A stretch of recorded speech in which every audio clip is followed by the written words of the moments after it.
What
up? What up? Welcome back to the channel. I'm Mo J. This is the Mo you know, the Daily Diddy, or is it Diddy Day 29?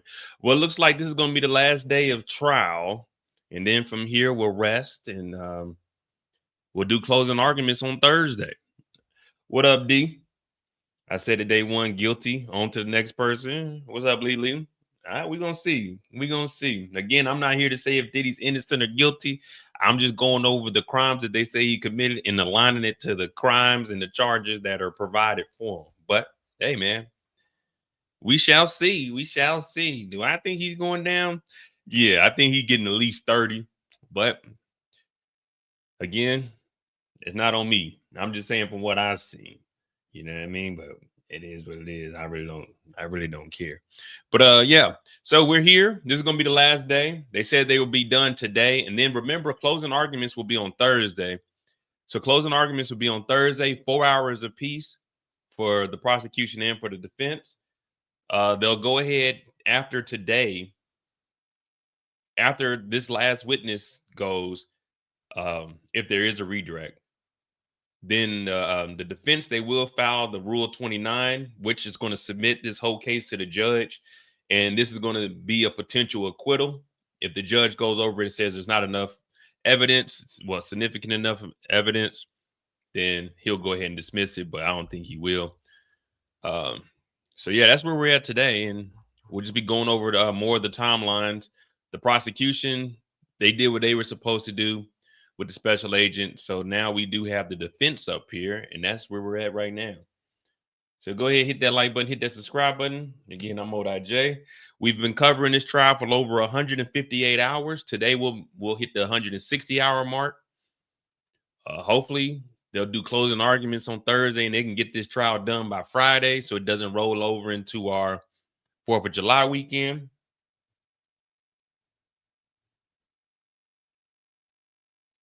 But we'll see where that goes. We'll see where that goes. Just don't do any crimes, guys. We'll be over on Inner City Press on Twitter.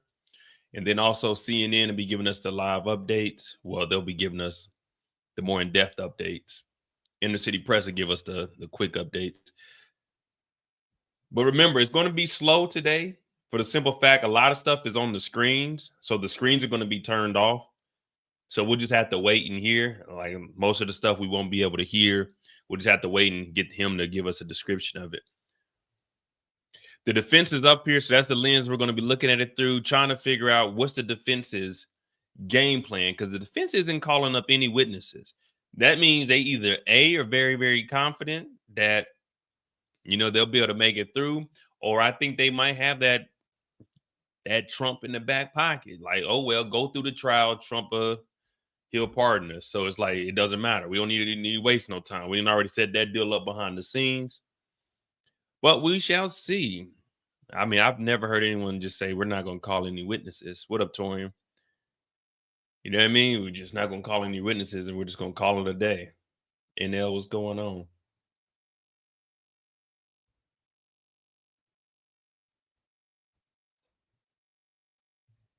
Let me see what we got here. I tell you one thing for sure. Well, Monkey ain't gonna stop the show. CNN lowers Coates examines why Diddy didn't testify in the latest trial in the podcast. All right. Oh, well, they want us to actually go. I thought they was gonna give us the actual. Let me see. The end is in sight. The federal crime trial against Diddy. CNN entertainment correspondent Elizabeth Wagmeister brings us her big scoop of the day. Combs himself won't testify, she explains, but experts say it is a reason. Yeah, he don't want to get caught up in the cross. Then Lauren Coates catches up on BBC. The host of the Diddy trial, blah, blah, blah. What's worked in his favor and where it might. Yes, I thought they was going to give us a little bit of a sneak peek. We're not about to go over there and listen to that. Let's see. Prosecutors are expected to arrest their case today. So we'll be waiting on the defense. Prosecutor's last witness, HSI Special Agent Joseph, is expected to continue his testimony this morning. Defense attorney Tina Garagos said yesterday that she was about an hour and 15 minutes away of additional questioning this morning. The defense has indicated it intends to start and end this case today after Joseph finishes testifying. Closing arguments are expected to run Thursday and Friday. And then remember, after they get him off, I think they're going to go ahead and submit that Rule 29 because they don't have any witnesses. So they'll submit the Rule 29. The judge will probably look over it today. So we might have a short day today. And then tomorrow on Wednesday, they're supposed to have their little conference amongst the two. Thursday, closing arguments, 4 hours. And then in between, they'll read off the juror instructions so they can understand what they're supposed to be. I was going to say grading, what they're supposed to be judging them off of. You know, they say no man can judge me. That's a lie. A judge can judge you, and 12 of your peers can judge you. So don't ever think no one can judge you because people can judge you and they will judge you. So that's where we're at today. So it's going to probably be a slow couple of days today, tomorrow. Thursday is going to be extremely boring. We're going to be listening to everything that we've heard over the last 7 weeks. So we'll probably be just jumping in and out on different topics and articles and things of that nature while we're here. What up, Kendall? Yes, that's where we're at. Let me try to find the Diddy.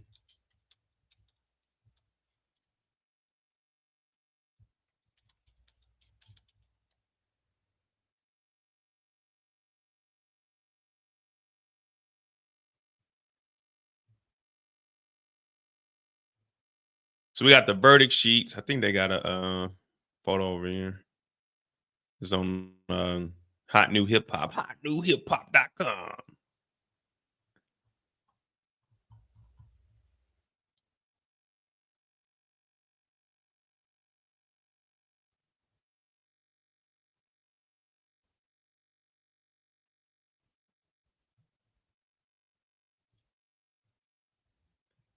I thought they had it on here. Oh, see, as soon as we get on here, the internet start acting up.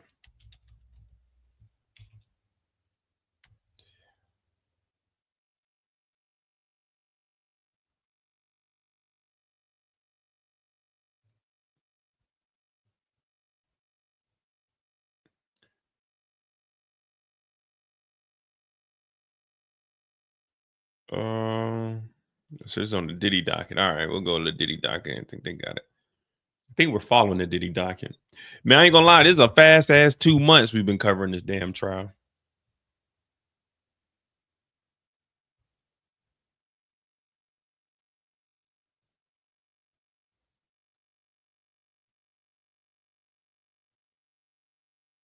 29 of the U.S. versus Sean Combs trial, and we're going in to cover it. Today, the defense case should begin. It should begin. The cross-examination of the U.S.'s final witness, Agent Cerciello, will continue. There were a lot of explicit videos shown. There were a lot of exhibits not shown on the screen yesterday. And today we'll finish, apparently with an hour and 15, according to Tenny Garagos, who's ended up doing most of the cross-examinations in this case. Then the jury will be let out for a bit for a Rule 29 motion. This takes place in every single trial once the government rests. The judge will rule on it. He's already sort of predicted. Again, you can't say. The odds of Rule 29 being granted seem quite low to me. But you just never know. And then the defense case will begin. But it's going to be short. And it seems that tomorrow will be the charge conference, i.e. deciding on what the jury will be told and on the verdict form. And then on Thursday, closing arguments. The big issue now is whether the jury will actually reach a decision before July 4th, which also includes July 3rd. So basically they'll have next week, Monday, Tuesday, and Wednesday to reach a verdict. Can they do it? Will they do it? We'll just have to see. We'll be there every day, reporting on the notes, if any, that they pass out, and etc. So we're covering this all the way. The week 6 books is out on Google Play, and week 7 is already underway after one day of week 7. So before getting to the courthouse, let me say today is election day here in New York City, primary. More on that anon. Now, is there a ceasefire or isn't there? June 19th, we wrote how Guterres gave a... All right, well, that's it right there. Blah, blah, blah, blah, blah, blah. Anyway, we're going to look at the verdict sheets. The prosecution has one, the defense has one, and that's what he was talking about, that conference tomorrow. They're going to come together, and they're going to try to figure out which one they're going to actually submit to the jurors.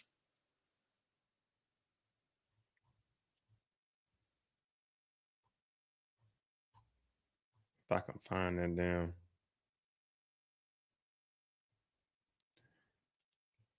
Oh, so they got all the details over here. But the guy Rico Love was not the Rico Love that we were thinking of. Not the producer. It's a different Rico. He was actually interviewed on Cameron's.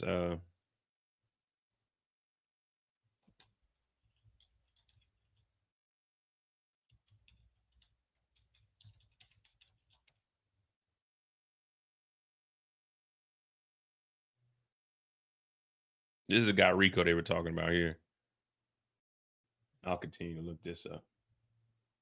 I just dap him off and I walk in and he asked me if I knew who he was, and I was like, no, and he tells me his name and I'm like, I knew who he was, but I was just like, and he was like, P. Diddy, Puff Daddy, Bad Boys, and I was like, and he played some music. I'm like, oh yeah, that's you. And he's like, well, look, let's go sit on the balcony. He played his own music to let you know he was, like he played Bad Boy music and shit.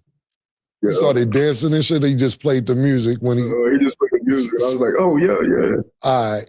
So nigga play Puffer L nigga. Nigga got theme music. It's a wild nigga. So he opens the door, you walk in, and y'all go chill for a second, you said? Yeah, like I walk in the living room and there was like Ty was laying on the couch and the floor and shit. And I'm like, all right, this is interesting. You know what I'm saying? Like, what's going on? Right. He's like, yeah, come let's sit in the back so I can tell you what's up. Right. And then we go to the little balcony or whatever.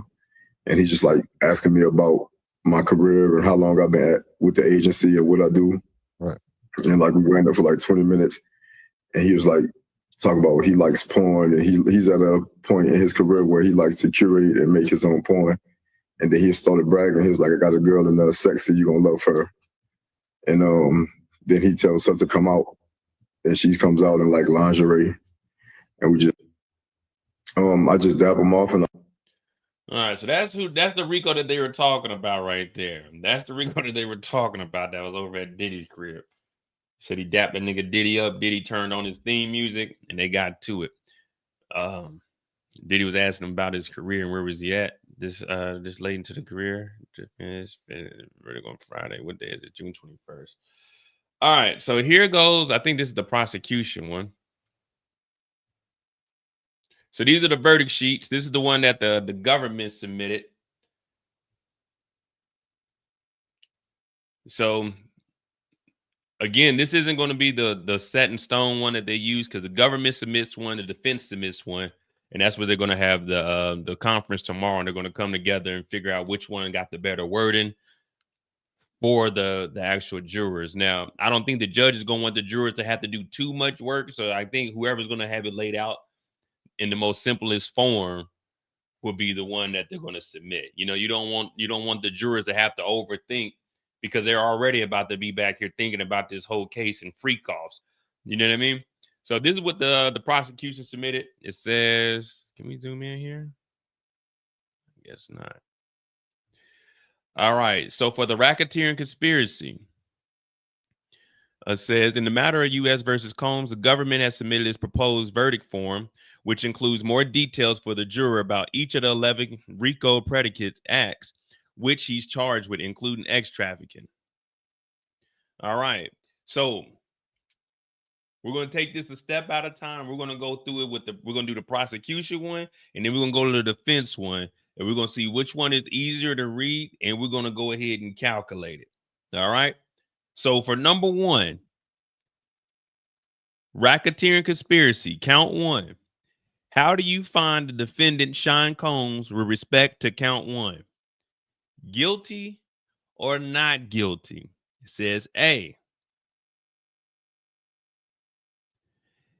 If you have found the defendant guilty of count one, then please indicate whether the pattern of racketeering activity that the defendant agreed will be committing involved kidnapping, including attempted kidnapping, aiding and abetting kidnapping, or conspiracy to commit kidnapping in violation of California law. So they're going to, this is just what they're going to be submitting to them. Now, before they get there and they get their jury instruction, they're going to read what the California law is. So for one count, one of the RICO predicate acts, now remember, he only needs to be found guilty on two of these.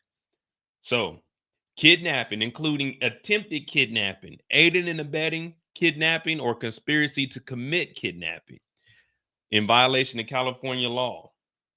So the first one they're looking at guilty. Let's see.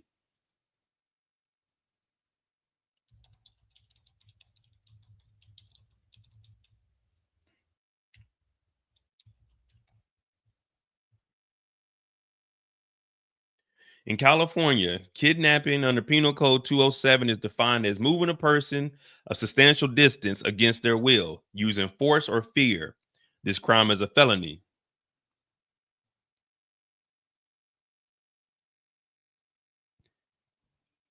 All right, so kidnapping in California, the victim must be moved a significant distance, not just a short distance. Without consent, the movement must be against the victim's will and not with their free and voluntary agreement. Dang, come on, guys. Let me read this shit, man. Listen, the jurors, you're supposed to get all the information, guys. We can't just be guilty. We just simple kidnapping. This is the basic definition of kidnapping as described above. All right. False imprisonment. Kidnapping differs from false imprisonment, as kidnapping requires the victim to be moved a substantial distance. Now, false imprisonment, when Cassie couldn't get on the elevator, you see, false imprisonment, kidnapping, you got to move him a substantial distance. All right, so we got that right there, kidnapping. So we'll go ahead and check off guilty. All right. Now we need to figure out what it is in New York law, because that's the next one. See? And that'll be, so if you can just get kidnapping in New York and California, that's two different crimes. You see what I'm saying? That's two different crimes just right off of that. Let's see what the New York law states. In New York, kidnapping is a serious felony defined by penal law. The unlawful restraint of a person with the intent to prevent their liberation, either by secreting them or using threatening deadly physical force. There are 2 degrees of kidnapping. Kidnapping in the first degree, severe and potentially involving ransom demands, physical injury, or death. So in New York, what up, James? In New York, kidnapping is just a restraint. Kidnapping in California, you got to move a little bit of a distance. In New York, they say restraint, nigga. New York, kidnapping is just restraint. So you just holding somebody, it's over with in New York. This means restricting someone's movements in a way substantially interferes with their liberty, either by moving them or confining them against their will. So I guess California, we got guilty of kidnapping. New York, we got guilty of kidnapping. All right. If you have found a defendant guilty of count 1, then please indicate whether the pattern of racketeering activity that the defendant has agreed on will be committed involved arson, attempted arson, including aiding and abetting arson, or conspiracy to commit under California law. Now remember, the Kid Cudi situation, we don't know if Diddy did it, but we know that Diddy broke into the house and Diddy was upset. So that's where the conspiracy comes in.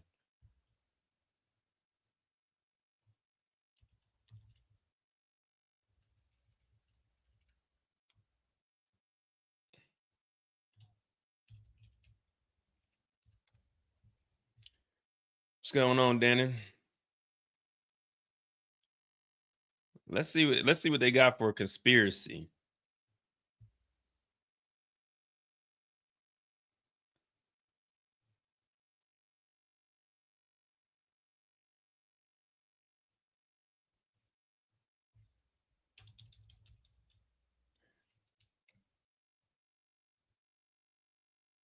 Now, we can't say he did it. We don't have any evidence that he did it.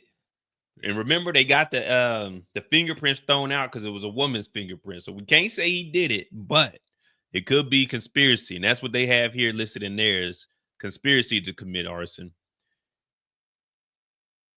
In California, arson conspiracy involves an agreement between 2 or more people to commit arson, with at least one of them taking an overt act to further the crime. And I don't know if, going off of what we've heard so far, I don't know if we can do that. We don't have any information about Diddy telling somebody to do it.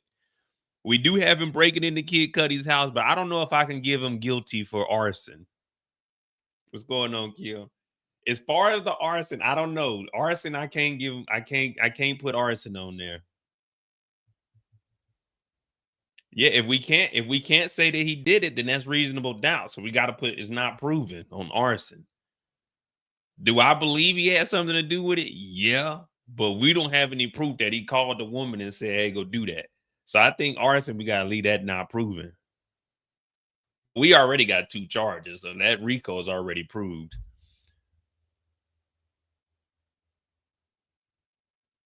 Hey, you started to notice that, Danny? All right, so the next one. If you found a defendant guilty of count 1, the pattern of racketeering will be committed involve bribery, including attempted bribery, aiding and abetting bribery, or conspiracy to commit bribery.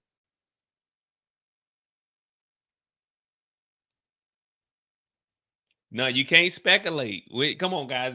As a jury, you can't speculate. It can't be reasonable doubt. If it's reasonable doubt, you got to go, hey, it wasn't proven. We don't have any text messages of Diddy telling somebody to go blow that motherfucker up.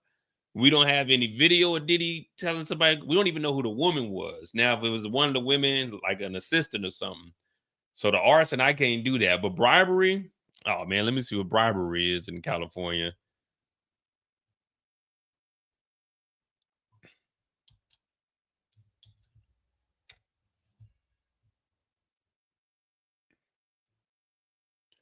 All right. So bribery defined as offering, giving, or taking something of value with the corrupt intent to unlawfully influence a public official or someone in a position of power. Well, they gave that 50,000. Well, it was 100,000 to the head of security to get a video. So, yeah, I gotta go ahead and go with on bribery. Guilty or proven. My bad. Proven. If you have found a defendant guilty of count 1, please indicate whether the pattern of racketeering activity the defendant agreed would be committed involve tampering with a witness or a victim. I gotta go ahead and go with proven on here. I gotta go with proven on here. As far as like the Jane Doe text messages, she was a witness. We seen him telling her, "I need you right now." We seen him talking to the security guards for part of the bribery, talking to Cassie. Remember, he was talking to Cassie. Call the police are here now. You know what I'm saying? He's over here tampering with the witness. She's a witness and a victim. And you telling her, don't tell the police, man. You can't tell somebody to do that. I gotta put proven on E also. Jeez Louise, Diddy. Jeez Louise, Diddy. All right. Same thing, blah, blah, blah. This time for F is forced labor in violation of federal law. Let's see what the federal law is for forced labor.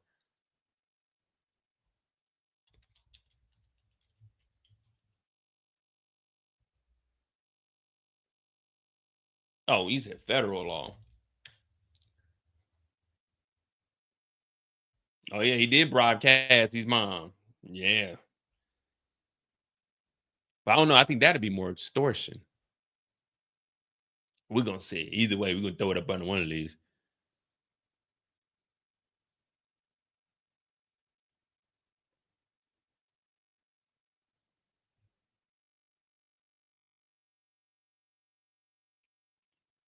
All right, now forced labor. It says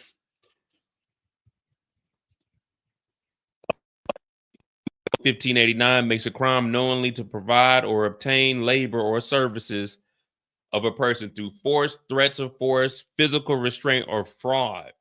The statute falls under broader laws addressing peonage, slavery, and trafficking crimes. Yeah, threats of force, fraud, not paying them, force. Hey, you'll lose your job. Yeah, fucking forced labor. Yeah, we got to go ahead and give them that too.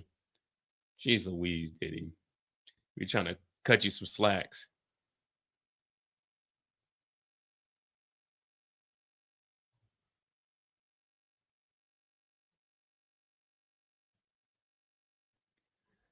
Remember, he said if you don't work, you get fired.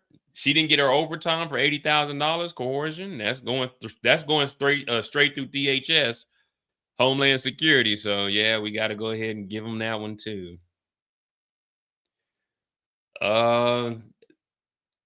Same thing. Count one, pattern of racketeering agreed would be committed involved X trafficking, violation of federal law. We've already went over this multiple times, so.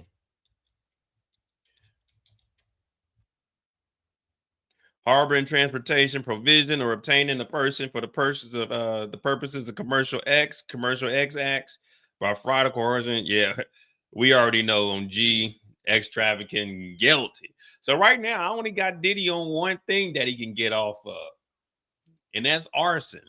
At least he can beat the arson charge, guys. Can we give him a round of applause for beating arson? I mean, they might hit him with the conspiracy. I mean, it still could be a conspiracy. I'm letting them off of on arson. So right now, I think Diddy's like A, B, D, E, F, G. Right now, Diddy's 6-1 in my book for the RICO. I didn't put arson on him. I'll let arson slide. Right now, Diddy's 6-1 in my book. Well, wait, no, 1 and 6. 6-1 would mean he won 6. No. He 1 and 6 in my book. I'm giving him arson. Diddy, you got arson. So you might want me to get on that jury because if I become a juror, you gonna beat that arson charge. Come on, y'all nigga. He beat one of them. He beat one charge. In my book, he beat one charge, arson. But again, let's continue on. Involved transportation. This shit's so damn small. Involved transportation for the purpose of prostitution. What up, Kurt? Kim said the lesser charge. He's going away for a long time. Come on. He beat arson. In my book, he beat arson. I can't give him the arson charge. Come on. We gotta cut him some slack on something. All right. So it says the next one, H. Committed involved transportation for the purpose of prostitution in violation of federal law. What's up, Alma? They proved it. They proved the prostitution one. I gotta give Diddy's 1-7 right now. If you found a defendant guilty of count 1, then please indicate whether the racketeering activity that the defendant agreed would be committed involved inducement of travel for purposes of prostitution. I never heard of that, inducement of travel.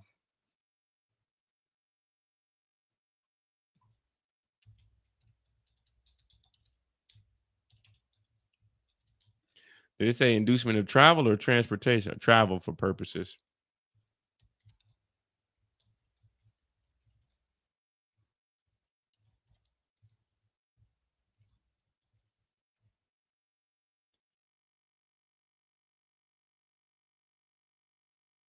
Oh yeah, he's guilty of this. Yeah, so 1 and 8. So involved inducement to travel for purposes of prostitution. Yeah, 1 and 8. Jeez Louise. Okay, involved in distributing or possession with the intent to distribute controlled substances in violation of federal law.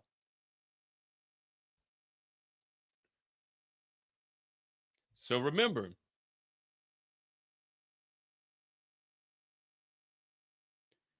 involved in distributing, you don't have to sell dope to distribute. Like if I hand you a box of apples, that's distribution right there. I don't have to sell it to you, but hey, distribute this to everyone in the room. Everybody gets one apple. Or if you won't, everyone gets one crack rock. All right. Everyone can get one rock. Everyone can get one rock. Even if you give it to them free and they're willing participant according to the law, just distributing and possession with the intent to distribute controlled substances. Yeah, we got 1 and 9.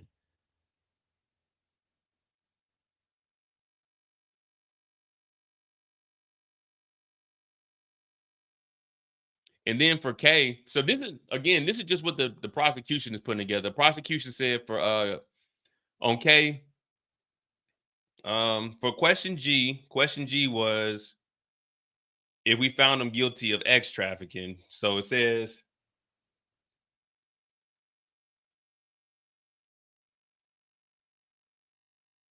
if you check proven for question G, the defendant agreed or did commit X trafficking of Cassie between 2009 and 2018, and whether the racketeering conspiracy defendant agreed to commit X trafficking of Jane between May of 21 and 24. Yes for Cassie, yes for Jane Doe, or no for both. I'm probably gonna put yeah for both. Because per the definition, it's just any illegal act. So an illegal X act is prostitution. So no matter if they were a willing participant, if you booked their flight and brought them there and then paid for it. So yeah, I got Diddy. Shit. Was this 1 for 9? Or 1 for 10?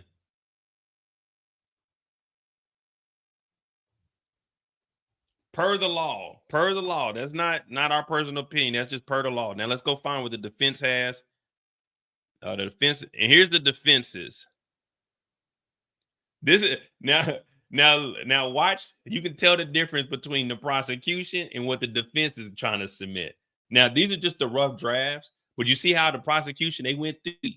All right, there's 11 counts in that RICO, so we're gonna go through the 11 charges that fall upon that RICO. We need to prove 2 of them. This is what the defense submits.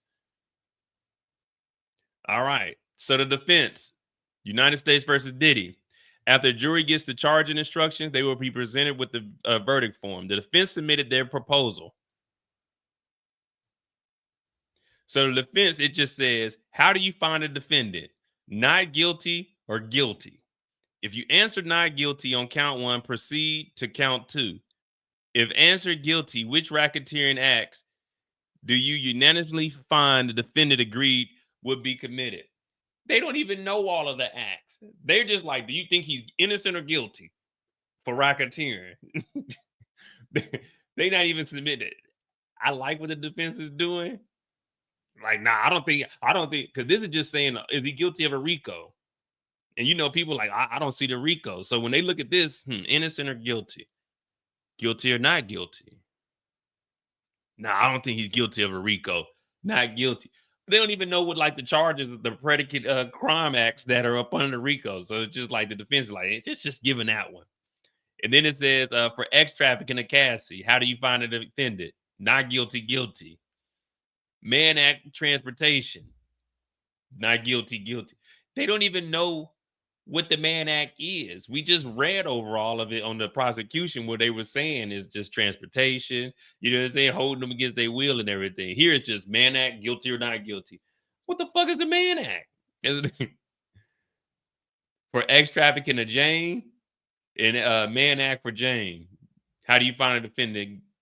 Guilty or not guilty, or not guilty or guilty. They always put, you know, you put that not guilty first because they'll probably be like, that's the first one they read. But which one do you think is better prepared for the jurors to understand what they're actually doing in here? The simplified version by the defense. Do you think he's guilty of RICO? Yes or no? Or the more in depth where they're sitting around. So it's like, while they're sitting here, they're talking about if you answer guilty, which acts do you think he committed? The prosecution is giving them the acts and like go through each one of these acts. Do you think he's innocent or guilty of these acts? The defense just said, which one do you think he's guilty of? Make you do all the work. Now we got to open up the case file. We got to go through it, go through our notes. We don't even know what the racketeering charges that they're trying to give them. What up, Ms. Nisi? So that's the difference between the defense and the prosecution. Of course, they're going to come together. And I think the judge, or they gotta agree on it together. But I think the judge is going to come and sit down with him. So that's the verdict sheet. So potentially what we're going to have either the defense or it might be a mix of both.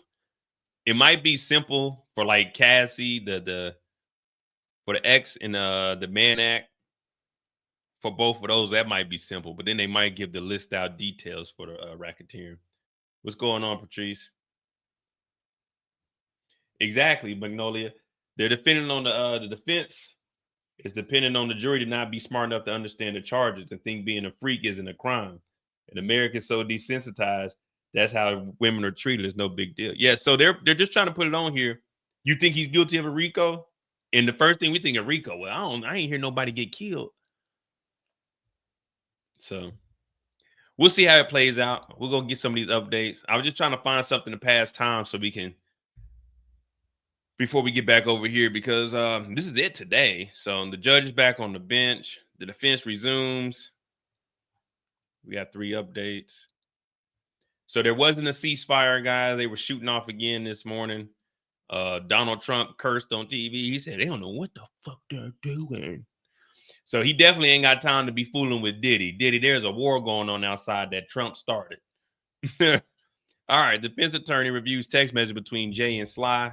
December 21. All right, let's get focused, guys. Get rid of all the laughs and jokes and giggles. I'm Modi J. This is the Mo You Know. This is our last day before they do the Rule 29 to see if the judge is going to go ahead and acquit Diddy and Diddy walks home free. Or if the judge denies it, we get our charging conference tomorrow on Wednesday. We figure out how we're going to put together these verdict sheets. And on Thursday, we open up with the prosecution in their 4 hours. Yes, 1, 2, 3, 4 hours of closing arguments, followed by jury instruction, and then another 4 hours of the defense closing. So Thursday, maybe Friday, we'll start deliberation. Hopefully they stick around Thursday and they just stay late Thursday and get everything done. So Friday morning, they can start deliberating. You know what I mean?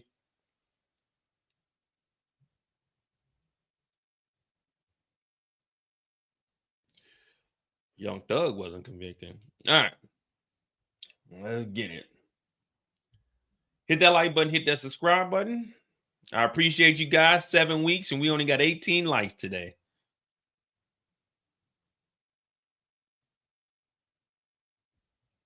We only got 18 likes today. Unacceptable. Unacceptable. But yeah, we should get a decision by July 4th. Remember, I won't be here the 2nd, the 3rd, the 4th, the 5th, the 6th, and I'll be back 2nd, the 3rd, the 4th.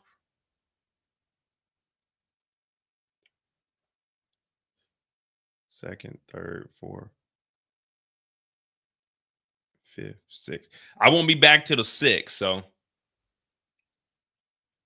hopefully we do get this verdict by Tuesday of next week. Hopefully we get it by Tuesday of next week. All right, defense attorney reviews text messages between Jane Doe and Sly from December 2021. Tina's reading the messages between Sly. Jane wrote to Sly that she was thinking about one of their recent hotel nights. Jane wrote, "Send me something."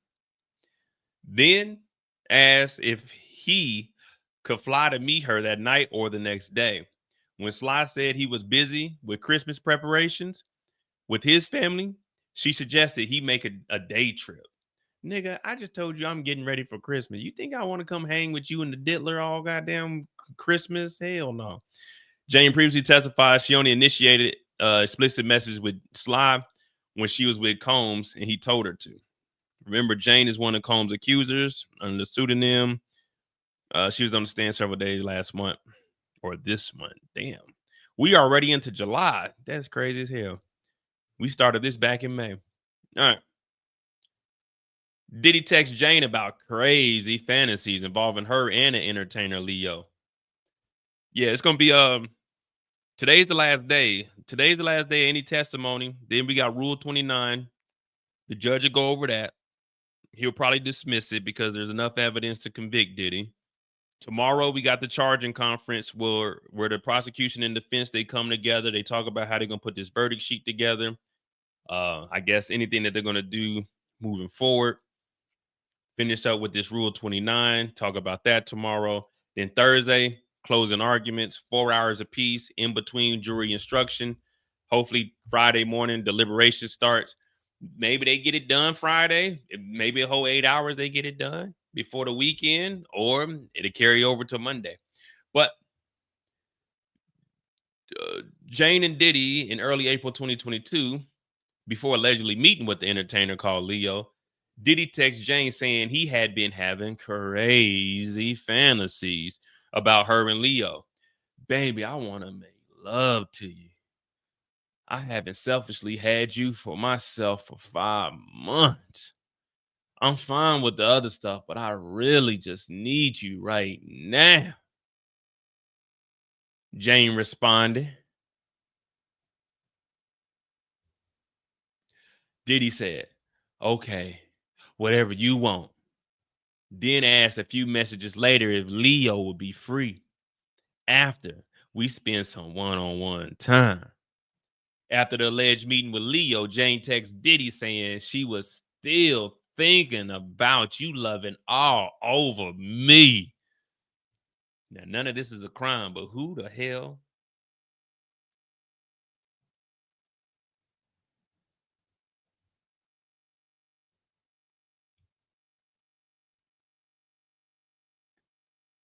Wait, so why would the defense read this? Diddy text Jane saying he had been having crazy fantasies about her and Leo. Remember, Leo is the entertainer. This is before meeting Leo. So Leo is an entertainer, which we know is going to get paid, which takes away that entertainer and escort, and we turn that into prostitute. So Diddy's having crazy fantasies about her and Leo. She responds, "Baby, I want to make love to you. Haven't had you for myself selfishly for 5 months. I'm fine with the other stuff, but I really just need you right now." So Jane Doe says she's fine with the other stuff, but she'd rather be one-on-one with Diddy. "I'd rather be with you." Then Diddy responded, "Okay, whatever you want." Then asked a few messages later if Leo would be free after we spend some one-on-one time. So why would the defense read a text message of Diddy telling her, "After me and you get done one-on-one, let's holler at Leo"? That's prostitution, man. Why would the defense read this? Or maybe, I don't, man, no. Well, saying Diddy responded and then asked a few messages later if Leo would be free. So why would the defense read that Diddy's trying to get a entertainer? And then after the alleged meeting with Leo, Jane texts Diddy saying she was still thinking about you loving all over me. So it went through, and then she's talking about being with Diddy. But why would the defense read this when we're trying to defend Diddy? When I say we, I'm talking about them. But I don't know, man. This kind of questioning kind of throws me off. Like, this is you showing that Diddy was having a crazy fantasy about a prostitute and trying to hire a prostitute. You know what I mean? Like, I'm trying to. Yeah, but that's the thing, though.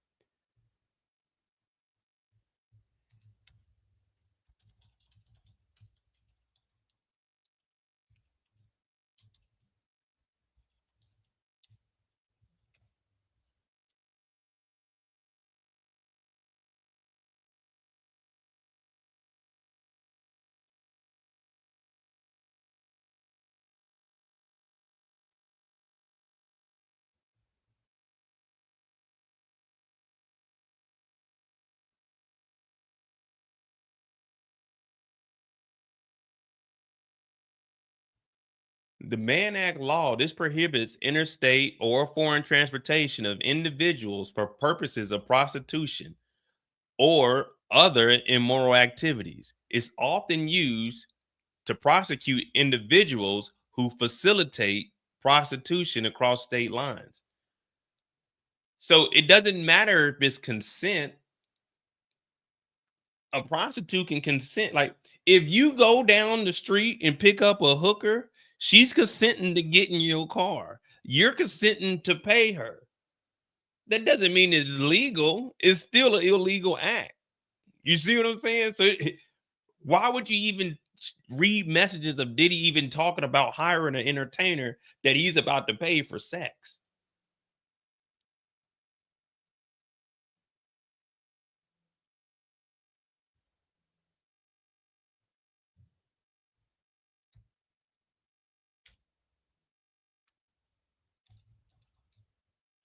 We don't know what city they in, but we just gonna go to New York and just see.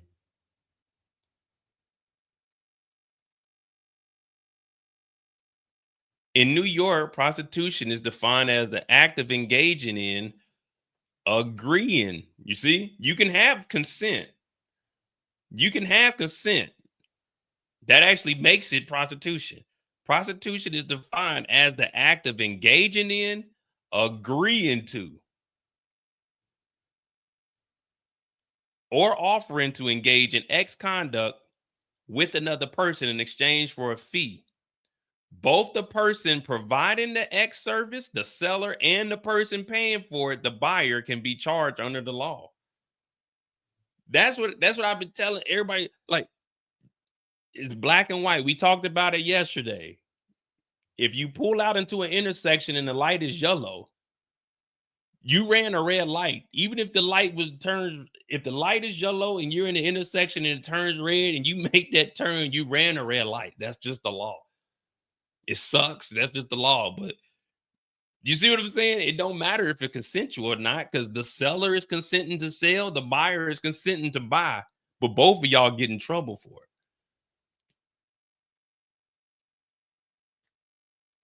I don't know. I mean, but that's the law, man. And you know that's how they're gonna play. They're gonna play it within the black and white.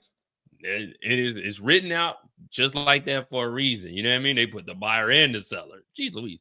But all right, I mean, maybe remember, I'm not a lawyer. I'm not a lawyer. All I'm doing is giving my opinion. Mostly everything that I'm telling you guys is entertainment based. So don't believe anything that I'm telling you. All right. Don't take any advice from me. I'm not a legal consultant or anything of that nature or a financial advisor. So everything I tell y'all, assume that it is satire. All right. Hyperbole. You okay? Don't take anything I say seriously. I'm not a lawyer. I'm a doctor. All right. Let me see.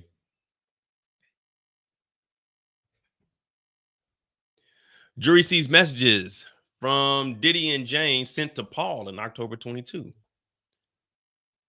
going on, Tamika?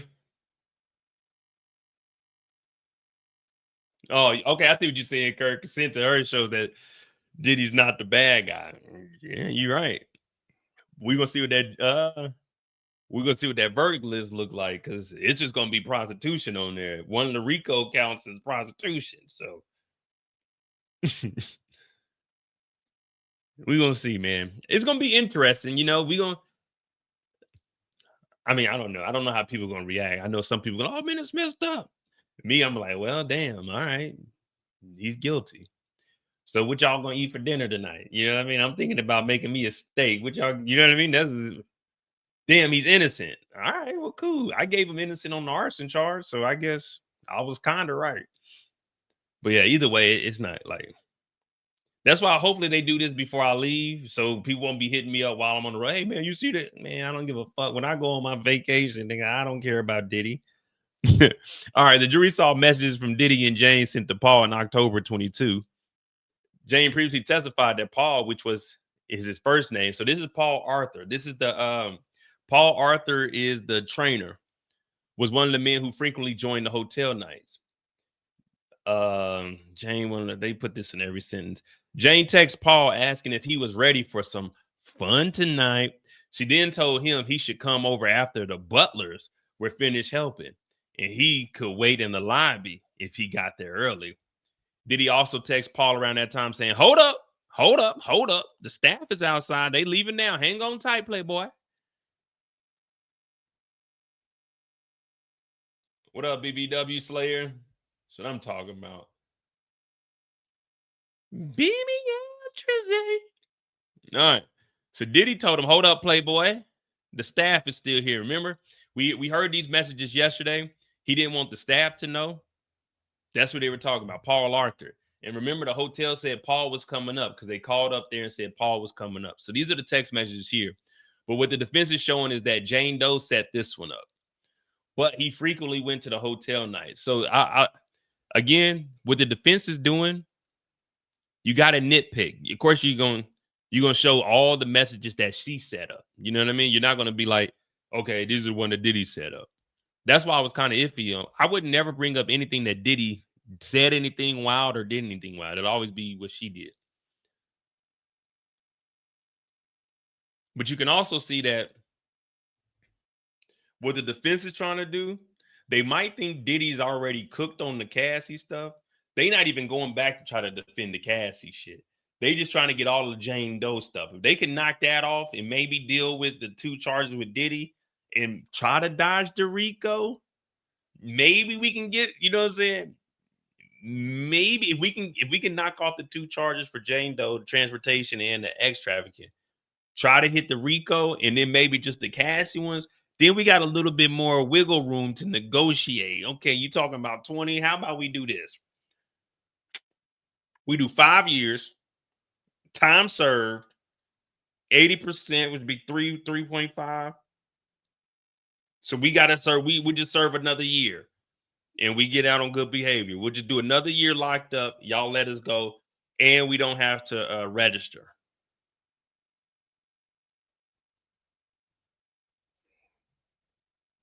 Y'all, you got some wiggle room in there. We do 5, 1 year time served.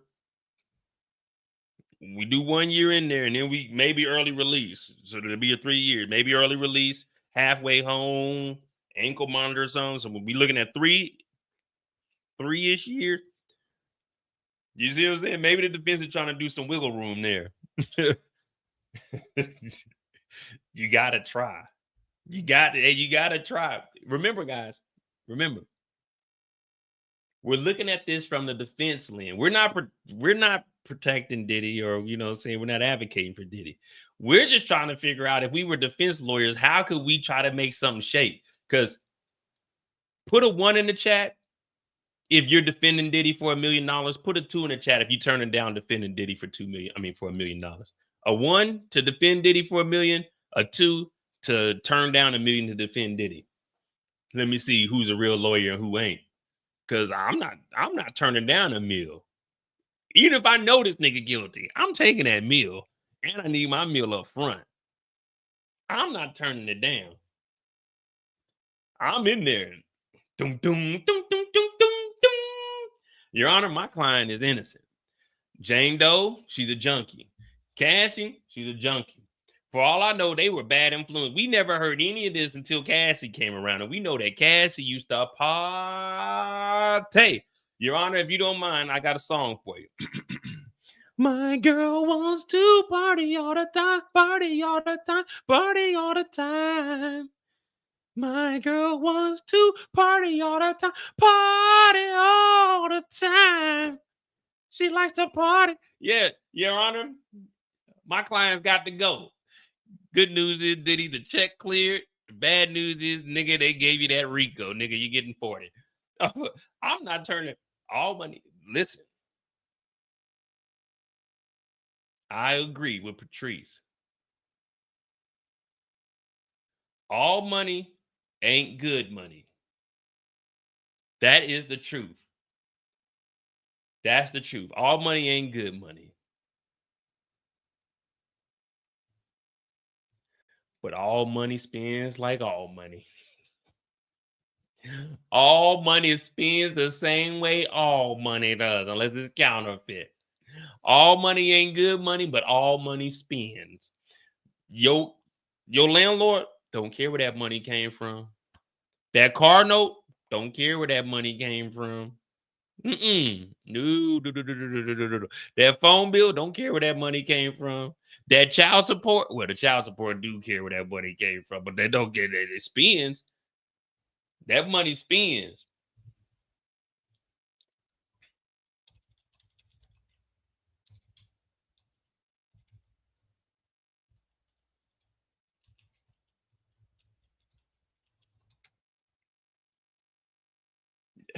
Patrice told me all money ain't good money. Here's a startling fact. Roughly 90% of the dollar bills in circulation in the US have been shown to contain cocaine residue. So that means every single bill you got in your wallet ain't good money then, because it has cocaine residue on it. That means the drug cartels didn't had that money. So that shows you all money is good money.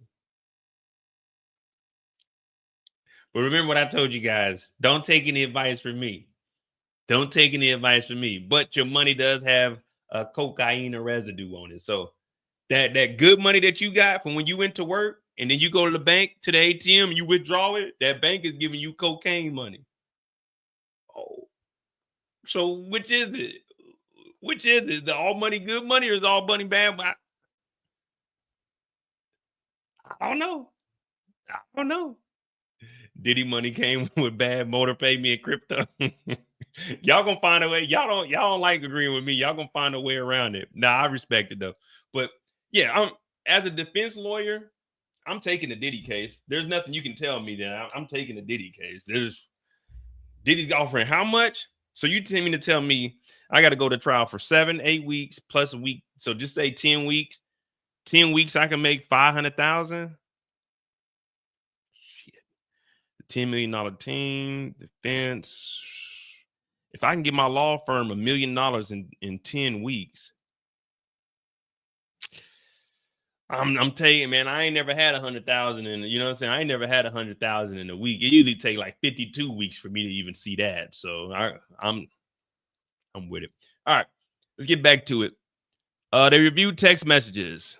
Diddy and Jane coordinated to keep staff from seeing the entertainer. So these are the same messages we were already seeing. Defense attorney reviewed the records text between the hotel night, January 23, when it appeared that Diddy and Jane were taking steps to prevent staff from seeing a man involved in the hotel nights. When they were planning the hotel night, Diddy texted Jane, "Can I walk in on you and Paul? I would like that."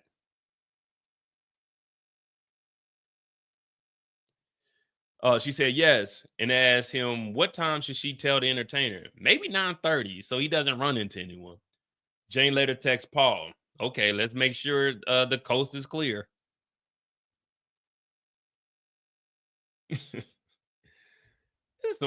wild shit. This is like, you thinking this is some high school stuff. Diddy's 50, was he 55? So Diddy was 53 when this was going on. I really don't I don't know, man. I don't know how Diddy was living like this, and we only got 26 likes. I don't know. Y'all got me living like I'm Diddy. Like, y'all trying to keep y'all distance from me. Y'all better push up on me and hit that like button or something. Show a little bit of love. Shit. You know what I mean? Make sure the coast is clear. All right, let's go over to Inner City Press, see if they give us any inside information from the courthouse. I mean, it's pretty much the same thing. Again, this is going to be slow. It's going to be going over everything we've already done for the last 7 weeks.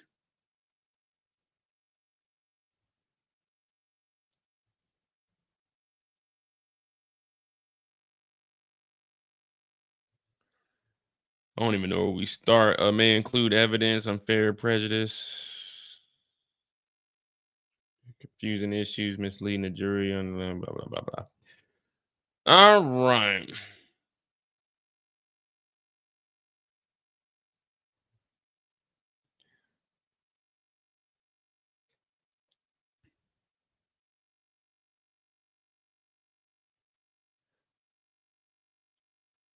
I don't even know where we started. I guess here. Oh, this look like the bottom one. So give me a second. 2 hours ago, 3 minutes. All right. So I guess this is here. 2 hours ago.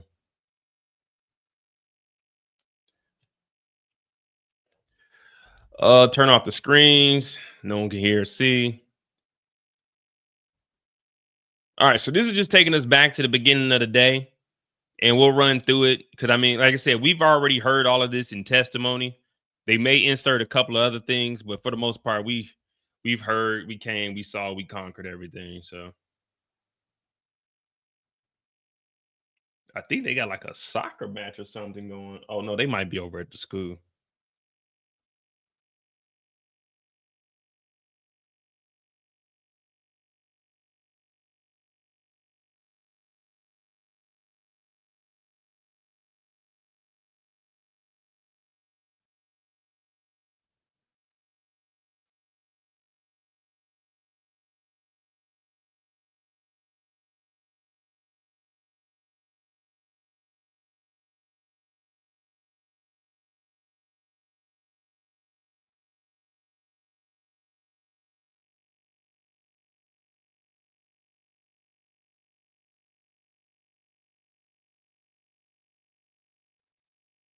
All right, let me see.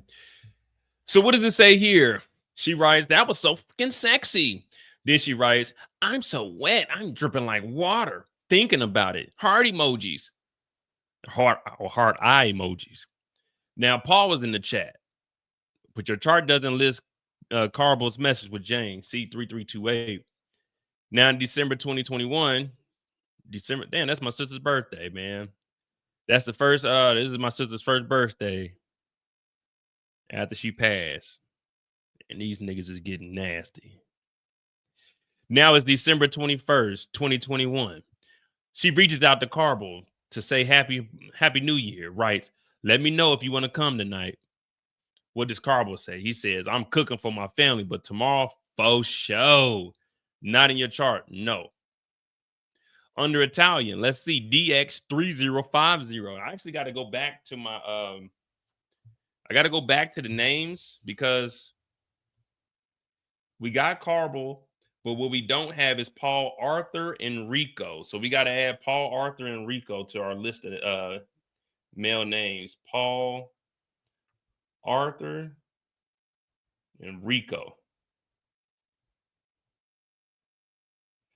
Bringing our count to David, Clayton, Jules, Punisher, Islander, Tommy, Greg, Jonathan, Red Baseball Hat, Ash, Paul, Jake, Leo, Don, Stinky Guy, Michael, Sly, Anton, Carble, Paul, Arthur, and Rico Love.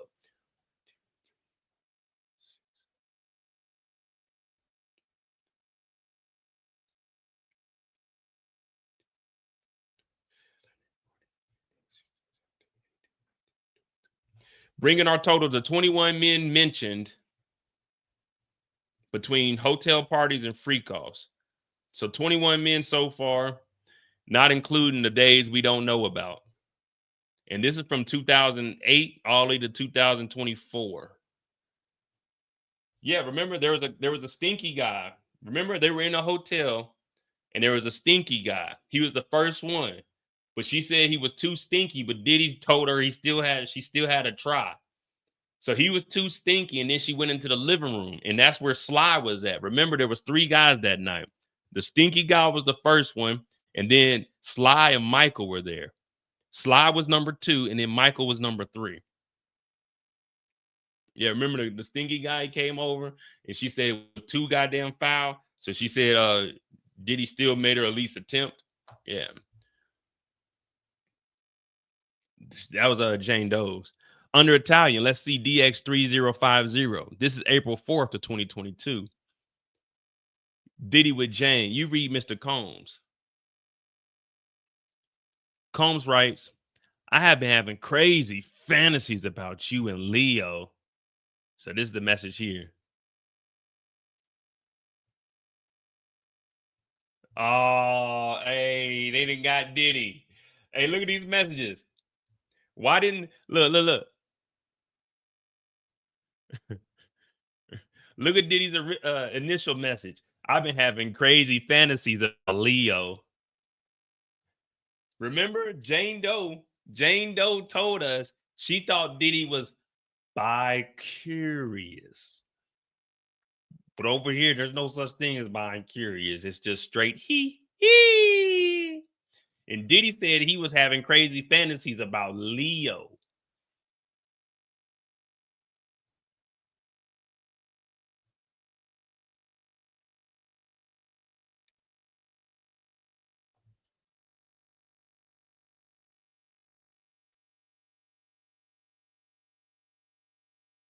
And then he says, you and Leo, LOL. Nah, nigga, nah. We know what you meant, nigga. You were having crazy fantasies about Leo, nigga. We know you like to look at endowments. We already heard about the FaceTime call with Sly, and you were sitting on the bed telling her, tell him to zoom in. Yeah, Diddy, we caught your ass, nigga. I've been having crazy fantasies about Leo. Nah, nigga, you don't accidentally make that mistake. You don't even mention another nigga's name in a text message. And niggas, I've been having crazy fantasies. And then you gonna say you and Leo, LOL.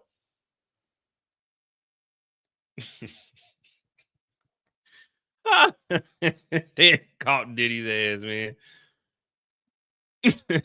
Shit. Oh, Diddy, they didn't got you, brother. Brother love, for real. That's what they're gonna start calling them, brother love. The real brother love. Damn, they didn't call Diddy.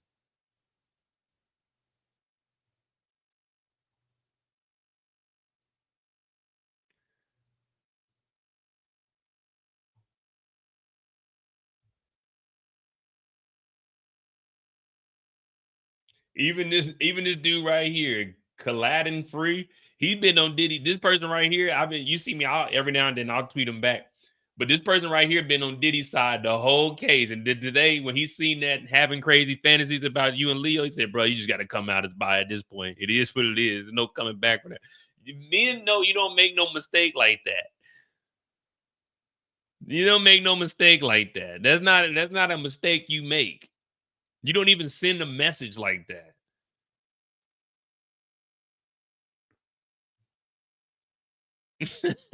Damn, Diddy. I'm having crazy fantasies about Leo. Oh, man. Again, over here, we don't discriminate, but we're going to call you out, man. Diddy's such a playboy, man. So we got to call him out on his bullshit. So after Diddy had these crazy fantasies about Leo, he writes, Adderall, it's the greatest. LOL. She writes to him with the drool face emoji. Then at 14:06, the next is July 2022. You only reviewed what the government gave you, right? Right. Diddy tells Paul to come over. Yes. Here, Jane says, my place is free tonight. Then she writes, I got on my knees and think, what? My place is free tonight. Then she writes, I got on my knees and thank God for the health of my child and for your friendship. Then heart emojis, right? Right. I'll correct you. It's Venus. Venus laughs. Nah, he ain't missing no Pride Month. They got a lot of pride behind the bars. Let me tell you something. Behind the bars, they got a lot of pride in there, man. Go in there as a man. Don't know what you are when you come out of there some of the times. But yeah, Diddy having a grand old time in there. He the Pied Piper in that bitch. Diddy having a good old time in there. It's raining, man. Diddy, he having a good old time in there. GX 103 is between Jane and Paul. He said, I don't memorize the exhibit numbers. So let's show it. It's now on the public screen. This is a message between Mr. Paul Arthur and Diddy, who says staff is leaving. This is the first mention of Anton, right? October 8th, 2022. Yes, he shows up. In these photos, E285. Do you see the bracelet she is wearing? I do. We can't see it clearly. Yeah, Diddy running the yard all right. Come here. Come here. Take that. Jane writes, can you come to Turks? What does he say? He says, yes, love. I have a passport, but not a vaccination. She said, can you get to ATL? Carbo's base. A few days later, March 21, 2023, she asked about Miami. Where was I at in March of 2023? I got to find me an alibi. Jane writes, tonight was fun. What does he say? He says, he had a great time with you, baby. Now, April 23, Jane, Combs, and Paul. He says, hey, Jane, true name, I'm available. So he said, hey, Jane Doe, I'm available. Or Daphne Joy, whatever one you want to go with. And she asked about the 19th. He said, yes. Jane says, I'll reach out. How about P? I guess, how about P? Italian is available? So P must be Paul Arthur, and then this must be Italian is available. What did Diddy respond? Diddy says, okay, you find location. You in the mood? Jane says, didn't know if you were unsatisfied. I stopped and I got a couple of more outfits.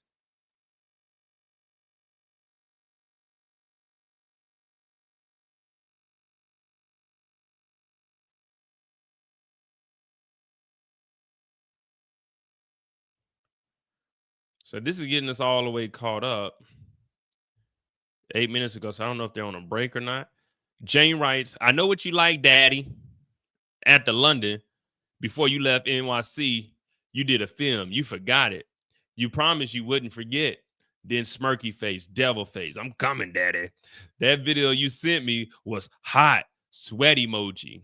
Who the fuck are these people, man? Jane Doe, reveal yourself. They are too old to be acting like this, but I guess whatever you got $10,000 rent. I guess you got to do what you got to do. All right. So Diddy told Jane to hide the hotel night from the ex-chief of staff. In another message playing the hotel night in April 23, Diddy asked Jane to find a location, telling her, I can't have KK know, damn. But KK already knows about the freak offs because KK was supplying the stuff with Brendan Paul, and she was telling him, but maybe that was later on. But before the lawsuit dropped, because the lawsuit didn't drop till November of 23. KK is a former chief of staff. Jane arranged for the entertainer to meet them and said she had packed up some new outfits. When Diddy asked if she was in the mood, she replied, yes. Diddy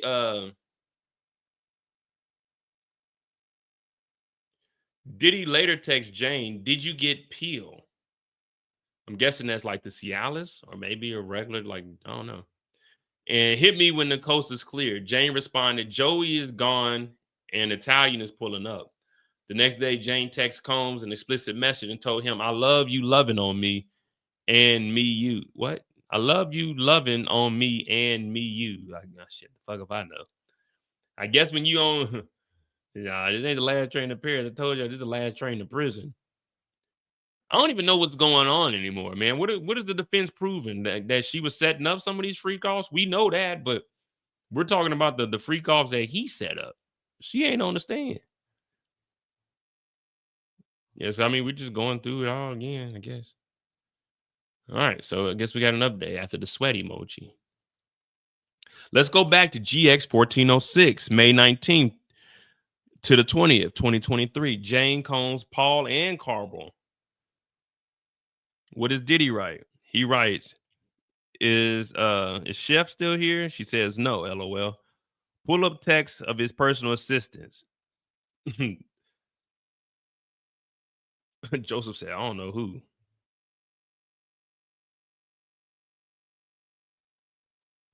Yeah, man, I believe Christina Quam is working with the police, man. That's what I'm sticking with.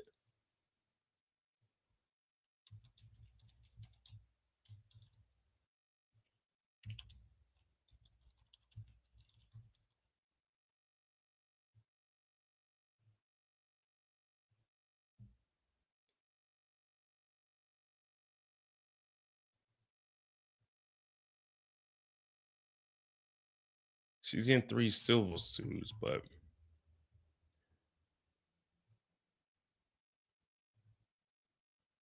anytime or any place. We're gonna take this back to 2010 to 2022. Now we'll do 23. Just see if there's anything on Christina Coral.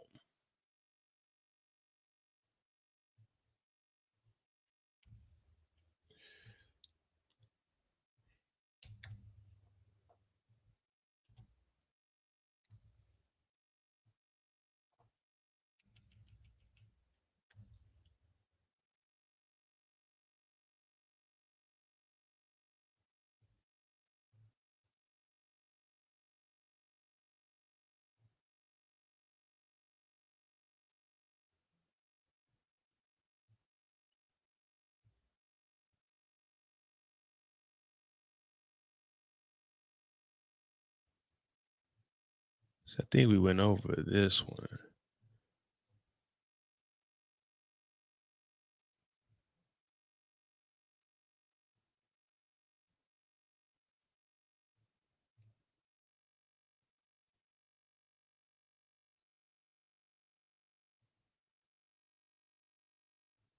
The hell is Rebecca? We didn't find out who the hell Rebecca is. Let's see who Christina Quam is.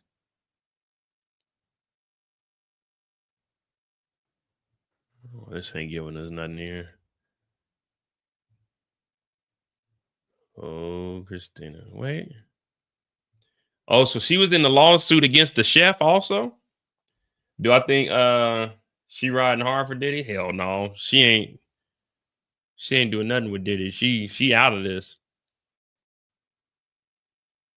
The official complaint alleges that Redo repeatedly filed requests that she be properly compensated to Diddy's personal assistant Christina Quam, and that those requests were denied.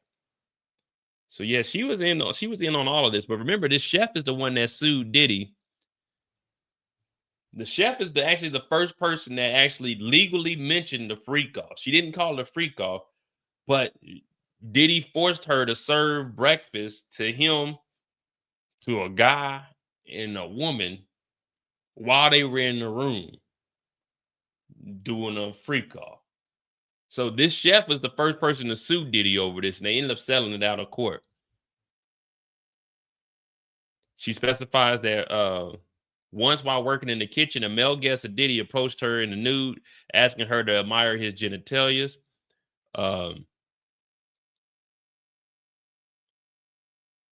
She also claimed that Diddy and his house guests would regularly call for her services while nude, immediately following X activity with other guests.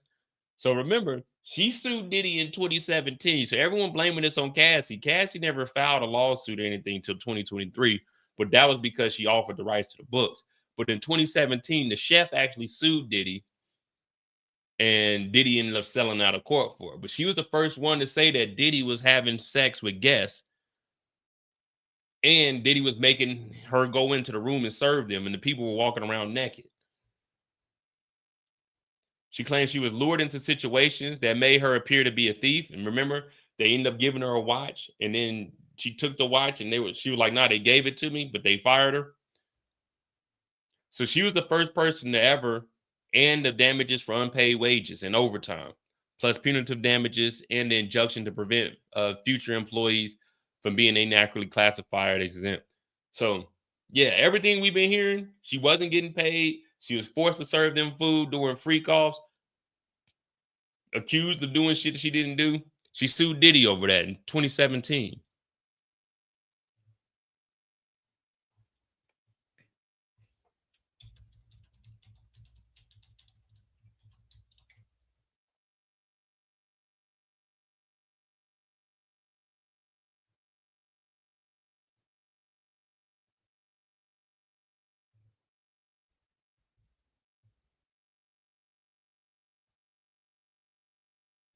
And there you go.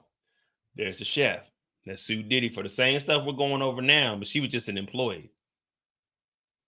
So Jane arranged a May 23 hotel night with the entertainer. I think this is what we just went over to. She was trying to arrange some things for a trip. He didn't respond to a few messages. She then said, baby, it's all set. Jane also texted one of the entertainers asking when would he be able to fly to Miami, because he was talking about going to Turks, but he didn't have a vaccination, so he couldn't go to Turks. So she said, how about Miami? Days later, she texted the entertainer that she was setting up the hotel later that day. Jane told him, give him a second, clearing out the assistant.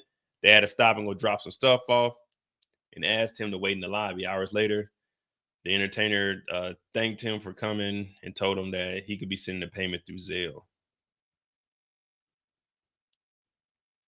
Oh, and we were supposed to look at that damn Jonathan Oddie yesterday. I'll be forgetting. Which is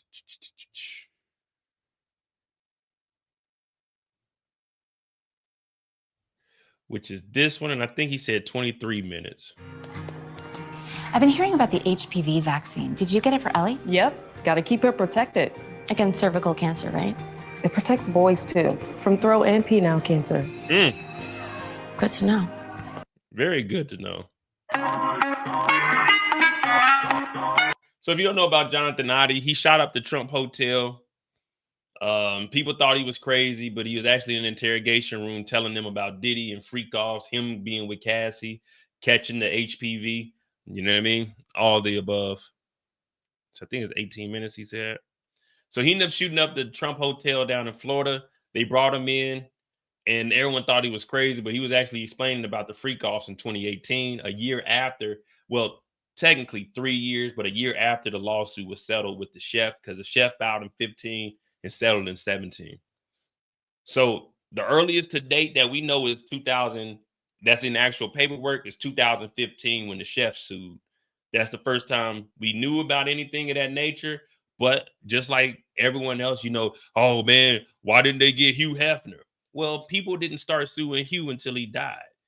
Diddy was sued in 2015, and you guys just brushed it up under the rug. You just said, oh, put that up under there. No one thought nothing about it. But people were coming forward, but Diddy was doing like anyone would do. You pay these lawsuits off so no one would hear anything about it. You see what I'm saying? So it's not like they just picked on Diddy. It's just Diddy missed the payment one time.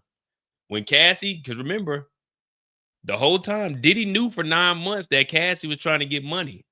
But Diddy kept pushing her off. He thought he still had that control over her. If he would have just paid that money, guess what? We would have never known anything about this. Nothing. We wouldn't have been connecting Jonathan Oddie to tell him the truth. You see what I'm saying? So you can't blame anyone but Diddy. If Diddy would have just paid Cassie when she first said she was writing a book, it'd have been hush hush. Nothing would have happened. But he didn't. And here we are. I was born there, and then my parents were Latin descent from Argentina. They escaped the military dictatorship in Argentina. Pinochet, all that? No, the Argentina one. Yeah, my Pinochet was a Chilean one, but Okay. I can't remember. It was like a military dictatorship. I can't remember the names. All right. Well, how many years did you stay in South Africa? 12 years in South Africa, and I stayed. But your relationship, like with your father? In Boca Raton? Yeah. Okay. That's like help me understand. I don't. Well, really, when you say premeditated, you must have been thinking about it for a while. And I found out the whole puzzle of their organization. Okay. All right. So you didn't tell Well, before I ask that question, so you have an ex-wife, you got a girlfriend? Man, what's happening is he's trying to pull things down, but then the feds have been harassing him. The feds. I mean, they have a big file of me like this, the feds. Since because people. Where's your house, sir? Really? An actual office? You threw what away? My computers and everything. I'm trying to find that part, man. I forgot what time you put it on here. I'm trying to help you and I'm trying to understand your daily routine. Yeah. Yeah, go ahead. Yeah, he's part of what's called the Boule. The Boule is a branch of the Illuminati. They also have the Twin Towers. That's a card game. That tells you exactly what they're. So they have a picture of Donald Diddy. Open to our eyes. Puff Daddy. Yeah. P. Diddy, whatever you call it. So. Yes. All right, so here's Jonathan Ides I guess you can not testifying, but here's Jonathan Ides talking about it after he shot up the Trump Hotel. So they're supposed to be asking him, why'd you shoot up the Trump Hotel? But then in the middle of his story, he just starts talking about Diddy and being at freak offs. So we'll listen to this and we'll wait on some updates. Yeah, that's what I want to know. How do you know this? Do you know Sean Combs? Puff Daddy? Yeah. P. Diddy, whatever you call it. So yeah. Yeah, go ahead. Yeah, he's part of what's called the Boule. The Boule is a branch of the Illuminati. Okay. It's the black people. Okay. I'm from Africa, so I'm not a racist. Okay. Okay, you my brother, so I like black people. Okay. My mom, I was raised by an African woman in my house. Okay. She was just a servant, but she was my she, took care of me. Right. So I love black people. Okay. I had settlement with Sean. Okay. And he belongs to that agenda. That's why he's so famous. They land all the contracts. It's these attorneys, which are Mark Garagos and Ben Mercedes. Ben Mercedes.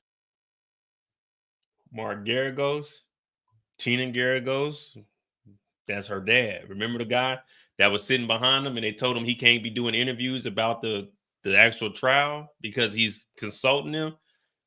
That's who he's talking about. He's talking about the head lawyer. Well, you got Mark and Nifino, and then you got Tina Garagos. So you got the two. I don't know which one's the actual lead. I thought Tina Garagos was, but Mark is the father. Worked for Bad Boy Entertainment for 4 years and worked for Hillary Rodman for 5. Okay. When I take Sean the threat of death on me, okay? I don't have it, but I can make it available under secrecy. That means that I wouldn't be liable because I don't want to be getting blamed for anything. Okay. All right. I had sex with Cassie and Sean. Basically, he would masturbate and tell me what to do with Cassie. I had like 15 encounters, and I heard a lot of business. Because what they would do is Sean talks a lot on the phone and on the TV with speakers and stuff, and I was like a sex slave. Okay, for them that's what I was. That's all. All right. I caught herpes, and I came back and I sued him for the herpes and won, but they did. Mark Garagos and Ben Mercedes were his attorneys, okay? And Christopher Leon's here was my attorney. They asked me to turn in that, which was the video recording, and I did so. They gave it back to me accidentally, and it's possible, I threw everything out, it's possible I can produce a copy. Gotcha. It's possible, I'm not sure. Now, how does this lead towards Donald Trump? Okay. The Mercedes family, Ben Mercedes, that works with Mark Garagos. Mark Garagos used to be Michael Jackson's attorney. Yeah, out in Los Angeles. Yeah. He drugged Michael and they OD'd him, okay? He didn't overdose. They OD'd him because they keep the royalties of the music. Michael alone made $860 million alone last year, okay, in 2017, which who keeps that royalty? The music companies. Who represents the media and entertainment in the United States? Most of them, Mercedes does. Kenny Mercedes, Man, which is Gruber Mercedes shot out. They've been promoting a hate. He is very money. He likes to make money, and he likes with Stormy, with other people, because they want him out of the government. Okay, I'm trying to overview of it. And I mean, that's basically him talking about it, and then he gets into like Rick Ross and Diddy moving drugs within the Ciroc and stuff. Drinking. Tupac's still alive. Yeah. He's by the liquid cocaine. All right, here you go. Right. Diddy and move. They lose which don't all the dope states. Tupac's still do it. All right. Tupac's still alive. Yeah. He's in Cuba. Mm-hmm. Basically, what happens is following. The hip hop agenda is an agenda to move drugs all over the United States. You need to report the DEA.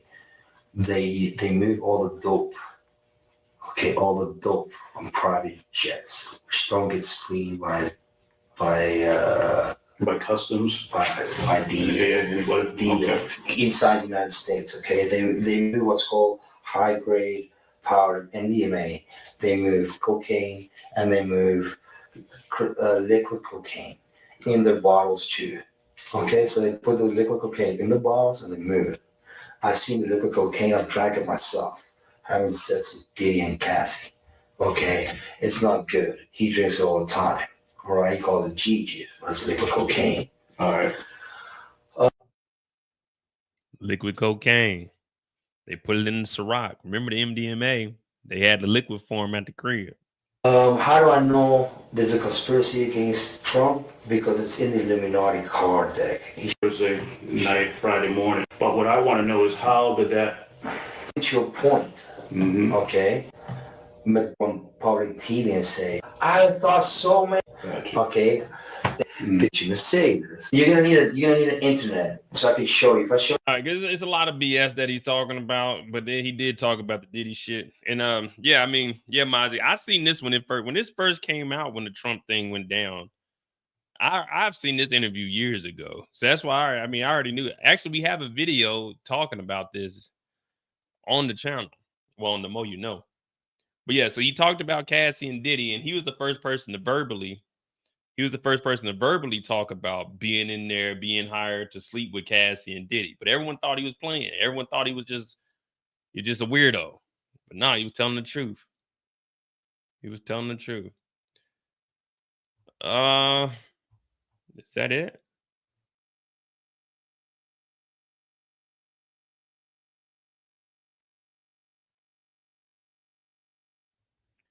So that's the whole list. 34 witnesses.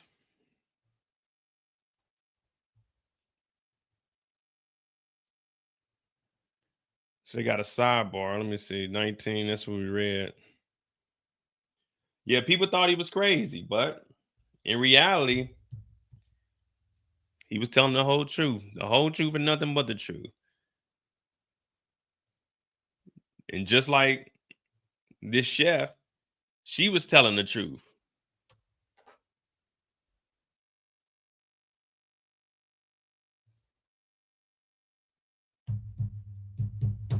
Sued by the chef. Said she was frequently asked to serve meals to friends of the rap mogul during or after they engaged in X activity.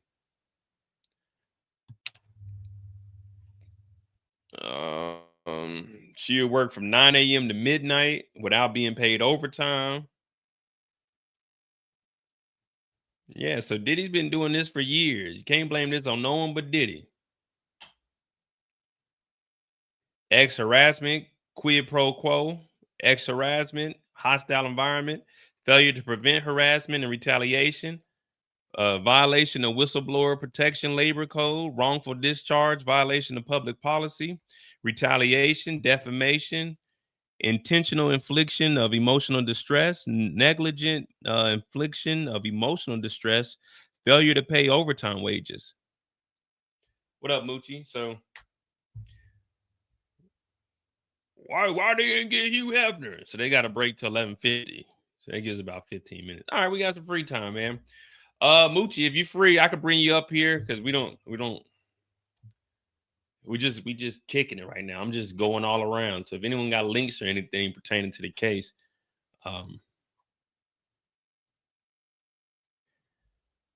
Diddy writes, hurry up. She is at a hotel. She is horny as hell. Dog, this nigga, man, I don't know, man. Those got to be some grade A drugs, because I don't see drugs keeping me functioning like that.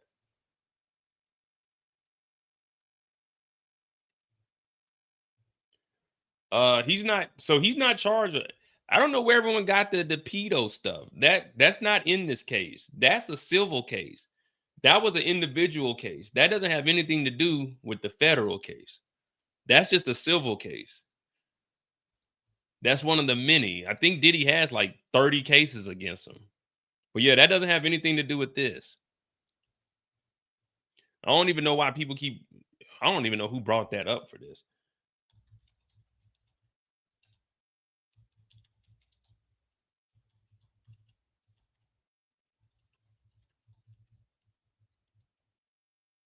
Yeah, so he doesn't yeah, since November 23, Diddy got at least 70 lawsuits against him. Yeah, so that's in one of those civil lawsuits, not in the Fed case.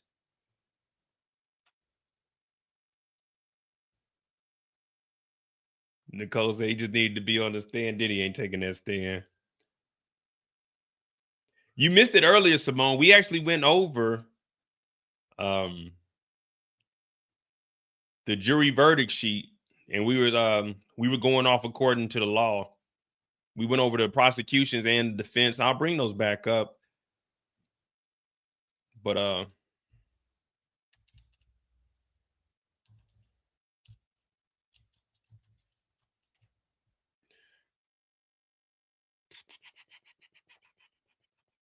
was on the Diddy docket.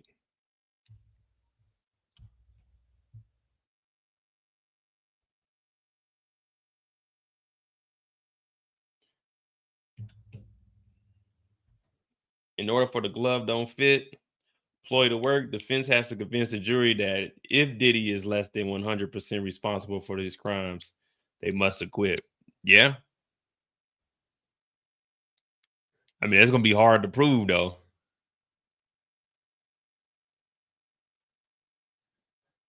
Especially, like, with the RICO, with all the 11 predicates, that's going to be tough to prove just for the simple fact with, like, the drugs. You got text messages of him authorizing the company to send money over. You know what I mean?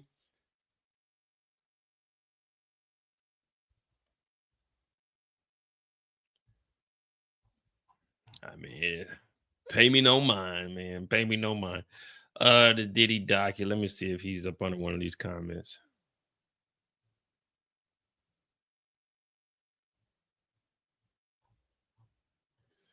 If you're just tuning in, Diddy had crazy fantasies about a dude named Leo. His words, not mine. This is the text. His words, not mine. Okay, here we go. The Diddy docket.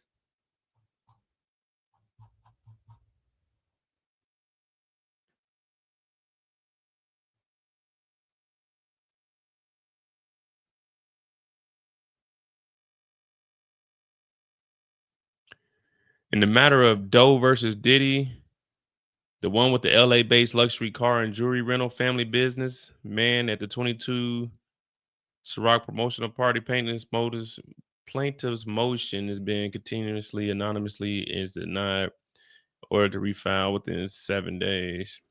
Yeah, they just dropping cases on this nigga.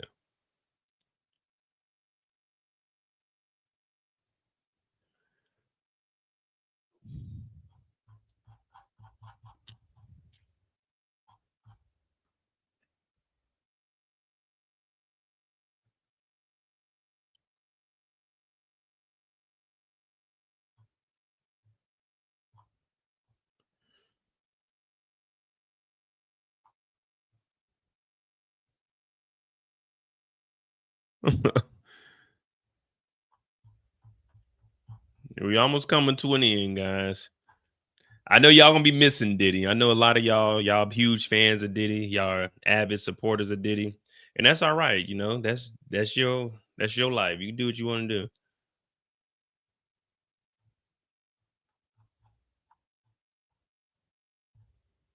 Try and get down to.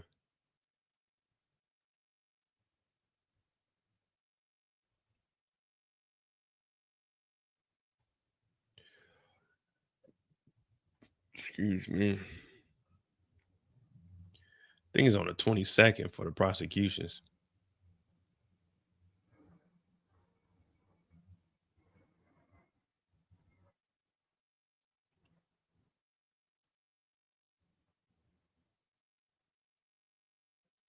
Okay, yeah, here you go. Here. So we'll this is just the verdict sheet. We're on a break. We'll go over this one more time. This is not the official one. This is the one that the prosecution submitted. I'm not going to do it line by line like we did. It'll just be running through it. But as far as the racketeering, they say, do you find the defendant guilty for count 1, which is the racketeering? It says letter A, if you found the defendant guilty of kidnapping, attempted kidnapping, aiding and abetting, kidnapping, or conspiracy to commit kidnapping in violation of California law, which we found out California law, you have to take them a substantial distance, hold them against their free will, which we forgot. Capricorn Clark. Remember, Capricorn Clark was in the truck. Diddy drove off with Capricorn Clark and said they're not going to let Capricorn Clark go until Cassie shows up. Remember when the Kid Cudi situation went on? They were in the house. Capricorn Clark called Cassie. They got the phone calls. Remember Lauren London was on the phone call also. Capricorn Clark was calling Cassie and them. It was on speakerphone. Hey, Kid Cudi, Diddy's in the house. Kid Cudi like, man, what the fuck? They drive back. Diddy drives off with Capricorn Clark. Capricorn Clark couldn't get out the truck until Cassie showed up. And then in order for Capricorn Clark to get out, Cassie had to get in the vehicle, which took Cassie back to the house. And that's when Capricorn Clark was let go. And then that's when Diddy started stomping Cassie out in the driveway. And Capricorn Clark was first forced to walk. So that's the kidnapping in California. That's the kidnapping in California that they're talking about. Then you got the New York one. Attempted kidnapping, aiding and abetting kidnapping, conspiracy to kidnap. We found them guilty on that one also. So California and New York, we got them guilty on both of those.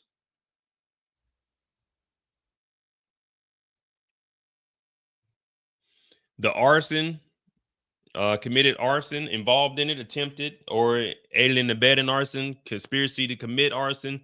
I said that's the only one. Arson is the one that I said I don't see.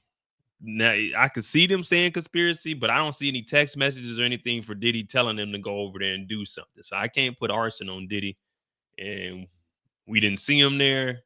We don't know if the people that did it know Diddy. So that's the only one I can't put on Diddy is the arson. But then you got bribery, including attempted bribery, aiding and abetting bribery, conspiracy to commit bribery.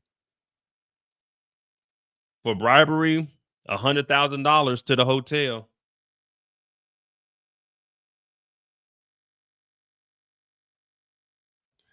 $100,000 to the hotel security. And this just says attempted bribery. You know what the other one was? The first security guard. How much can I pay to make this go away? Then Perez went over, not to Perez, Edie Garcia went over to the house and got paid $100,000.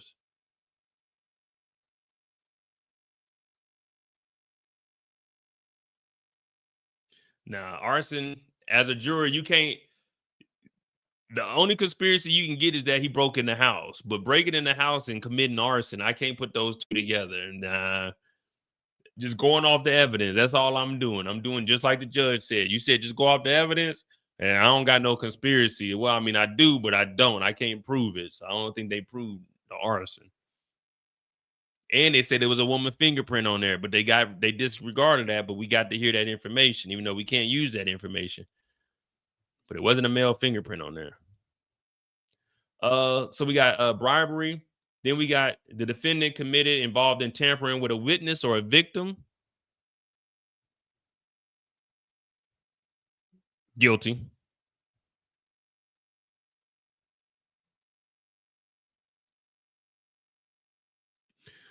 Good old guilty. Remember when he called Cassie up? Cassie, I need you right now, man. Tell him the police is here. Yeah, okay.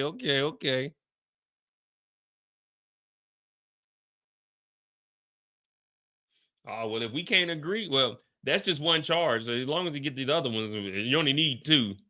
Now, if it was two multiple charges, well, shit, he still be found guilty on all of them. Yeah, we got the bribery. Then they got tampering with a witness.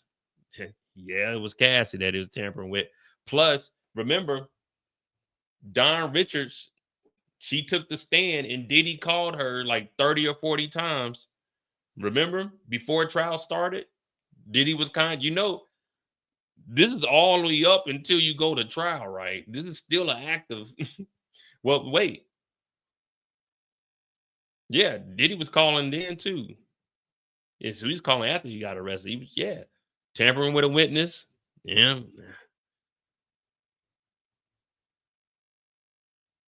What's the next one? Forced labor, which we already heard multiple people saying they weren't getting paid. They were made to work overtime. They weren't getting no money out of it.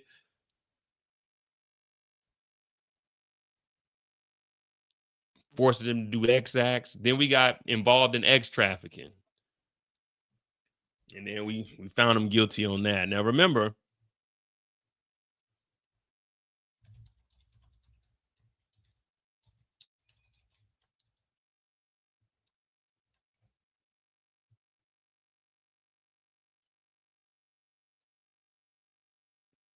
you can't go off of your feelings. You have to go off of the law and if it fits. X trafficking is the recruitment, harboring, transportation, provision, obtaining, patronizing, or soliciting of a person for the purposes of a commercial X act, in which commercial X is induced by force, fraud, or coercion, or in which the person is induced to perform such acts have not attained the years of 18. So there you go. I pay your rent. You got to suck something. I'll take you to a different country. I pay for everything you got. I'll take it from you. Remember, Diddy punched, he slapped old girl Jane Doe in the shower and then called up a freak off.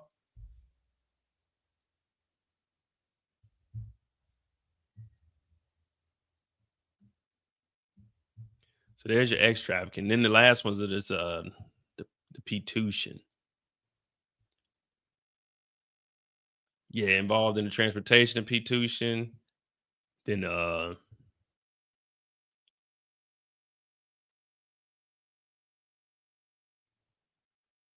involved in transportation for the purpose of it, and then induced to travel for the purposes of it.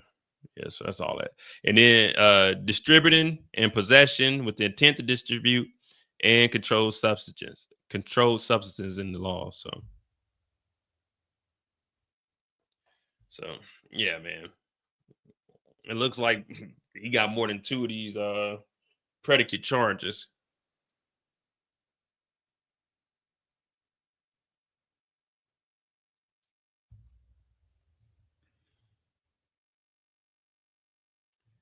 So they still got the sidebar. I think they said the break was to 11:15. Okay, they're back. Well, they're back from the sidebar from this. They're taking a break. It's only gone longer than was projected yesterday.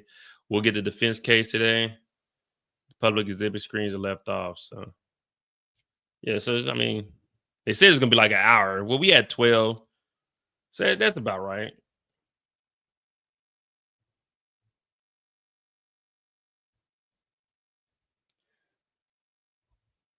Many organizations do that. What about the police force that was doing the train thing on that one officer? The same thing. What train? You talking about that white lady?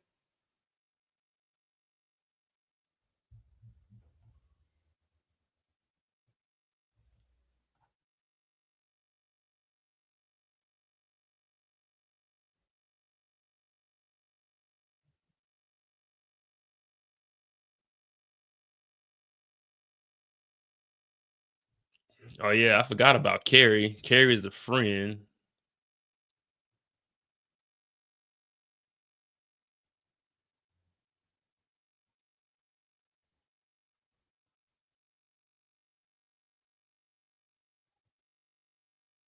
Who the hell is Frederick Zamore? That must be one of the other guys' names.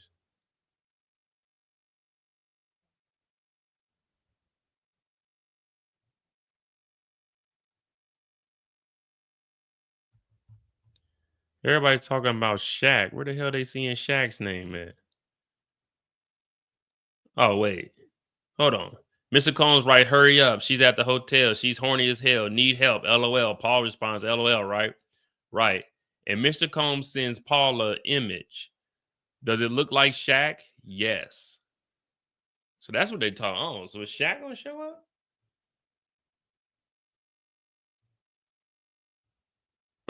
They said, does it look like Shaq?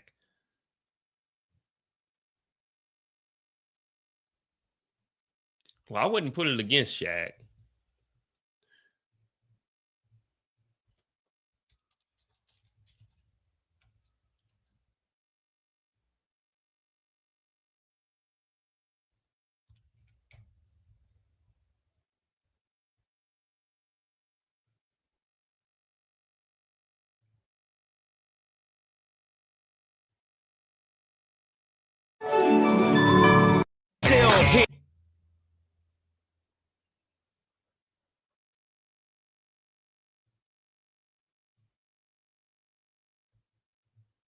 Pop, joints to rock, play the background.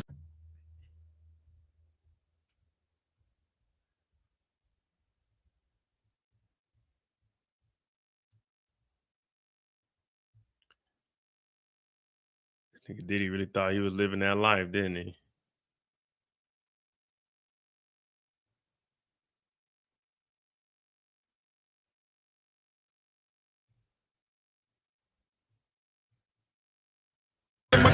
Money to get, cost to flip. Boss to sit at and sip cognac with juice to drip. Come on. There you go. There you go. Shaq Diesel in the house. There you go. This young Shaq too. This young Shaq too.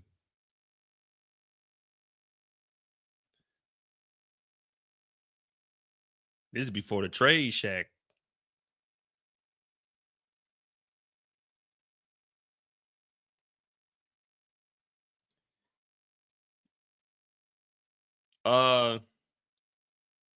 Capricorn Clark was in the vehicle. Capricorn Clark was kidnapped by Diddy the day of the arson.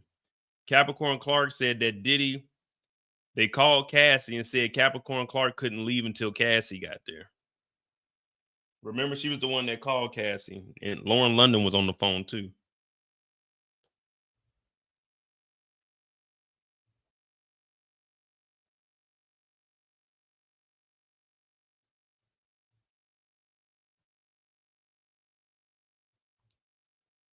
Simone said many organizations do that.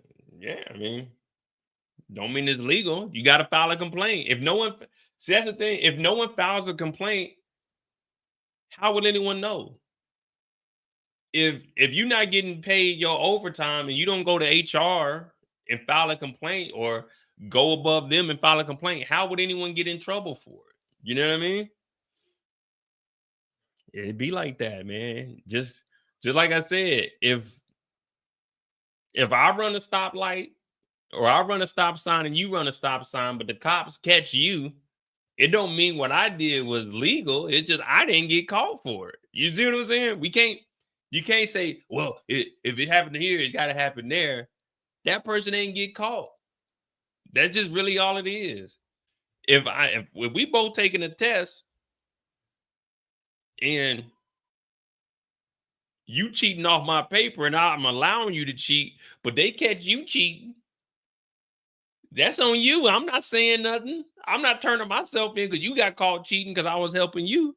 That's on you. That's your problem. I know now I'm not going to cheat no more. I know I'm not going to let you copy off of nothing no more. You get niggas in trouble. Just because someone else is doing it don't mean it's right. That's the whole jumping off a bridge because everyone else is doing it. Just because they jump off a bridge don't mean you got to. But yeah, if they committing crimes, you can commit crime. You can do crimes too. But if you get caught, that's on you. Like, hey, yo, whoa. Okay, they just got Diddy for forced labor. Y'all wouldn't get paid overtime. How much y'all get? How much y'all owed in overtime? You said $10,000. Okay, here's $15,000. It was just a hiccup. HR, the accountant, they was down. You know, remember I told you they went on vacation? Here go 15. You good? That'll cover that 10 plus anything else. You know, a little bit of interest. Woo. Whew. Wasn't trying to go down like that. What up, JoJo? Yeah, I mean, you got to file a complaint. They say a closed mouth don't get fed. Ain't that the truth? But they said, does it look like Shaq? They should have brought this up earlier. We really been here to try to find out what celebrities are tied into this. Don't tell me Shaq was in there getting some of Cassie or Jane Doe. What year is this? Oh, this is with Jane Doe, so this is recent.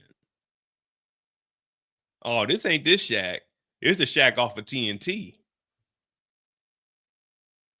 Or maybe it's just they sent the image. Like, hey, does this nigga look like Shaq?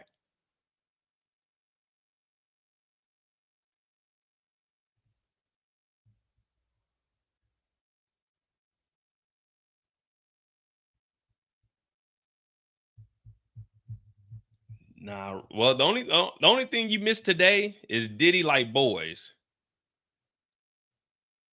Well, men. Let me not say boys. Diddy like men. He fantasizes about men. So that's one thing you didn't. I mean, we kind of knew, but we didn't know until we got a confirmation today.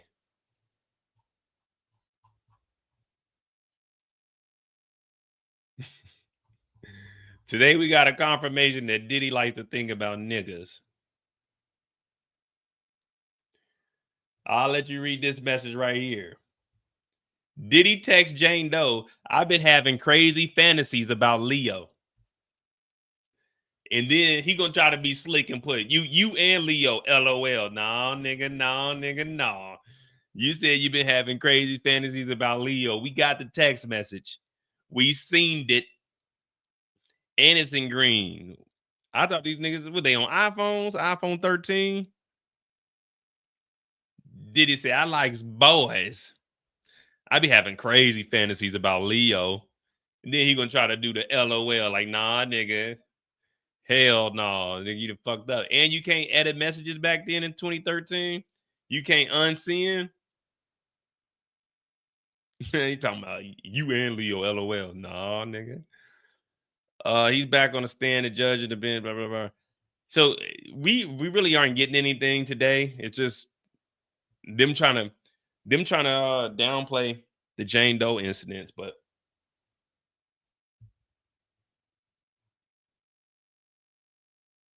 we're gonna keep things updated.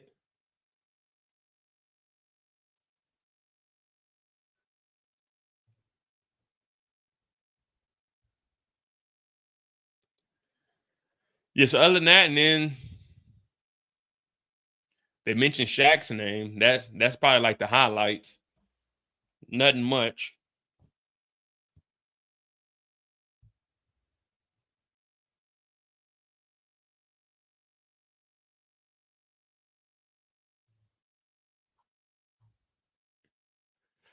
All right.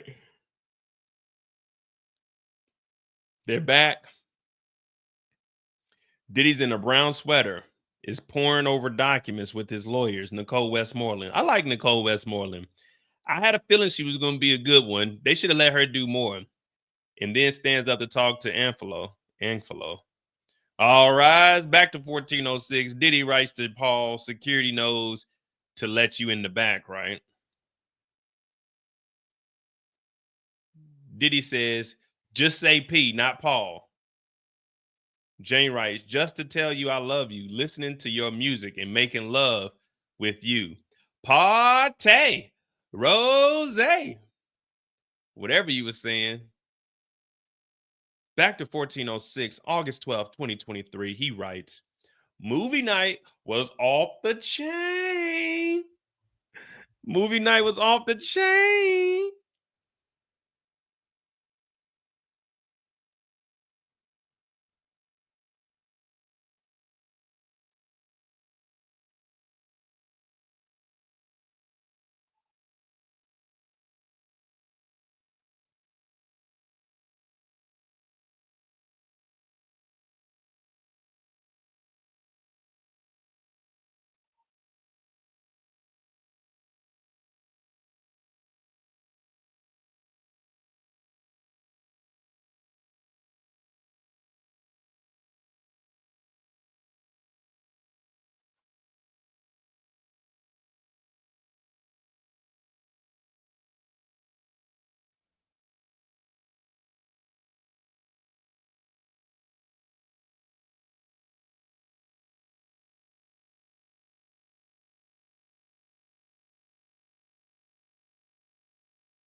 Kazam Shack.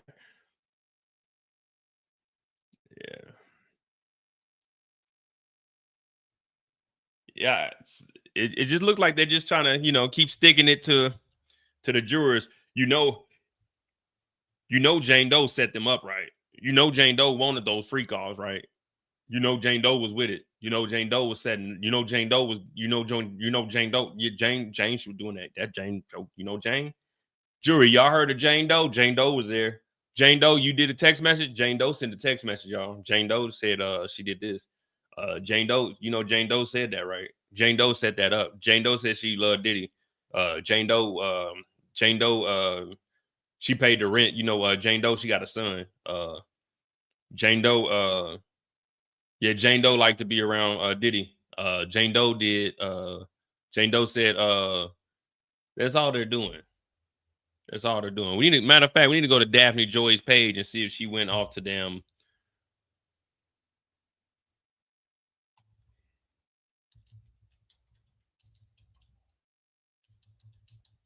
See if she went overseas like she said, or was she lying to the court?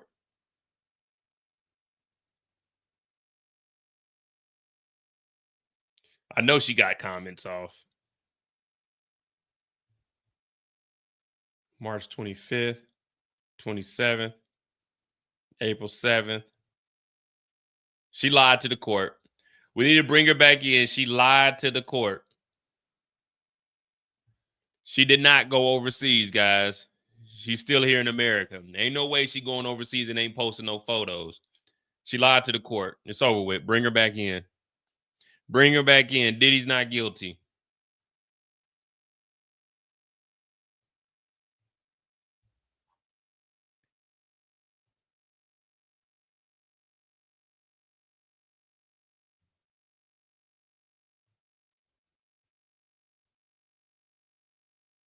Hey Daphne, how's it going?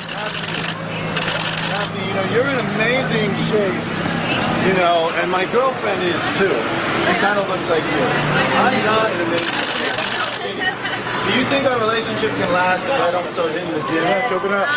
You're not choking up. No, I don't see why not. She needs to be encouraging, right? No, she's very encouraging, but I'm just very lazy. Have you ever been in a relationship with a guy who's not as fit as you are?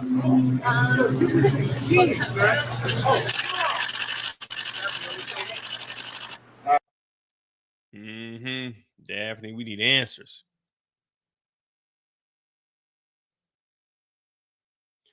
All right. Well, we don't know if it's her, man. We're just gonna stick with Jane Doe. But it's all the information we have. And movie nights was off the chain. And this is definitely over an hour 15 Diddy docket. Just say P, blah, blah, blah, blah, 1406.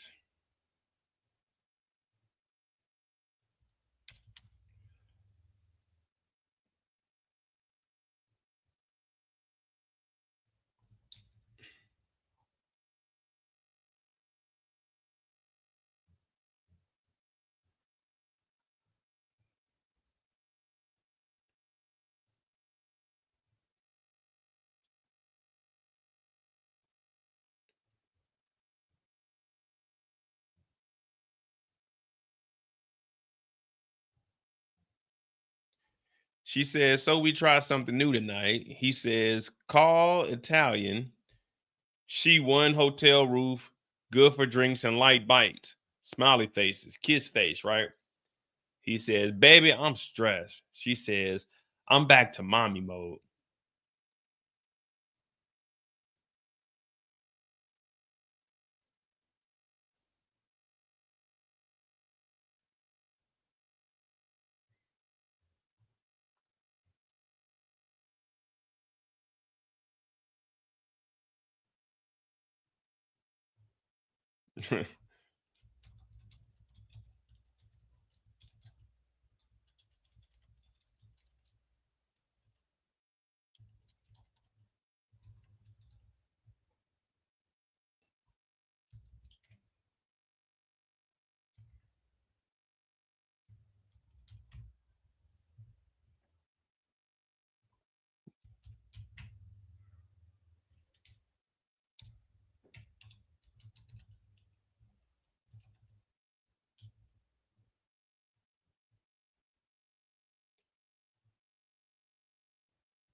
Oh, that's who Frederick is. Frederick was the one that was at the hotel that Diddy was trying to bribe. Enrique Santos, who's the data forensic. Who the fuck is this?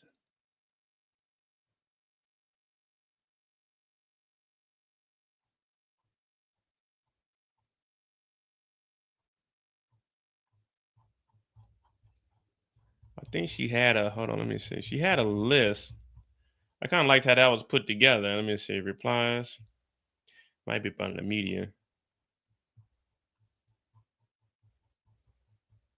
Here we go. Here.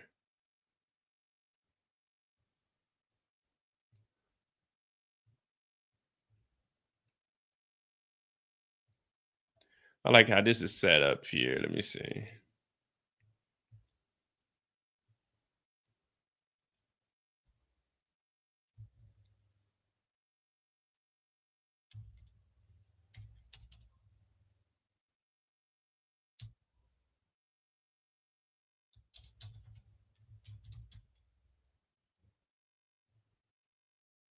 What's going on, Candy?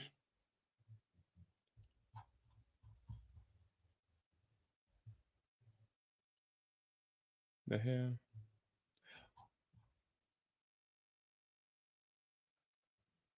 So she said she was back in mommy mode September 19, 2023. That correspondence to many chats we looked at yesterday. Pull up 1407, not one by one laughs. Go to page 48. I just want to highlight a few that I didn't think were in the chart. DX3187, Diddy writes, headed to ATL.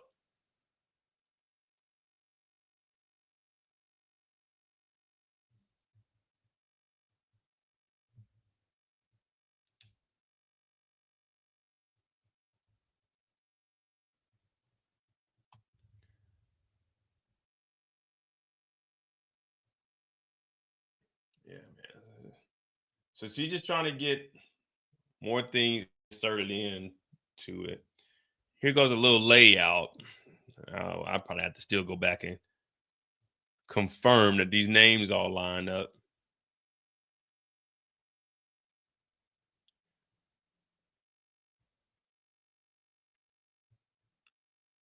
See, this not even. Frederick was the manager. Frederick wasn't part of the freak off, so that part right there is wrong.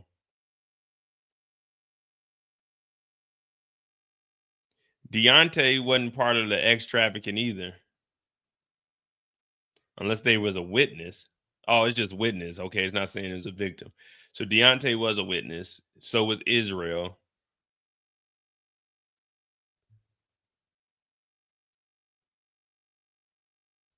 What up, Detroit Kings? The only highlights for today is the only highlights we got for him today is Diddy like men, and Shaq's name got brought up, but we're not sure if it's Shaquille O'Neal or not. That's the only thing that's really happened today. Other than that, we're just going over all the text messages we've been hearing for the last 8 weeks, 7 weeks. But we did hear that Diddy has wild fantasies about a man named Leo. And Shaq's name was brought up.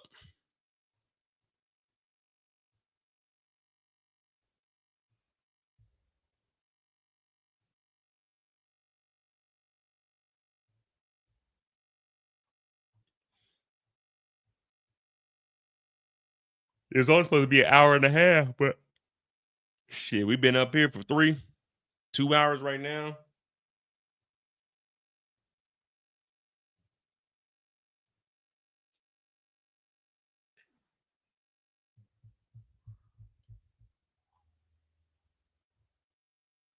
But after we get done with him, the prosecution will probably do a redirect, and then we'll go ahead and lock it up, and then that'll probably be the end of the day because they're doing the Rule 29.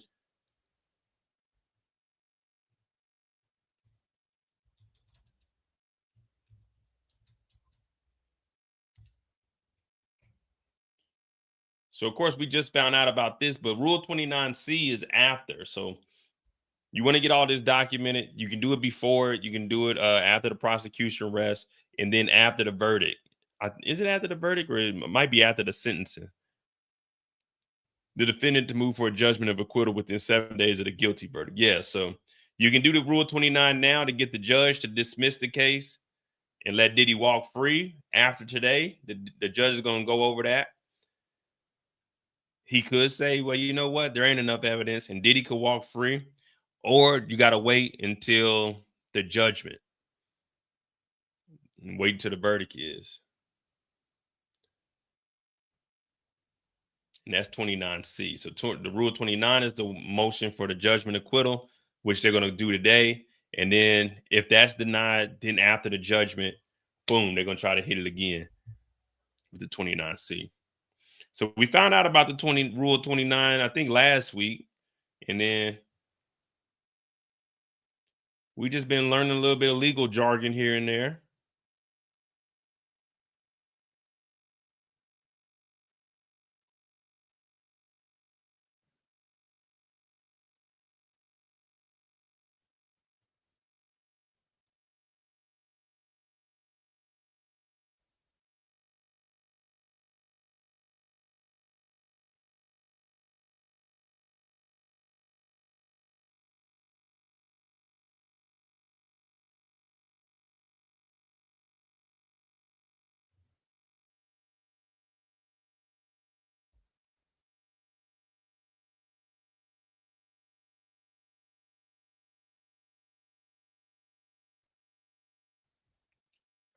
I think the judge is going to dismiss it. I don't know. Just upon the RICO, we got to pay out the $100,000. That's a bribery, and we got Diddy with drugs.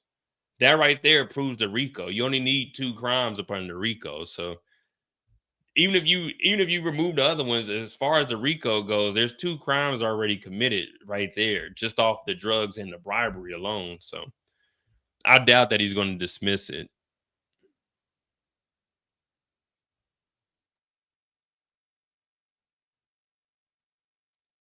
And remember, with the drugs, just having possession of drugs is illegal. Just having possession with controlled substance up under federal law is illegal. So it don't even matter if anyone else wanted any of the drugs. Just Diddy having it, that's illegal, which goes up under the RICO. So I don't know, man.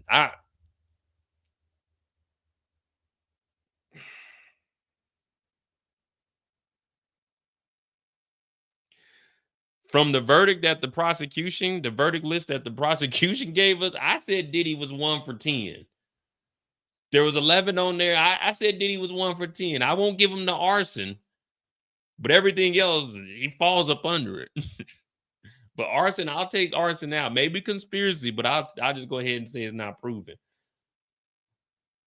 Yeah, I don't even know that's what I want to know. Was there really a plea deal? You know, no one really even knows. Let me see.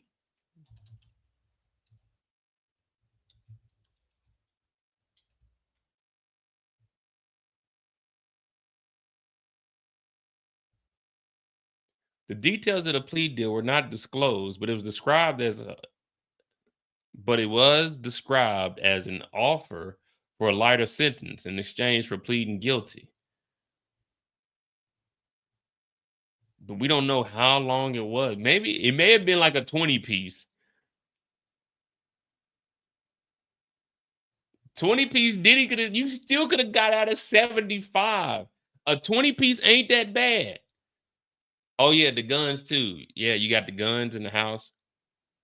But I don't know, the guns might be hard to prove. Well, because the guns were in the security room, the security office. But I think in the other house there were some guns that were found.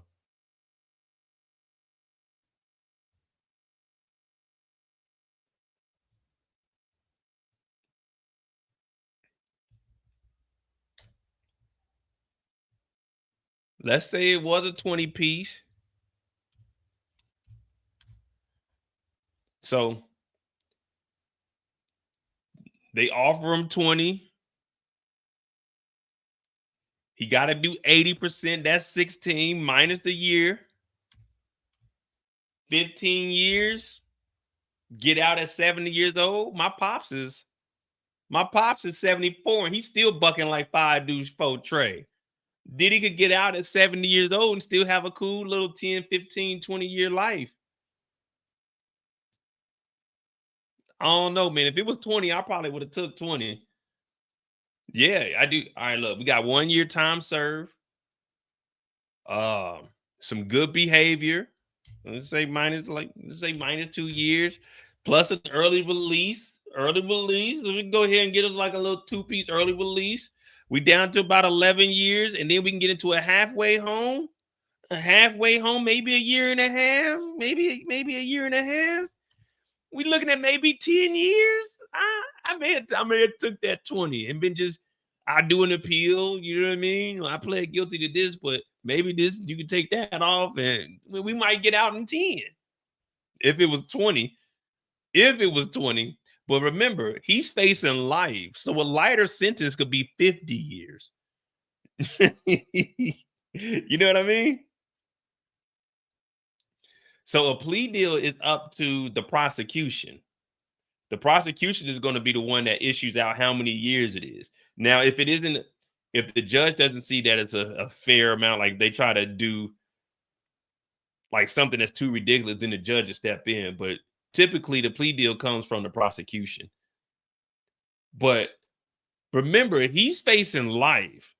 So I don't know if they were going to give like 20 years. They may have been telling that nigga, we'll do 25, 30 years off of a life sentence. You know what I mean?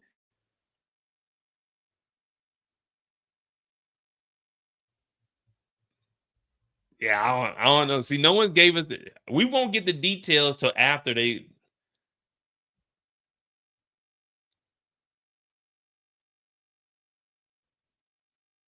Yeah, we don't know what it is, but Diddy explicitly stated, "Yes, I did." When asked did he reject the plea deal? If he could face life. So yeah, I don't know. A life sentence may have been 30 years. Wait.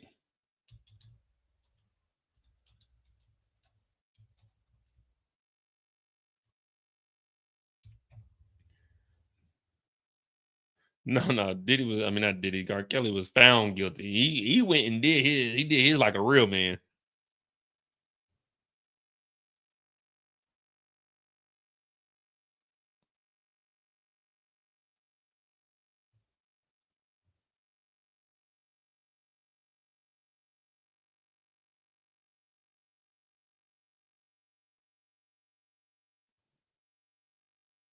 Yeah, shit.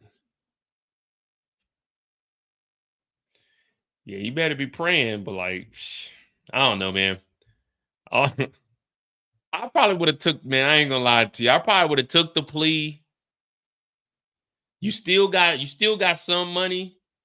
You can still live comfortable in jail. They still gonna keep you isolated away from the real thugs and criminals. You ain't gonna be like Tory Lanez. You're not about to be in general pop. Yeah, and you rather be in federal prison than state prison. State prison, they don't give a fuck. State prison is hell on earth. But yeah, you go to the feds, you be living all right, man.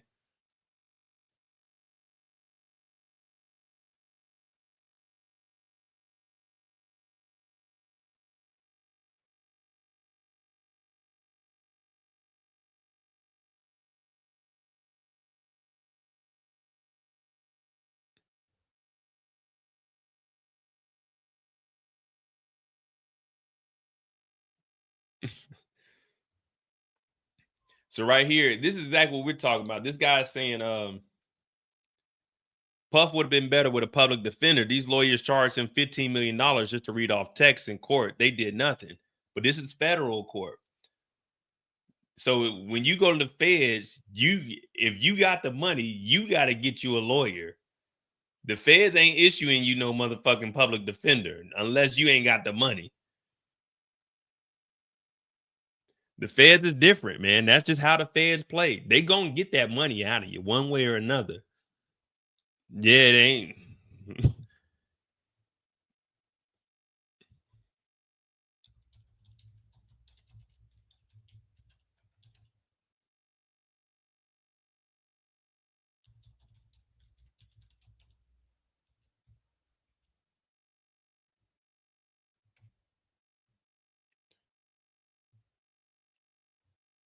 Yeah, if you got money, the Fed said, nigga, buy a lawyer. We not about to have no shit show up in the courthouse.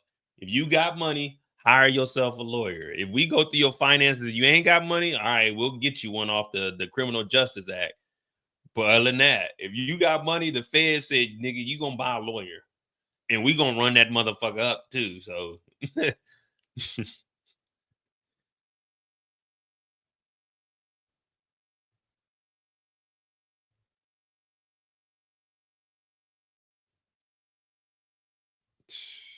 boy, the feds are different, boy. When they come into play.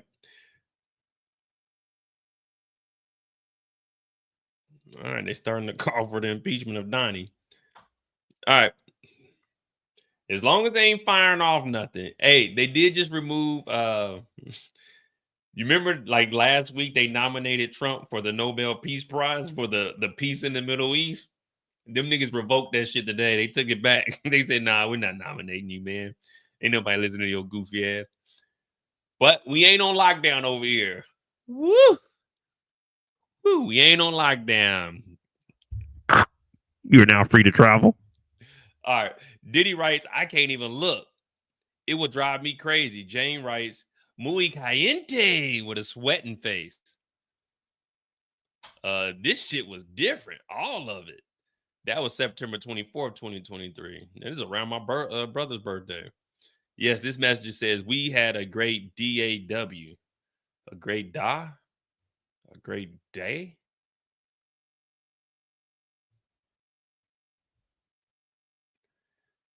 Jane writes, Diddy, I want to see mommy. What Jane writes, Daddy want to see mommy be bad tonight, right? Slide that. What? Come on, wait a minute. So Jane writes, Daddy want to see mommy be bad tonight. Slide that dent in me at the restaurant. No water emojis. Yes. What the fuck? Right. She right. I'm going to blow your mind tonight. Can't wait to lick your nipples. Right? You don't want to lick Diddy's nipples. Diddy be having DNA on his nipples. Jane said, Jane sent more emojis, Drew. She writes, it's sexy here in the hotel. Yeah, we need to run to the freak store. Let's skip ahead to 55, she writes. I didn't have time to do my nails. And he says, I effing love it.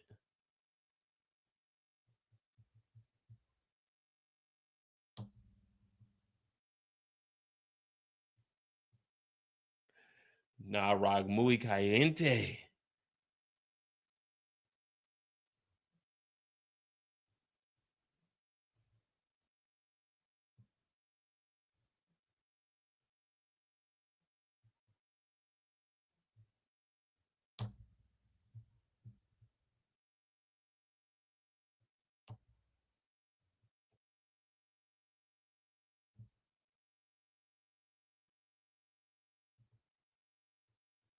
Yeah, I mean,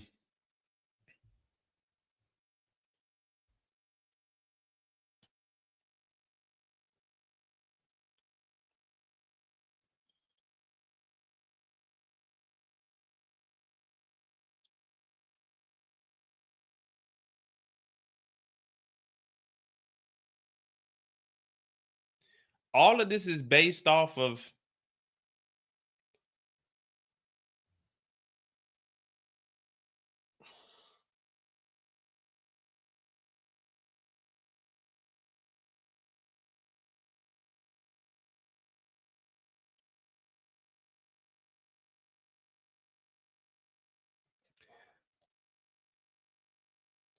she's doing all of this because if she doesn't do it, the rent isn't paid.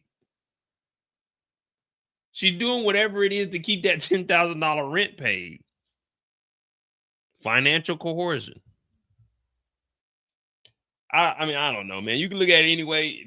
I'm with y'all. I believe, and I've said this multiple times. Yeah, she got abused by Diddy. We're not here for the decision she makes, but she's a bum. I've been saying that from the beginning. She's a bum. But that don't make what Diddy doing right. And we're not here for the dumb decisions. Like, yeah, she's doing all of this. And she's saying everything that Diddy wants to hear because she knows if she doesn't, then that means the $10,000 rent is going to stop. Now, like all of us, we're looking at it like, well, go get a fucking job and go live somewhere you can afford and not depend on this money. But we're not here for the dumb decisions that people make. You know what I mean? But I'm with you guys. Well, I don't know if y'all with me, but I've called her a bum since the beginning. You know, I'm not defending Diddy or anything. This is on, she wants to live that lifestyle, so she's voluntarily doing this. But that doesn't eliminate Diddy paying prostitutes. That doesn't change Diddy flying her to a different state and then flying a prostitute in to have sex with her. You see what I'm saying?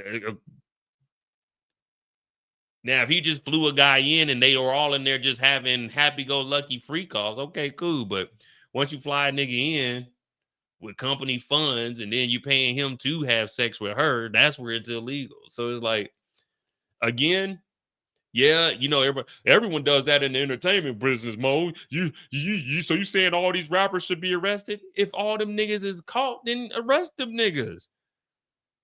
But just because you do a crime and don't get caught don't mean it's not illegal.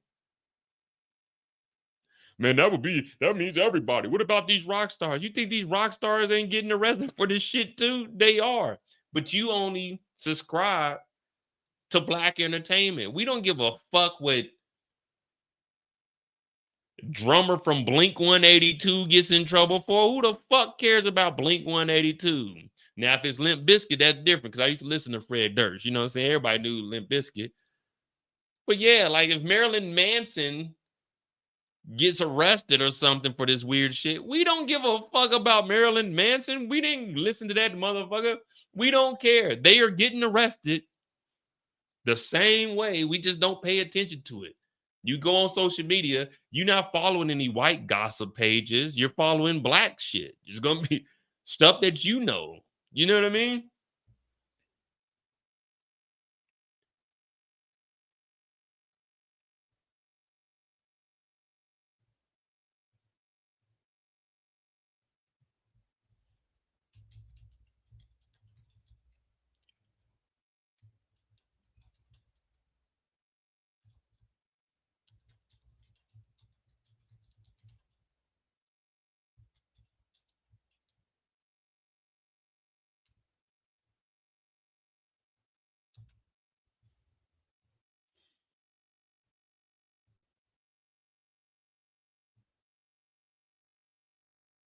No,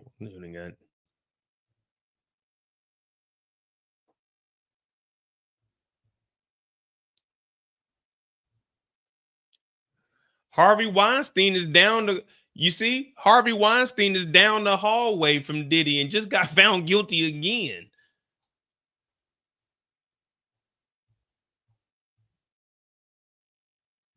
They got Bill Cosby on there, Kales, Diddy, Kevin Spacey. Then they got Cuba on here. That 70s show, nigga, 30 years. And this is December 2022, 30 years. Now I'm sure you could definitely find more, but we don't watch that. We don't watch white people, so we don't care what they got going on. That ain't got nothing to do with our culture.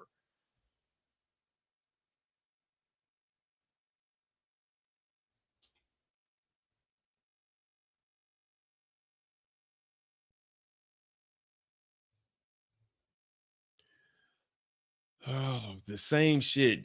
Jane and Diddy discuss flying Sly out September 23. Conversation discuss flight options for the entertainer. Sly exchanged an explicit message. I love being kinky for you. I love driving you wild. Jane texted Diddy.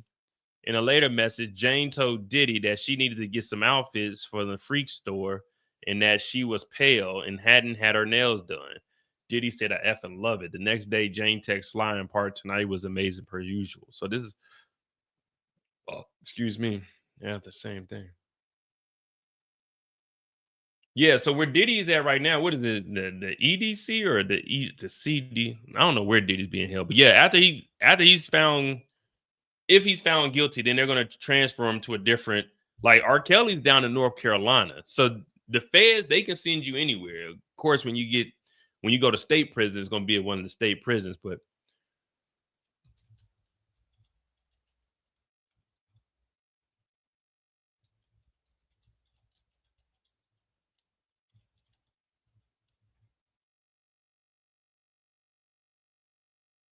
yeah, see, he's just in a detention center here.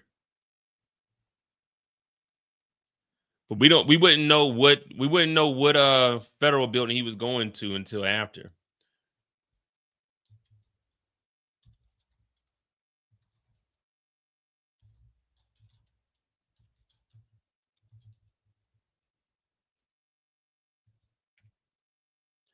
They'll probably try to get him somewhere close to New York or probably either New York or Miami. It just depends on where his family is going to be at.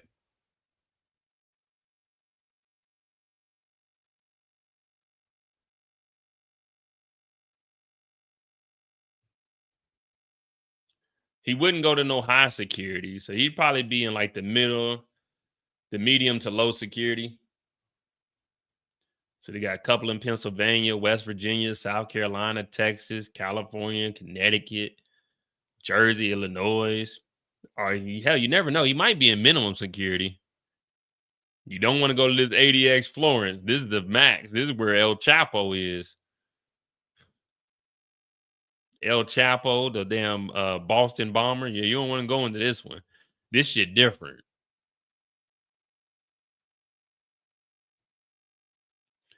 Yeah, so you might go to like either Tallahassee or you might go to the Florida one, the Miami one, to be close to this. But I don't know if they even gonna own the house down there in Florida. I know for sure they ain't gonna be making no payments on them houses. Yeah, you don't want to be in West Virginia. That's up in the mountains.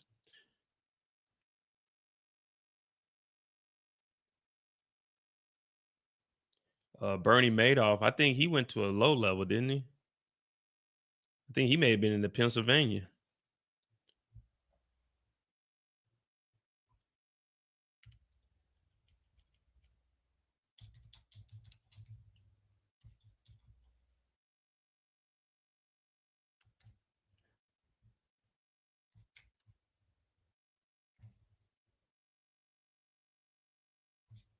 Oh, he was in North Carolina. Oh, he's down there where R. Kelly is.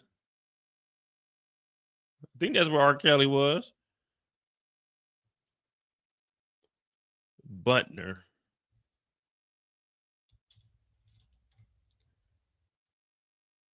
Yep, that's where R. Kelly is. Down there where Bernie Madoff went.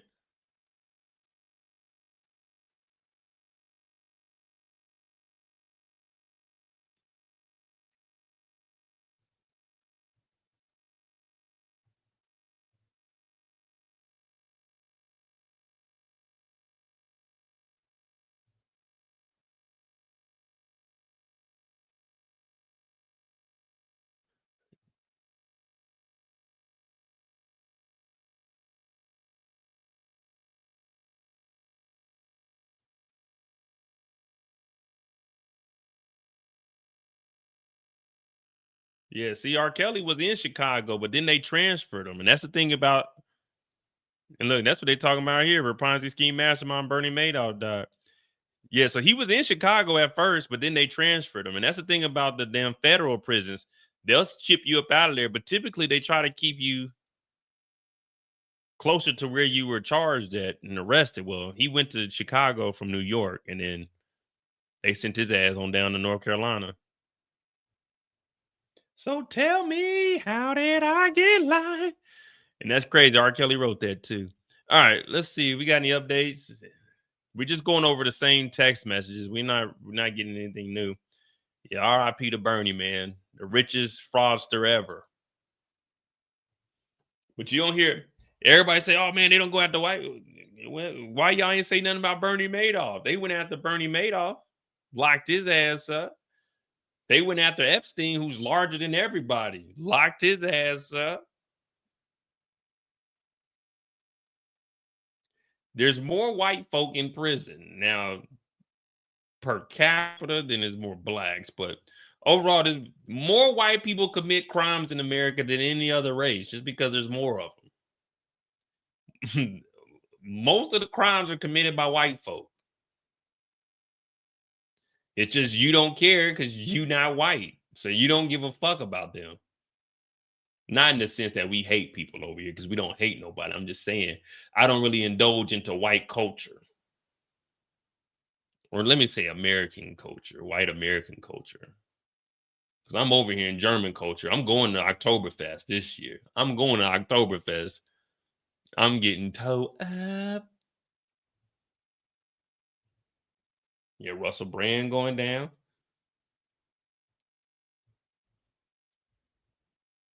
The CEO of Abercrombie and Finch. Oh, but you want to talk about him, man. We did a whole 4-hour live on him. It's just he ain't in trial right now. When Diddy wasn't in trial, we didn't care. We didn't follow up on this. All right, let's see what the hell Tina got going on. Tina has Jonathan Perez. How does he look? You could put him in front of someone, but he just took a full bar. So I think he'll be asleep soon. Damn, Diddy was on the Zan bar? Gotta turn off the screen.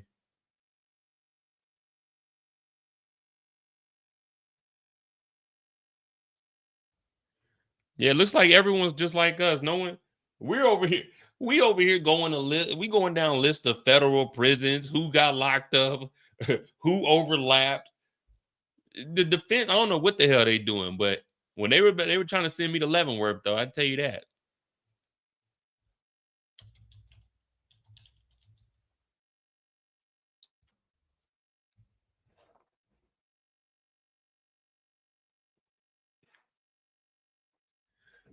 Mike Vick was down there in Leavenworth, Kansas. That's where they were trying to send me. Those 4 years I was facing in 2012, they were trying to send me down there.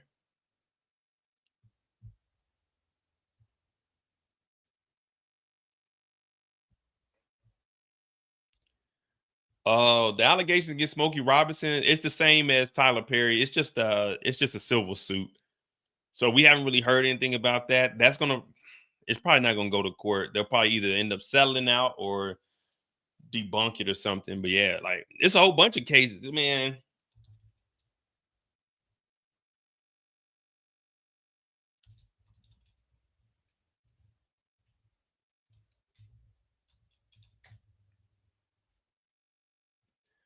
So yeah, the last thing we got from Smokey Robinson was May 29th, so about a month ago. But then Smokey Robinson filed $500 million case against the accusers. Yeah, it's all over the place, man. It's best to not even make no money in life, man. Diddy? Yeah, Luigi's still in jail. Yeah, Luigi locked up. Luigi, they didn't donate money to Luigi, man. That motherfucker Luigi, we'll have to cover his trial. I don't even remember his last name. Luigi Magno.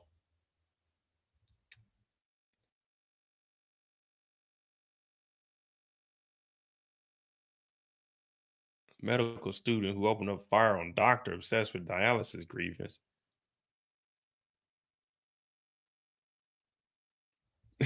You got Luigi's cellmate doing interviews, what it's like living with the CEO killer. Prosecutors trying to bias the public against Luigi. He's not doing court till September, so we got 3 years for that. I'm not 3 years, 3 months for that. Well, his previously hearing was set for June 26th, was rescheduled. So he's not due in court till December. So I guess he's going to get seen in September, and then I guess his trial starts in December.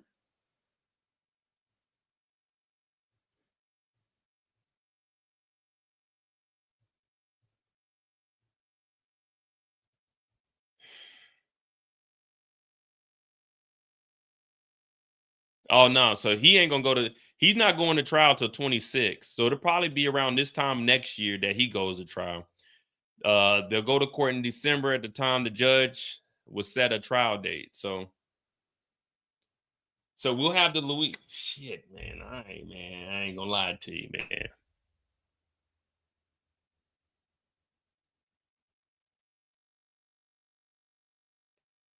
I might be fatigued by then. What up, Slime? Nothing crazy went on today. We got an NDA. Jane and Diddy discussed the NDA for the new entertainer in August of 23. Text message August 23. Jane and Diddy discuss having an entertainer sign an NDA. Diddy asked Jane what she thought about the new guy. She replied, "He seems cool, babe. Hopefully he doesn't know anybody we know. LOL." She also said, "We should make sure the man signed the paperwork."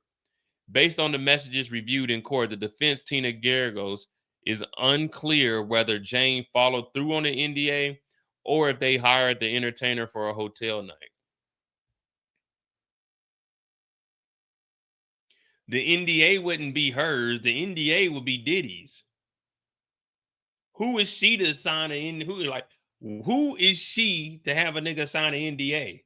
The NDA would have been on Diddy's behalf. So it's like that shows that it's going through Diddy's company. Or that Diddy was paying for it. But she said based on these messages, she's unclear. So why the fuck are you bringing it up if you're unclear? That's reasonable doubt. We don't know if she did it or not, so fuck it. You can't even include it. Yeah, Jane Doe is 50's baby mama, allegedly. We think it's Jane Doe.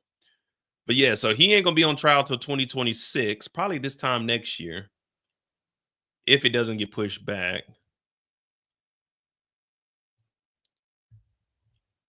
Then you got Tyler Perry, you got Smokey Robinson, Fat Joe, but you know they already got their issues with Fat Joe and when it comes to like the black community and stuff.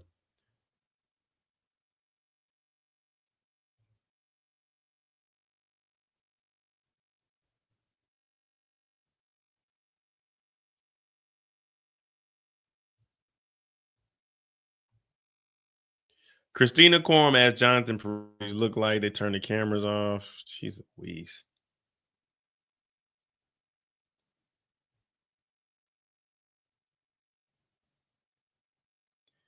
All right, Garagos. Here you have flight records for Jane going from LA to Miami 5 days before Diddy's post on the IG video, right? Right. Now, a phone call from Anton to Jane, 0 seconds. What does this mean? The clock starts ringing.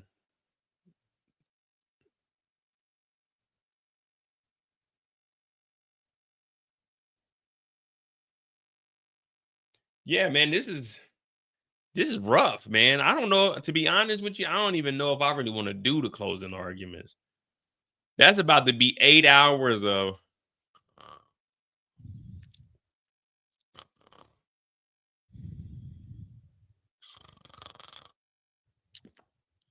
let me not sleep like that, man. This is a Diddy trial. You never know what could be flying around here.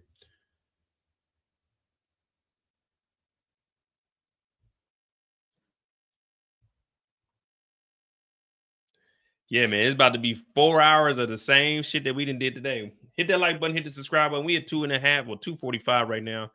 Once they finish up with Joseph, the special agent, then I guess we're done. I guess the rule 29 will go through. So I guess we'll do deep dives into like the Tyler Perry for tomorrow, probably Tyler Perry and the Fat Joe-ish.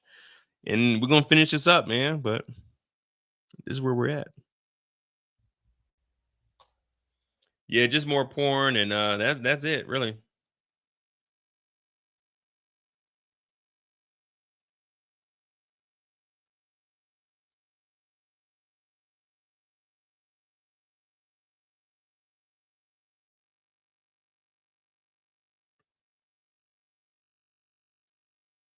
Oh boy.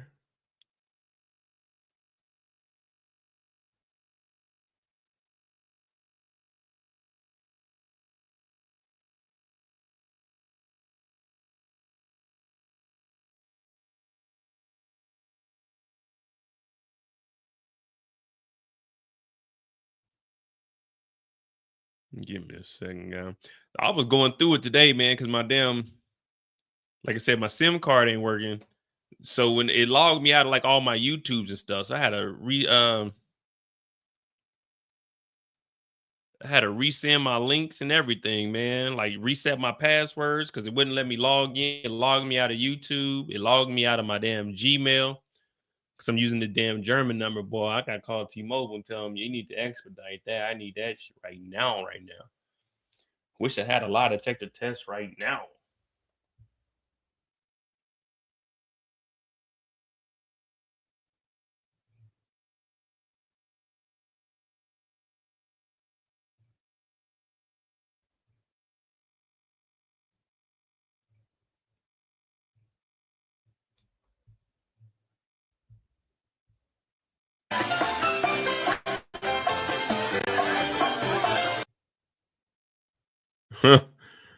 So Moochie just sent me this. I don't know if I can enlarge this or not.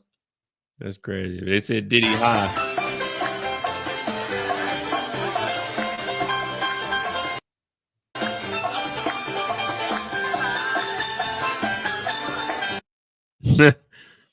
Good old Diddy, man. You can't go wrong with a Diddy party.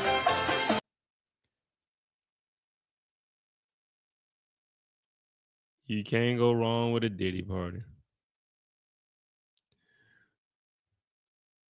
Oh, you're supposed to be going to her page and see what the hell she got going on.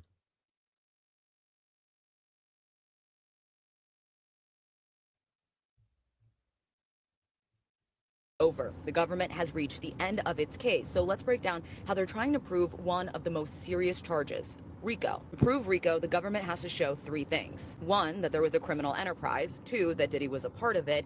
And three, that he committed at least two predicate acts to advance or protect it. First, they're accusing him of building a network of assistants, bodyguards, and staff to carry out illegal acts for him, which is why we heard from a number of his personal assistants. Now, there were no official ranks, but it seemed that the government was trying to prove that the assistants would get their instructions from KK, Christina Quorum, his chief of staff, and also his bodyguards would be the ones to handle any cash to pay for the drugs or the escorts. Now let's talk about the predicate acts, the crimes that hold this RICO charge together. And remember, the government only needs to prove that two of these occurred. First is sex trafficking, and the government had their star witness, Cassie, lay the groundwork, saying Diddy coerced her into these sex acts with male escorts while he watched to satisfy his sexual desires. Cassie testified that she was coerced to do these freak-offs through drugs, acts of violence, blackmail, and threats to her reputation or career. Then there was victim number two, Jane, who essentially said the same thing. She says that she was introduced to freak-offs through Diddy under the guise of a relationship, was coerced through drugs and financial manipulation. Jane testified that if she refused to do the freak-offs, Diddy would threaten to stop paying her rent and she would lose her housing. Another big thing that the government set out to prove was to show that the lines were often blurred between personal and business, with assistants setting up hotel rooms and booking travel for the male escorts. And there's bribery, and the government had Eddie Garcia, who was a security guard at the Intercontinental Hotel, testify. That's the hotel where Diddy is seen violently assaulting Cassie on surveillance video. And Eddie testified that the morning of the assault, he gets a call not only from Christina Quorum, but from Diddy himself, asking to get a copy of that tape. Eventually, Eddie Garcia testified that Diddy paid $100,000 for that copy. Then there's kidnapping, and that's where Diddy's former employee, Capricorn Clark, comes in. Capricorn Clark testified that while she was working for Diddy, she was accused of stealing jewelry and was taken by his employees to a dilapidated building on and off for 5 days, strapped to a lie detector test. She was told she'd be thrown into the East River if she failed. And then again, a few years later, Capricorn said that Diddy showed up to her door with a gun, demanding that she get into the car so that they can confront Kid Cudi. Next is drug distribution. Several assistants said that they were tasked with purchasing, organizing, and carrying drugs for Diddy. Several witnesses testified to regular drug use, ecstasy, cocaine, ketamine, GHB. Importantly, Cassie and Jane said that they were given drugs, particularly ecstasy, so that they can engage in these freak-offs, with Cassie saying she eventually became dependent on them. Then we have forced labor. And that's where victim number 4, Diddy's former assistant who testified under the name Mia, comes in. Mia also testified working long hours for Diddy and staying up for days. She says she eventually moved into his home so she could be at his beck and call and was cut off from seeing family and friends and couldn't leave. She also said that she feared what would happen if she said no. Mia also testified that Diddy was violent and also sexually assaulted her. The government told the judge that they plan on wrapping up their case today. Then the defense said they need 2 days to present their case. So we could be. They said they was going to close it up today. We just been waiting.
Oh boy. All right, let's get it. Wild King Nice at James home. Hey, bro.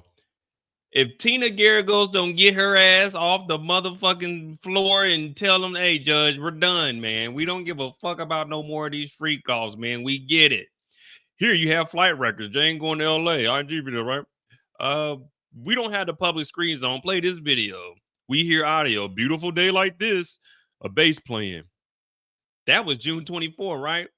Right. Let me play more video. Oh, 3 jurors' devices are not working. Golly, come on. Somewhere in between, Slim. Somewhere in between. Wild King modes or Gucci bag active. Flight record showed Jane flew to Miami before Diddy. May 2024 apology video. Flight record showed Jane flew to Miami to Los Angeles days before Diddy. Instagram post in May of 24 responding to the release of the surveillance footage showing Intercontinental with Cassie. Defense attorney Tina confirmed with HSI special agent that the records listed in the summary chart do not indicate any evidence of a third-party meeting with Diddy and Combs at the house. Yeah, she said they didn't. She said she was at the house with the family. She was sitting around. The family had a huddle. Then she had to step away and let the family do what they were going to do. They went on and made the video, and they made 3 or 4 rough drafts because the prosecution was trying to get all of the drafts submitted. Tina, how do I remember all of this? And you trying to bring this up right now on this last day. Tina, we get it. She flew out there before Diddy. Sometimes she set up freak offs. We get it. But the crime is, did Diddy pay for the said freak offs? The crime is, did Diddy have drugs? Did Diddy fly niggas to different states or countries and pay them to sleep with women? That's what we're here for. We don't care what the fuck Jane Doe did. We don't give a damn what Cassie did. We don't care that Christina Courtroom helped you out. We don't care that Robin authorized the money to leave the account. We care about the crimes that Diddy committed. We don't give a fuck. She said, oh, I like that. Oh, I like that, Danny. We don't give a fuck. We get it. She was doing all of it to keep her rent paid. The crime is Diddy was paying niggas to sleep with her. That's the illegal part. Defend that. Quit telling us that, oh, she was texting Sly. Sly, we had a good time. We don't give a fuck. Guess what? She only had a good time with Sly because Diddy paid for it. The illegal act was Diddy paying for it. We don't care that Jane Doe set it up. Who booked the hotel room and reimbursed her when she paid for it? Diddy did. Who brought the money to her? The security did, via Christina Courtroom, via Diddy saying we need more bottles in this motherfucker, 20 to be exact. Who said, Robin, we need you to book these flights through Combs Enterprise? Everybody talking about, well, there's no enterprise. Nigga, Combs Enterprise paid for prostitutes to go to different states. They got their own travel agency. This shit is as simple as it comes, Tina. Why are you giving us these same texts? She said right here she was cooking and she loved to mess with Sly. We don't give a shit. She ain't on trial. We don't give a damn that she was throwing that monkey around. We know she's throwing that thing around. Y'all played 15 hours of free calls. We know that. Defend this nigga Diddy. Stop telling us what Jane did and tell us what Diddy didn't do. That's what we're here to see. Is Diddy innocent or is Diddy guilty? We're not here to say Jane Doe is innocent. Jane Doe is guilty. Cassie's innocent. Cass, we don't give a fuck what they did. We're here for the crimes at hand. Why did Diddy text Christina Courtroom that he needed drugs? Why did he text Brendan Paul that he needed drugs? Why did he authorize $5,000 from Robin, the accountant at TriStar, to send to Christina Courtroom, to send to Fahim to get the money, to get the drugs, and bring it back to Diddy? Defend that. We don't care that Jane Doe is throwing that monkey to pay the rent. We know she's a bum. 50 Cent has called her a bum. We know she's a bum. We know she's fucking to get the rent paid. But we want to know, why is Diddy using that rent over her head to force her into these X acts? Oh, man, she was willing to do it. If you remove the money, you think she's doing this for free? No, she's doing this shit because she's getting something in return, which is illegal in its own sense. But we're not here for what the fuck Jane Doe was setting up or doing, Tina. You can try that with juror number 6, but guess what? They got that lying, stupid nigga off the motherfucking jury pool. They said, nigga, you signed the documents that said you lived in New York and you've been living with your baby mama in Jersey. Get your stupid ass the fuck up out of here. You may have pulled a fast one with juror number 6, but over here, over here, we ain't trying to hear that shit, man. Hurry the fuck up. Get this shit over with, man. We get it. She flew down there. You didn't defend Diddy beating Cassie's ass. You didn't defend Diddy paying $100,000 for this incident that she flew down 5 days before he made the goddamn apology video. Defend that nigga in the bribery charge of the $100,000 he sent to motherfucking Edie Garcia. Defend something. Stop reading these fucking text messages. We don't care anymore. All right. It was cool when this trial started 7 weeks ago. Oh man, it's about to be crazy. We about to have all kinds of celebrity. We heard maybe Kanye showed up and we heard Shaq's name today. If you ain't dropping no bombshells that somebody else did something and made Diddy go do it, we ain't trying to hear it no more, man. We're done. We're fed up with this shit, man. It's hot as a motherfucker in here. I keep looking up to get updates, and I don't want to be quiet so you guys aren't just sitting here looking at me, not doing anything. But mother freak, we doing the same thing all day. They said an hour and a half. We've been here for 3 hours talking about text messages of Jane saying she was going to suck some today, and she messed with one of the niggas outside of Diddy. Guess what? She ain't on trial. We not here to determine if she's innocent, if she's guilty, if she's a project. We don't give a fuck. All we know is that Diddy was paying niggas. Defend that, and let's get this motherfucking show on the road. Where'd the drugs come from? Where's the money coming from? Is it Diddy's money? Yes or no? You talked about the Amex card, but you failed to realize that you never mentioned that Combs Enterprise, the one that was booking all these flights, was owned by Diddy. You keep missing all of that. Who booked this flight for Jane Doe from Miami? Miami from Los Angeles. Oh, that's right. Combs Enterprise. Talk about that. How much money did Diddy spend through his travel agency to fly her ass down there? Because that's where it's coming from. We know she's a bum. She has $0. She can't get her hair, her nails, her clothes, none of that unless Diddy is sending her the money. Sent $15,000 for a free call. Gotta send her money for the hotel rooms. Defend that shit. We don't care that her and Sly had a good time. April 22nd, 2023. We don't give a fuck. We don't even know Jane Doe's real name. That means she is a protected witness. That means nothing that we say in here is going to be held against her. Defend this nigga Diddy and make a good defense. Because right now we're all sitting here bored as hell. And then we got to listen to your closing arguments about the same bullshit we just talked about here, because you're not going to defend nothing. You're just going to put the blame on Jane Doe and Cassie. And guess what? That shit ain't going to work. You need to defend this nigga some way, somehow, because the jurors, they just sent me a message. Now, I'm not going to reveal juror number 8 sent me a message, but juror number 8 said, Mo, I know you covering this and I ain't supposed to be listening to nothing you say, but you were 1,000% right with what you got going on right now. This shit is boring as hell. It started off good. It was crazy. We found out Diddy like boys. Shaq may have been there, but we don't give a fuck about none of that. Defend this nigga paying for these male escorts who turn into prostitutes because Diddy paid them. Defend that. Defend the drugs. Defend something, please.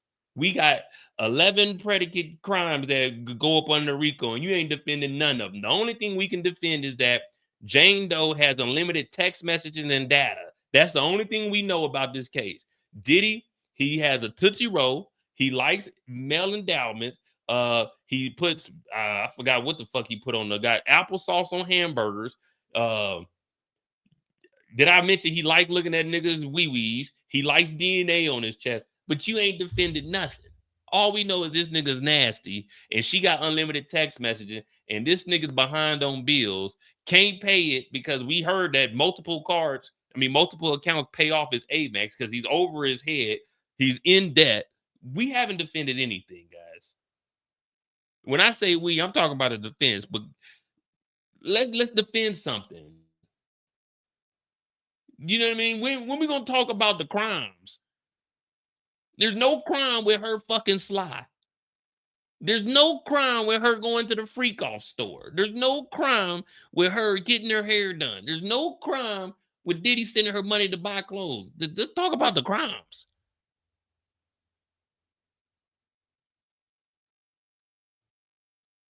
Oh, we got a video. We got a video of a freak off. Okay, nigga, who paid for that freak off, man?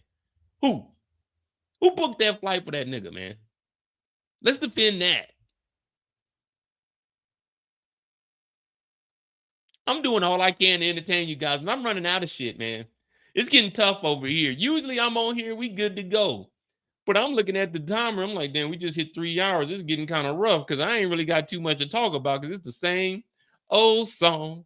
Just a different tags with a different escort. Yeah. What up, Slime? Thank you for that $5 Canadian, man, for your sanity. But I'm just saying, like, we aren't defending nothing. And I'm sitting here reading the same thing.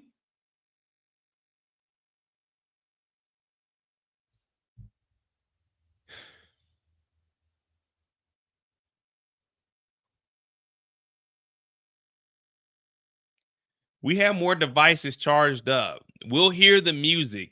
Now play the entire video. Now let's jump in ahead of this 7 to 8 minutes. And now minute 19. So we're just sitting here while they play videos. Here you have flight records or whatever. We already read that. So we're just... Garrett goes, almost done. Please stop it here. Do you see the message from Jane? I have the best memories. I have just a few to asking about 1409. Bring up 1408. Do you see an account transfer of $22,000? I know this special agent. He's sitting up there like, wait.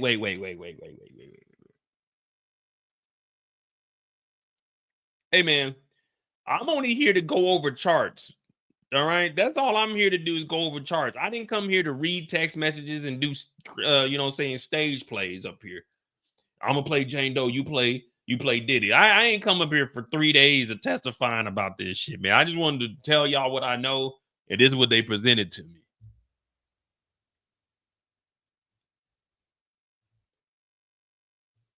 The Korean brainwashed prisoners with this technique. Yeah, I'm looking like, yeah, maybe juror number 6, you could have pulled this fast one on, but all of us were like, wait a minute.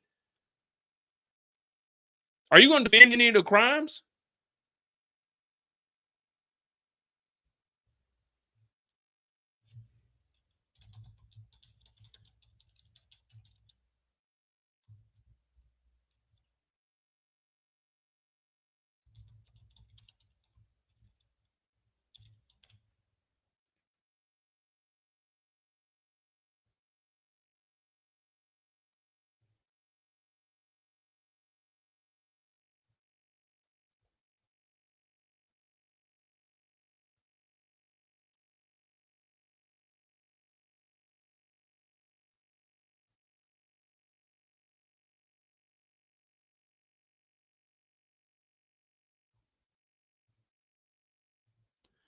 All right, so what's this account transfer? $22,000.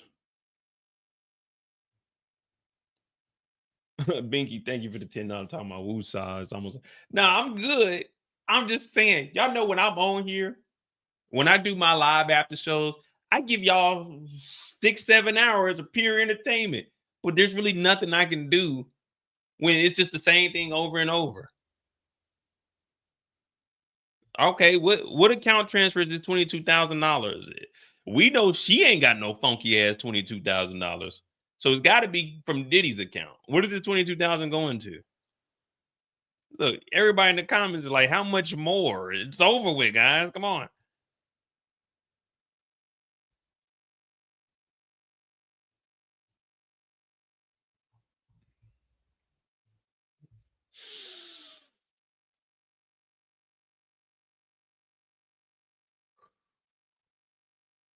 Diddy, I already told y'all how I feel. If Diddy loses this case, I got to call out all these lawyers, man, because they told me this is a dream team.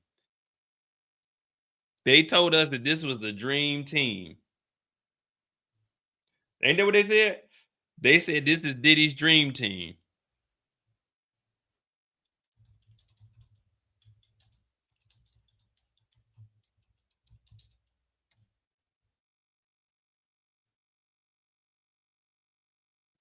We got the $7 man. Dog, they literally got a guy on this case that won a case for $7. And then he took a guy on appeal and the nigga got life. That's the lawyer that he got. A guy that won a $7 case. And then he took a guy that was going for an appeal and they gave that nigga life again. He came in there for an appeal. They looked at it. The judge said, oh yeah, nigga. Life, nigga. What did we give you the first time life? Add another life to that motherfucker. They gave that nigga another life sentence. I mean, it wasn't 2 life sentences, but it was just the life sentence he was appealing. They went in there and said, no, nigga, life.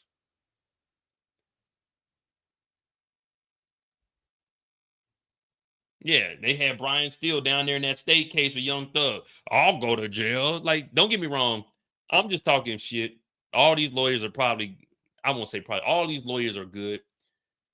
But, you know, just for us, it's like, come on, man. Brian Steele, you know, everybody, oh, man, Diddy got Brian Steele, man. You know he about to get Diddy off, man. Nigga, this is not goddamn Georgia. This is not Fulton County. First of all, Fulton County is Freaknik. You know what I'm saying? I remember Magic City before the Freaknik, before the police started all that weak shit. You know what I'm saying? All the skinny hoes get loose with it, and then the big girl let Bruce hit it, let a nigga fuck tonight. Damn right, bitch. Fuck for wife, when you flump tonight. You know what I'm saying? All I do is count. Yeah, that's what was going on down there at the Young Thug trial. This the feds. They ain't playing around with you. They don't give a fuck you, Brian Steele, nigga. Brian Steele ain't trying none of that slick talking with the judge up here. Brian Steele was calling the judges out down there in Atlanta. That nigga got in his federal court case and goddamn got in line. Motherfucking Brian Steele, well, Your Honor, I think this. Okay, yeah, we'll look at it. Yeah, it ain't. You need to do that. Nah, Brian Steele ain't do none of that shit up in this federal court. Hell no, man. It's different when you playing with the feds. Even the lawyers act different. Even the lawyers act different. They were acting a plum dumb fool down there in Georgia. Brian Steele was right. Remember everybody? Oh, Brian Steele, he got the court in order. Brian Steele, he's the big, Brian Steele, you the big dog down there. But up in this federal courthouse, shit a little bit different. Around here, there ain't no gun lines. You know what I mean? It ain't no gun line, no nothing. No, ain't no gun line. Ain't no fences, ain't no gun line. This federal court up here, come as you are, leave as a convicted fucking felon. They ain't playing with you niggas, man. Tina Garrett goes up here talking about, yeah, you see these flights from Miami to Los Angeles? Yeah, nigga, we see them. Who paid for them motherfuckers? Yeah, we seen them. Who paid for them? Nigga, we don't give a fuck. She out there 5 days before that, nigga. Who paid for them? That's what we want to know. Who bought the drugs? That's what we want to know. We don't give a fuck. Now, if he beats this, then... But if he loses, I don't want to hear nothing about no dream team. Dream teams ain't supposed to be losing. Now, Nicole Westmoreland, but again, I'm taking this case. If I'm a defense attorney and Diddy's team comes to me like, we got $1 million, shit. Okay, what do we need to do? Let me get all your records. So, Diddy, I need your phone. Okay, give me that information there. Diddy, I need the contact number to your mother, your kids. Also, I need all the financial records for Bad Boy Enterprises. Okay, we got Comb Enterprises here. What is your Ciroc deal? Do you have any extra Ciroc, untapped Ciroc? Okay, bring some of that in too. We're going to do a little bit of research on that. Okay, you said Cassie in the hotel. Okay, I seen the video. It's crazy, but we can just say that's CGI. Okay, they edit that right there. Okay, so that's good. We're there. Jane Doe. So you're saying Jane Doe, she's her baby father you had issues with, allegedly. So she's known to hop from dick to dick with whoever got the most money. Okay, good. So we're going to get her as a gold digger / groupie. Okay, we're good there. So we got that under control. So you do have a drug problem, right? You went to rehab? Okay, good. So we can definitely use that in the courtroom. We'll probably bring up your who'd you go to rehab with? Rehabilitation. Okay, it was down. Okay, we're definitely going to have them come up here on the stand. We're going to have them talk about how you did great, but it's kind of shaky. Sometimes people relapse, so we'll definitely throw that in there. Okay. You said Cassie was putting you through a lot of stress by dating a lot of men, and she also had like STIs and certain things of that nature. So you were kind of fearful for your life too. Okay, yeah, we'll definitely put that in there. We're going to see if we can subpoena her medical records. Okay, we'll do that. Let me see. Christina Corm, a white lady trying to bring a black man down. We'll definitely do that. I'm going to do a little bit of digging. I got some FBI partners. We're going to go do a deep dive on her. I'm thinking that she might be an informant because we haven't seen her around. So we're definitely going to throw her in the mix. Okay, what else do we got? What do you guys have? What do you other superstar attorneys got? Because I'm putting in work here. We're getting this guy off. Don't worry, Diddy. I know they're charging you $100,000. I'm only charging 1.5 million. It ain't too much, but trust me, we're gonna get this thing down pat. You said Farnsworth Bentley was around doing all of this also. Okay, we're gonna put some of the charges on him. What do you know about Kanye West? I know Kanye West was feuding with you online a couple of years ago, so we could just say that Kanye was actually the one that orchestrated this. And when he called you a fed, see, we can use that in the courtroom. We can say, see, even Kanye thinks Diddy's a fed. So if he is a fed, he wouldn't be acting like this. So again, I think this video might be CGI. I'm not for sure. Let me look at the edits because they said the times were off. Oh, they said $100,000. Who walks around with $100,000? When would we ever have 100? We barely have $1,500. Yeah, you remember the negotiating the $600? Yeah, we barely got $600. How are we gonna have $100,000? And who came up with that? Christina Corm was there, right? Okay, so Christina Corm was the one that offered $100,000 for the video because we seen the text where Christina said you shouldn't leave because we'll get in trouble for it. Okay, so that's good. Start blaming the white woman. Christina Corm is going to go down for this because we don't want to bring down a black man, of course. With 6 white prosecutors, oh yeah, this is going to look real good on you. Oh, what is your connection with Reverend Al Sharpton? Because we would definitely need to bring him out and have a big, let me see. Yeah, we could do probably like maybe we can find a big black church. Nah, not TD Jakes. I'm hearing he was on some freaky shit also. So we can get us a big black church, a huge congregation, bring Reverend Al Sharpton. What's that other bald head nigga? that kind of talk funny. Oh, Ben Crump. We bring Ben Crump too. Have Ben Crump do a little bit of talking. How close are you with the mayor of New York, Eric Adams? I know he gave you the key, but he had his own little thing. Do you know anything about him? How about him taking bribes? You know the Turkish government, they actually bribed him and gave him some stuff. So do you know anything else about that? Is there anything you can tell? Oh, you do? Okay. We're definitely going to use that because if we can throw a politician in here, that would definitely look good for our defense. So we got mayor. I know this is going to be a sensitive subject here, but what do you have on Donald Trump? Do you have any information? He's came over, he's told you something, he's may have made some remarks against the like black community or something, because we could definitely throw that testimony in there. Okay, so you do? Okay, you got an old email. What's that old email? Slick Oil 3. Slick Oil 3. All right, we'll use that. There ain't nothing else in that email, is there? Okay, Slick Oil 3. We're gonna have to admit that now. I'm just letting you know. But all right, so okay, good. We got that. So we got us. Oh, we need an alibi. That arson, that Kid Cudi shit. You said you and Kid Cudi, y'all squashed the beef. Okay, so and you worked with Kid Cudi prior to the alleged event, right? Oh, so you're a loyal motherfucker, right? So you wouldn't do nothing to a friend. So, okay, Kid Cudi, we can go and get that arson out of there. Now, Capricorn Clark is like a sister to Lauren London, right? Now, you always paid Lauren London. Lauren London has never had any complaints against you. So Capricorn Clark, her credibility, we can really shoot that out the window about the 80,000 you didn't pay her in overtime, right? Like, did she actually document any of that or she just made up a number? HR told us, okay. Who works HR? Now, I know you had some complaints at HR. So that person that said that it was $80,000, how many times have they showed up late for work? Because if we can get any records of them being written up for showing up late, their credibility be shot also. And how close was Capricorn Clark with HR and as far as finance? Because if we can get some cooperation between the two, some collusion, then we can definitely strike that out of here. And that right there would be gone. And then everything Capricorn said from there, we can definitely get that dismissed. Okay, so we're gonna do that. Are y'all putting together anything? I'm over here working with Mr. Combs, trying to get this nigga off, and y'all sitting around listening to me do all the damn work. I'm going through everything. We're trying to get this man off. This is an innocent man right here. And you guys, see, that's why you should pay me $3 million and don't pay them all that money. They ain't working. I'm trying to work. Edie Garcia. Matter of fact, that Israel Flores, that cop, we did a deep dive on him. Did you know he shot a nigga in 23? Yeah, the same guy that was security, he shot a nigga. Allegedly. But we did a little deep dive on him. So we don't know if we can really trust his ass either. You see what I'm saying? You got to go to work if you're going to be on the defense. All this reading text messages, fuck that. Blame somebody else, man. Throw everyone up under the bus, nigga. We going out with a bang. You see what I'm saying?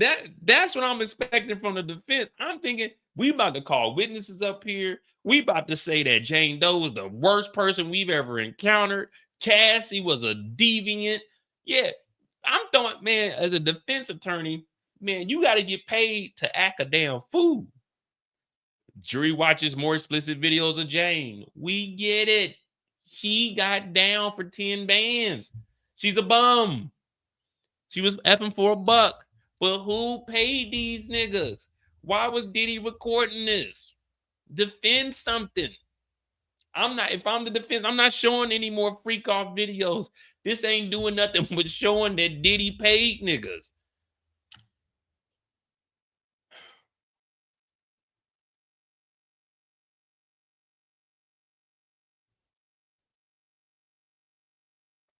I tried, guys. I tried to put together a defense. I'm trying to entertain you guys at the same time, but we just going around in circles. Like, look at this. Records show Diddy paid for Jane and the entertainer's travel from a personal account, but the summary chart lists travel manager as the payer.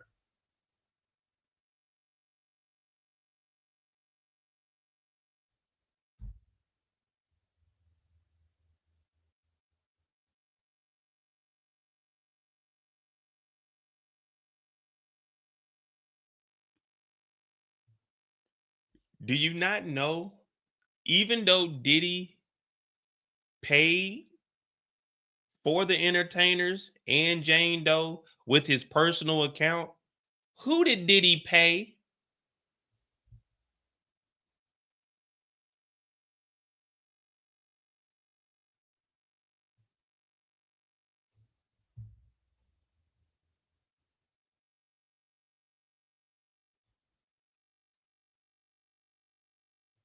Diddy paid with his personal account, but who did he pay? His own travel agency. That's still the enterprise being used to do illegal crimes. Did she not?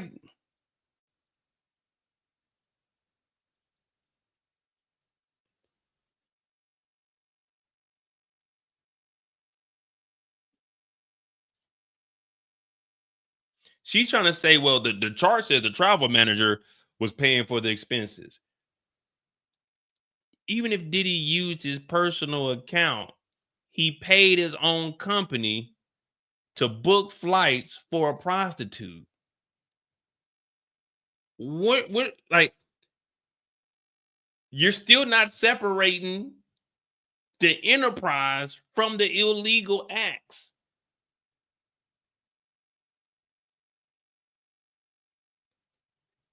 Diddy still paid with his personal money to do illegal activities via his travel management company.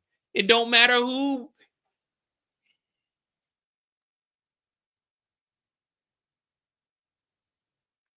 The reason it falls up under the RICO is because he owns a travel management company and he used it for illegal acts. Now, if he would have just booked this with his personal account through, let's just say, United Airlines, okay, he did that on his personal time, but the nigga used his own business to commit a crime. When ain't she getting?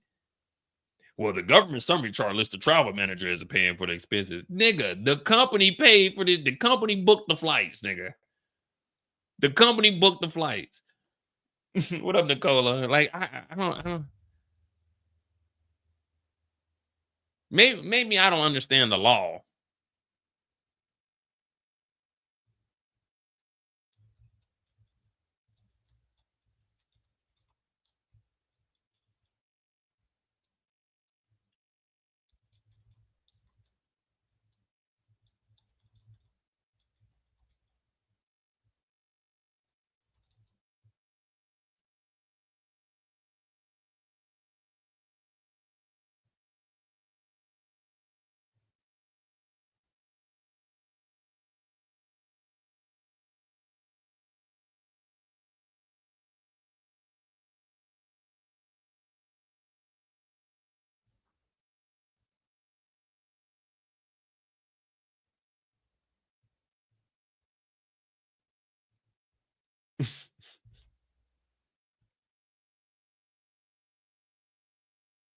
Yeah, I don't get it, man. Like, okay, he didn't use the business card, but he used his personal money and booked through his own travel agency for a prostitute.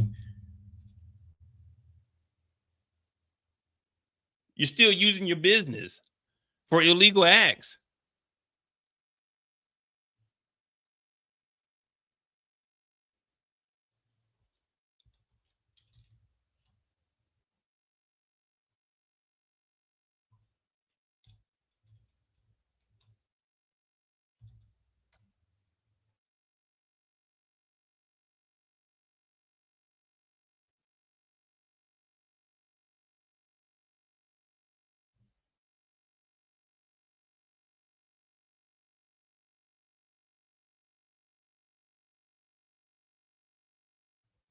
All right, the defense finishes cross-exam. Prosecutors are starting their redirect. All right.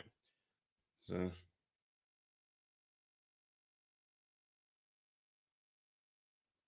Love Air LLC, limited liability company, but still not enough protection between personal. Yeah, I mean,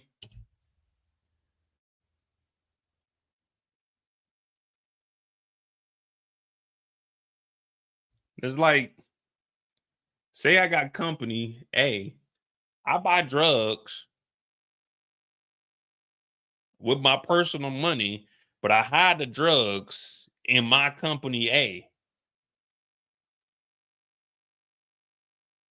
Nigga, I'm using the company. Even though I use my personal funds, I'm still using my company.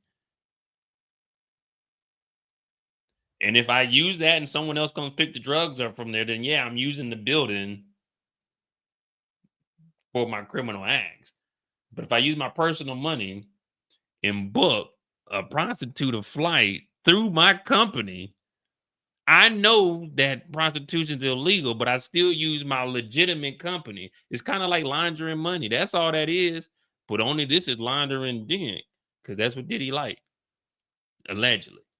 You know what I mean? That's all laundering money is. You take a clean business and you put dirty money in it and it come out clean. You take a clean business with your money and you book a prostitute, that business comes out dirty. You know what I'm saying? What comes out of that is a dirty ticket from a prostitute.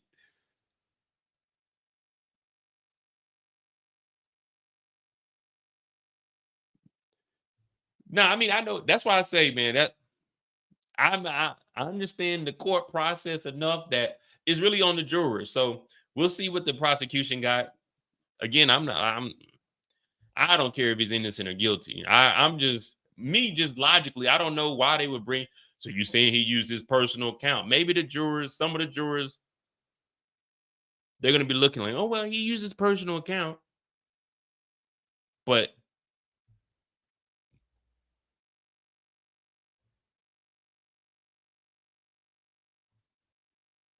this is from show the jury records from September and November.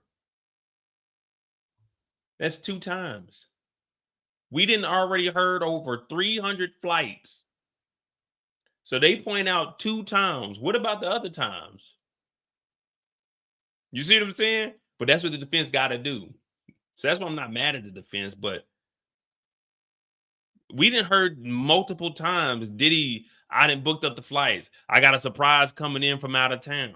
You see what I'm saying? Like, you can't show us September and November of 23 when we got crimes on your ass from 2013, 2014. So what about 15, 16, 17, 18, 19, 20, 21, 22, and 24? You can't show us 2 months out of 3,000 3,650 days. You showing us 2 times that this nigga did his personal account? You just gonna show us 2 times and think that that's what that shit. Damn, that nigga did it using his personal account.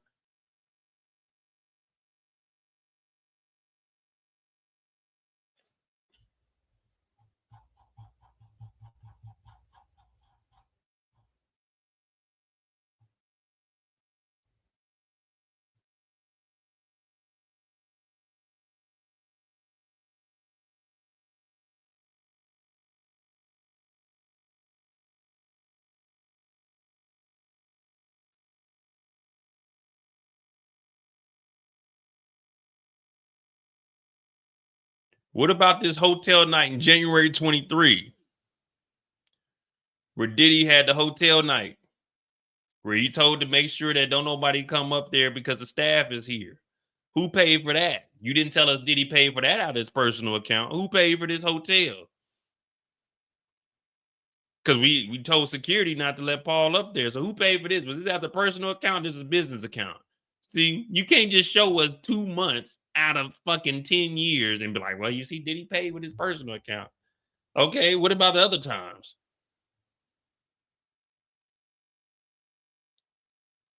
What about this time?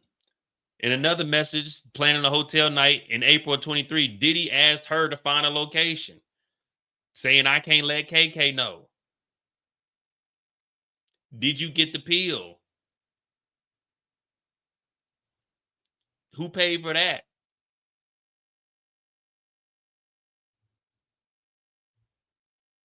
All right, the defense finishes. All right, let's see what we got, man. So we're still waiting on this 22,000. See what the hell this is coming from. Hit that like button, hit that subscribe button. This is it, guys. The final stretch. Then we got the so they took a break.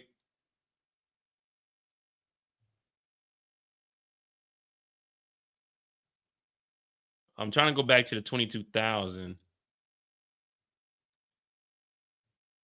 We got a little bit off the clock starts ringing.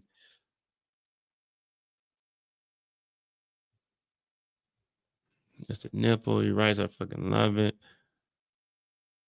Does it look like share full screen? 0 seconds to clock.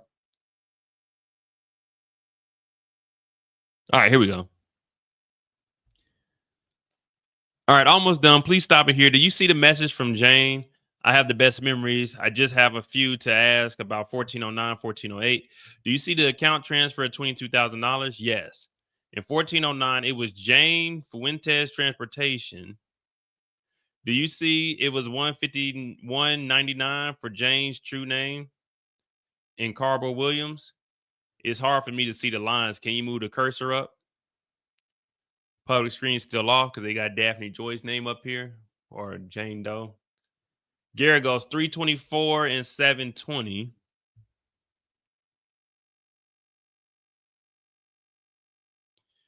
Meanwhile, Diddy passes a note to Nicole Westmoreland, seated at his right, who whispers to Mark in the ear. Let's go to page 96. Diddy's personal bank account records total $74,000. There's an account transfer to the LLC. Yes. What LLC?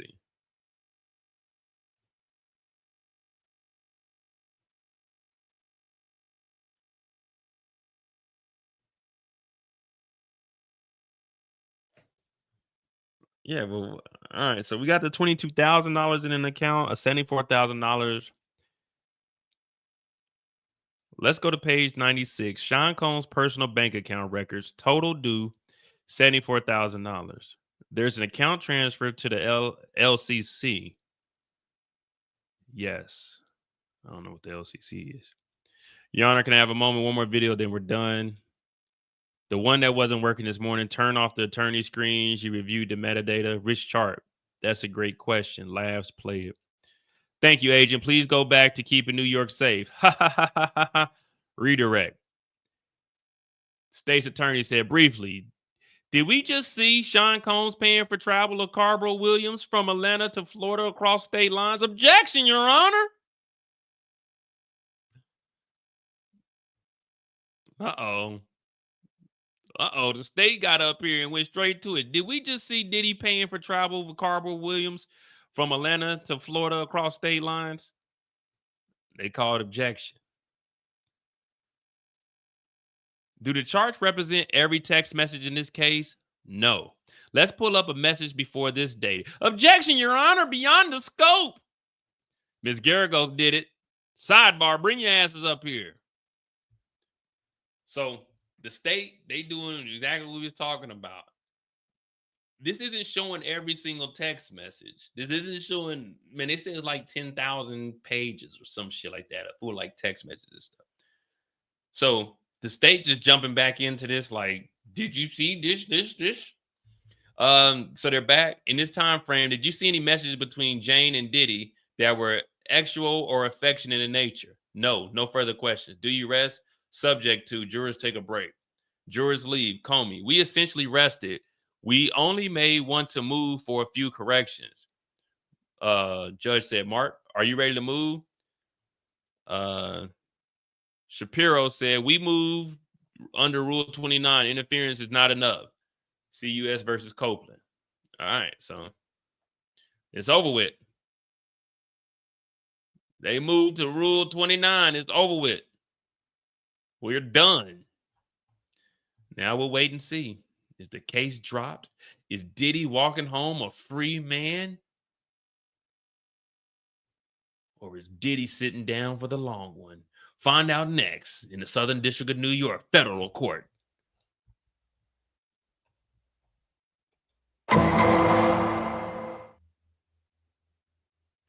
All right, on count one, Mr. Combs is entitled to a judgment of acquittal.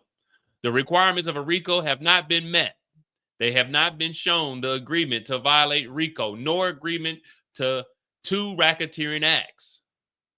Okay, let's see what the judge got to say. Oh, man, it's just getting out of order. So I guess they're going at it right now. The jurors are going to lunch, and the judge is reviewing it right here, right in front of us. All right.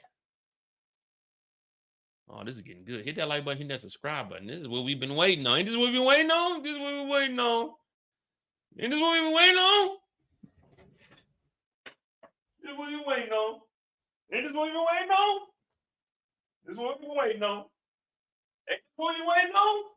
This is what we've been waiting on. Ain't this what we've been waiting on? This is what we've been waiting on. Ain't this what we've been waiting on? This is what we've been waiting for. Ain't this what we've been waiting on? This is what we've been waiting on. I said, ain't this what we've been waiting on? This is what we've been waiting on.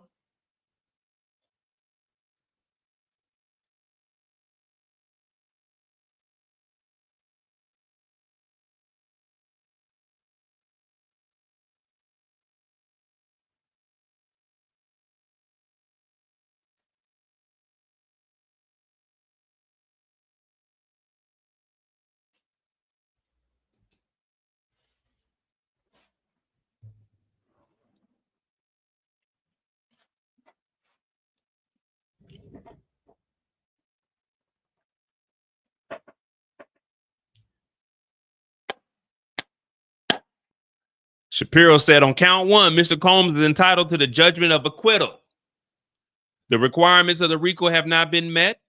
They have not shown the agreement to violate the RICO nor agreement to 2 racketeering acts.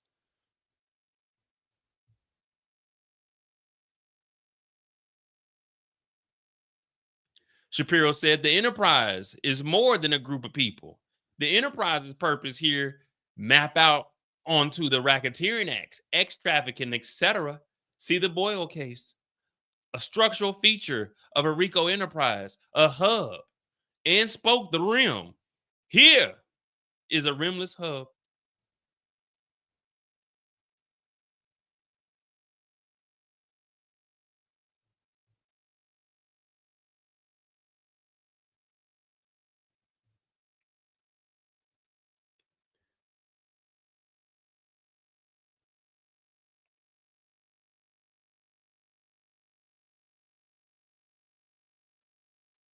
This is the one we were going over earlier.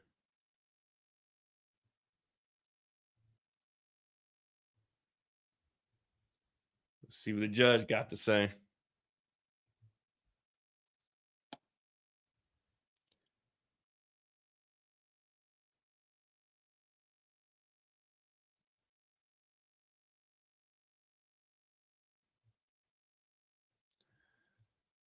See what the judge got to say. This is the make or break, guys. Diddy could be walking up out of here.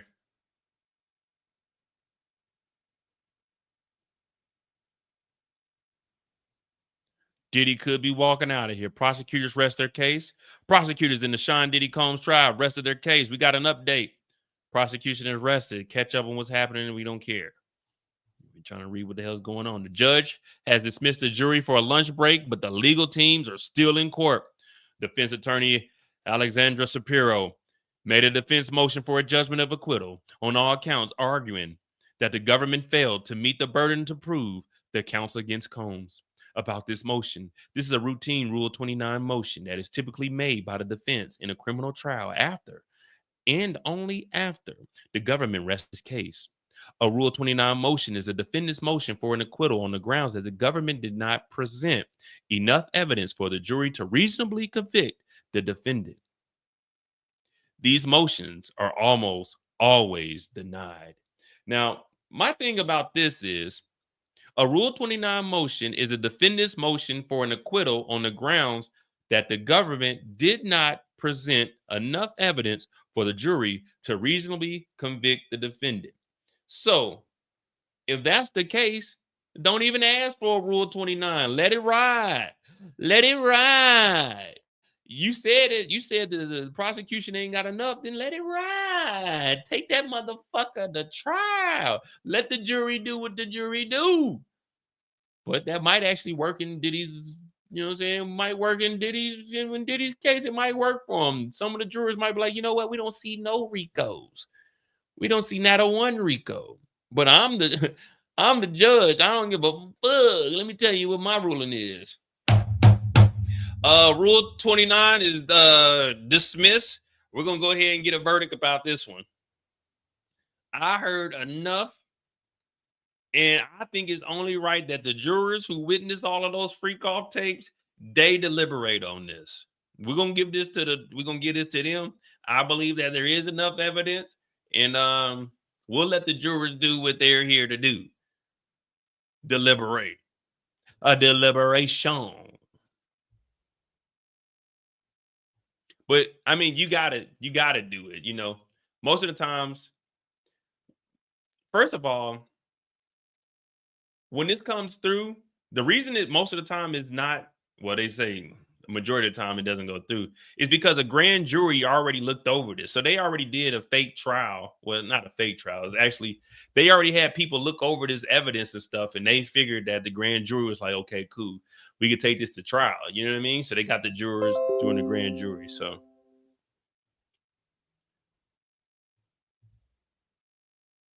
let's go find a Rule 29 that's worked. Let's find the famous Rule 29 that has worked.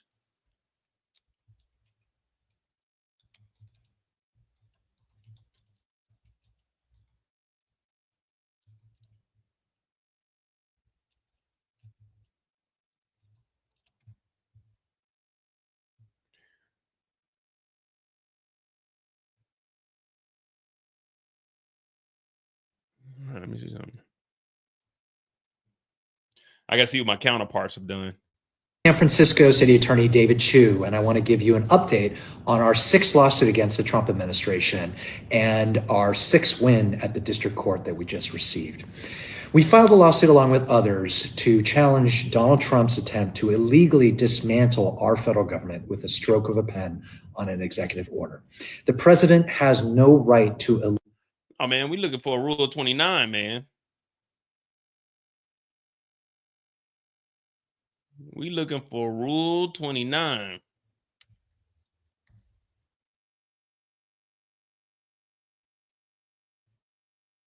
That's what we trying to find, a case where the Rule 29 work.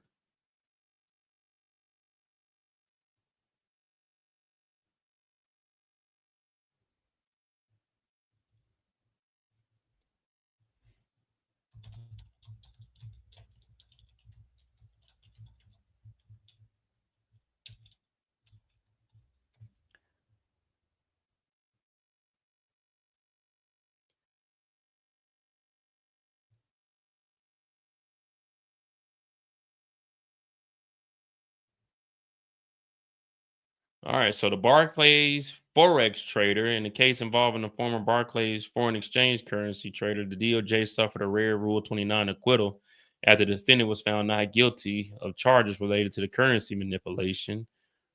Yeah, but that's a white-collar crime. Richard Ireland, the Pennsylvania federal court granted a Rule 29 judgment of the acquittal for Richard, acquitting him of 79 counts of bribery and money. Jeez Louise, we need to look this guy up. This case sounds interesting. Richard Ireland. Hopkins case, a judge in Connecticut granted a Rule 29 to quit. Yeah, but see, none of these are like none of these are these are all like white collar crimes that you ain't really gonna.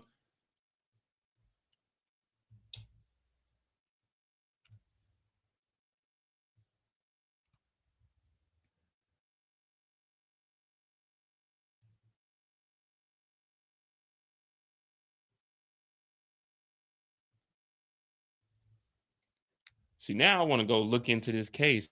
This nigga has 70 counts.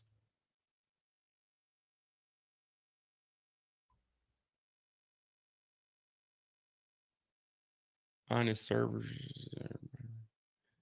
petitioner, appellant. All right, I'm gonna do some research on that one on my own. I want to see what the hell happened in that.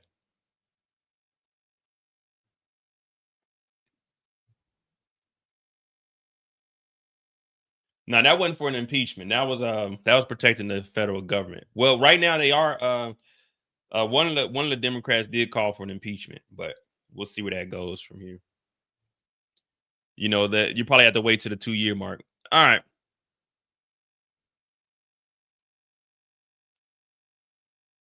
So they have not shown an agreement to violate the RICO Act. Shapiro said the enterprise is more than a group of people, the ex-trafficking, etc. See the Boyle case, a structural feature of a RICO enterprise, a hub and spoke to the rim. This is a rimless hub. Shapiro, there is insufficient proof to establish this 20-year-long conspiracy. Mr. Combs did not comprise. Mr.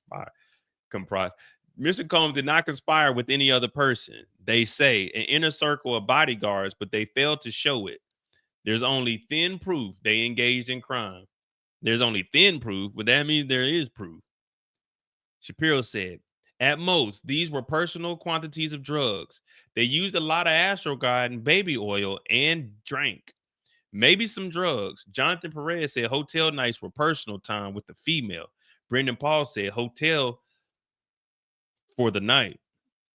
David James said he saw a naked man in a hotel room, but thought that wasn't part of his job. The ex with Cassie and James sometimes involved third parties, but they were not booked by staff. It brought them closer to Combs. James said to Carble, don't want team to intercept you. And in May, James said she had to wait for the assistant to clear out. And KK and the guards learned of Diddy's violence to Cassie is not racketeering. They did not help.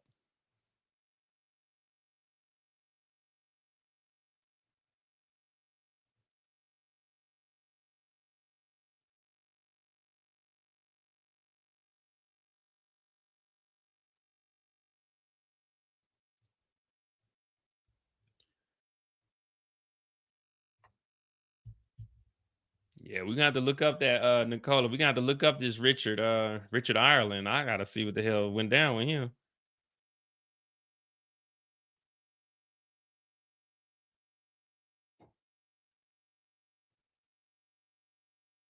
Yeah, I want to see how he beat this. So he was charged with taking $500,000 from campaign payments.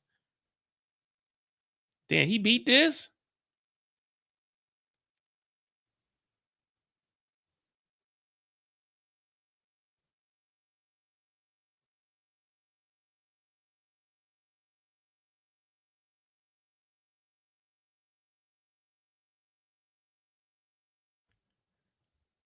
Then they said the fee sharing agreements, these businesses paid Ireland as much as 50% of all the fees they received from the Pennsylvania Treasury. Over the years of the scheme, Ireland and these related businesses earned over $10 million in fees. So they say he got 50% of that. So he made about $5 million over the years. How the hell he beat this? Yeah, I gotta look into this. This man stole $5 million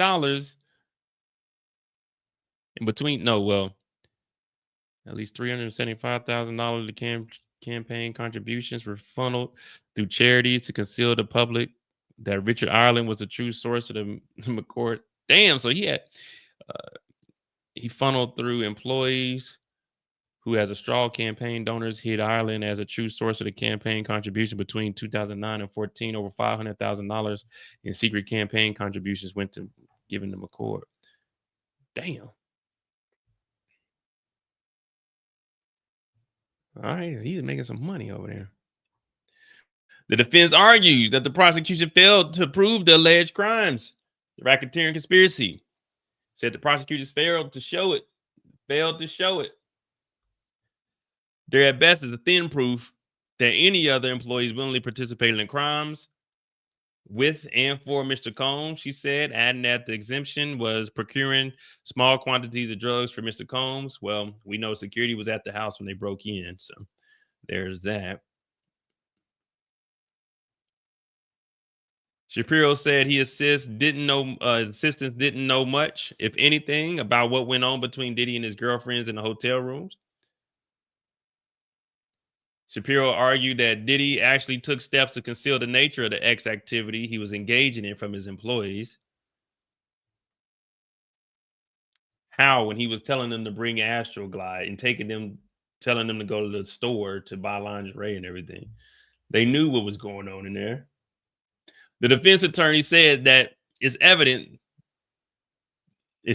through the fact that Combs and Cassie and Jane booked the entertainers and escorts instead of Diddy's employees. Shapiro also pointed to several text messages, including some shown to the jury earlier today, that showed Diddy and Jane communicated with entertainers about timing to avoid run-ins with Diddy's staff. Remember, this is a routine 29 motion typically made by the defense in a criminal trial after the government rests its case. A Rule 29 motion is the defendant's motion for an acquittal on the grounds that the government didn't present enough evidence to the jury for a reasonable conviction of the defendant. These motions are almost always denied.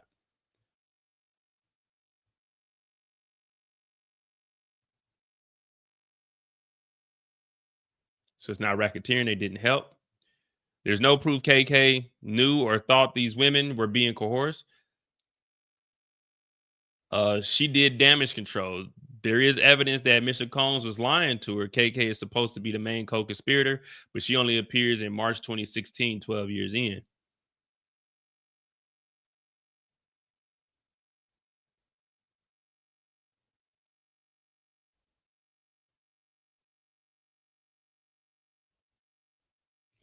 And KK knew.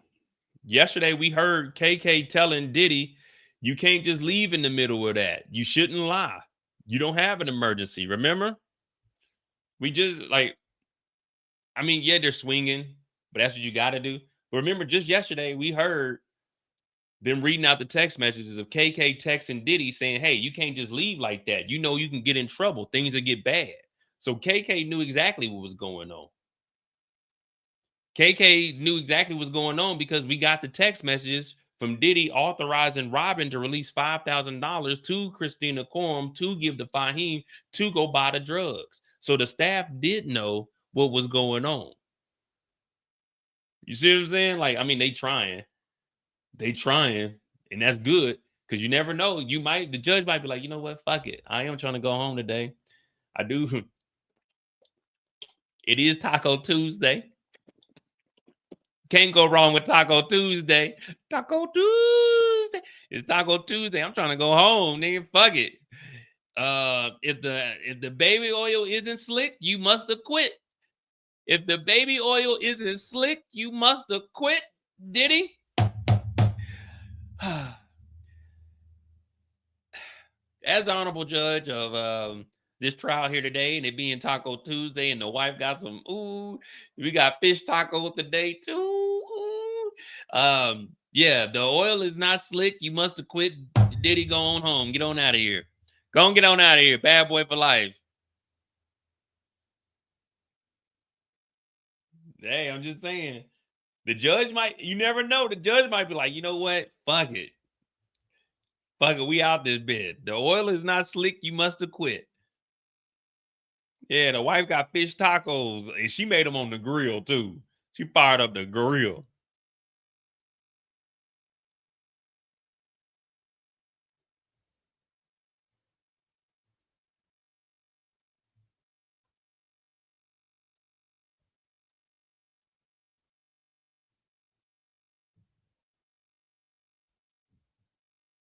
Where's it at?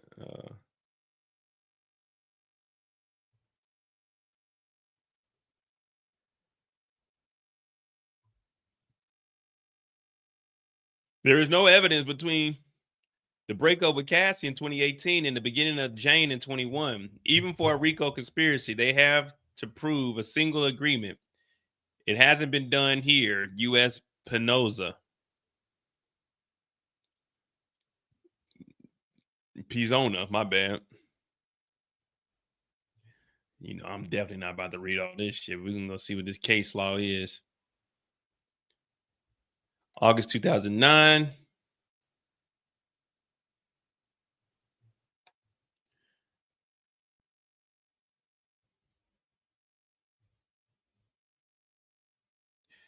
Act 1.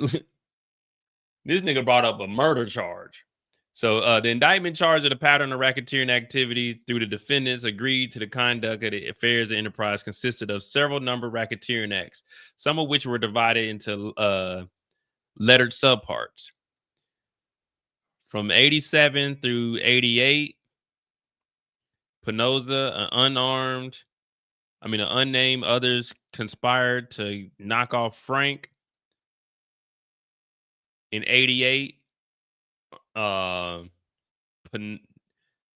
Pinoza and D, and unnamed others, knocked off Frank. From September 92 to December 92, Pinoza and other people conspired to knock off Rosemary and Thomas.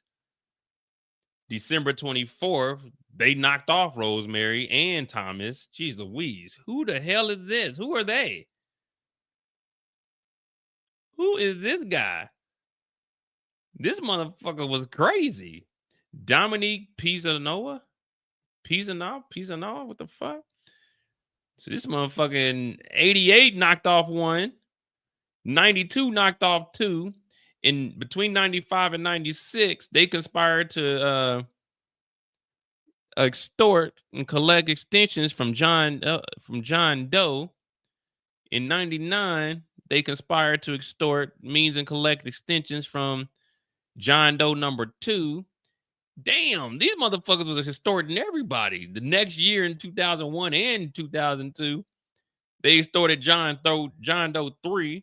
2001, 2002, they extorted another John Doe number 3 again and credit. Jeez Louise. Between 94 and 96, they participated in illegal gambling businesses. 94 and 96, the same illegal. Damn, so they caught 3 bodies, extorted 3 motherfuckers, had a gambling business. Damn, these niggas is going crazy. And this is from 88 to 96. In 8 years, they murked 3 people, extorted 3 people, had a gambling business. What the hell?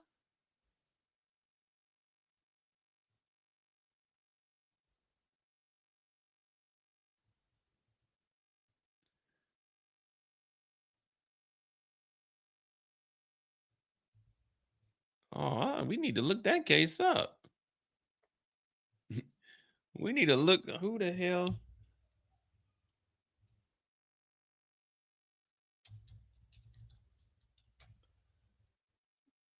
Dominique Skinny Dom, born November 19, 1941, a New York mobster and a captain of the Gambino crime family.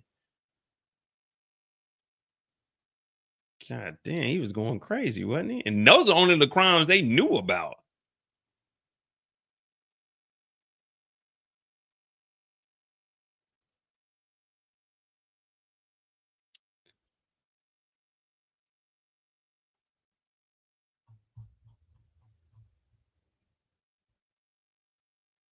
Oh, this is Frank. Oh, that's the son of him. Okay, I know who this guy is.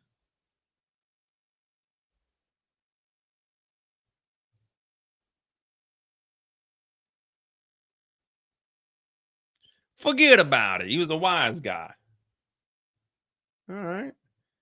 You know, he was going crazy. 3 bodies in 3 years. Well, 3 bodies in 2 years. Technically 2 years.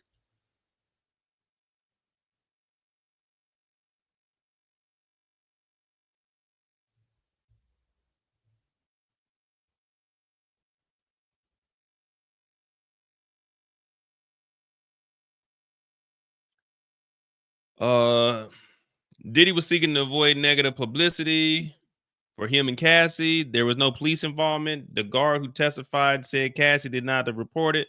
Miss Cassie did the same things as Carrie Morgan. Edie Garcia said the money was for the video, nothing more. Cassie appeared on FaceTime and said she had a movie coming out and did not want this video coming out. The NDA permitted Garcia to report to law enforcement.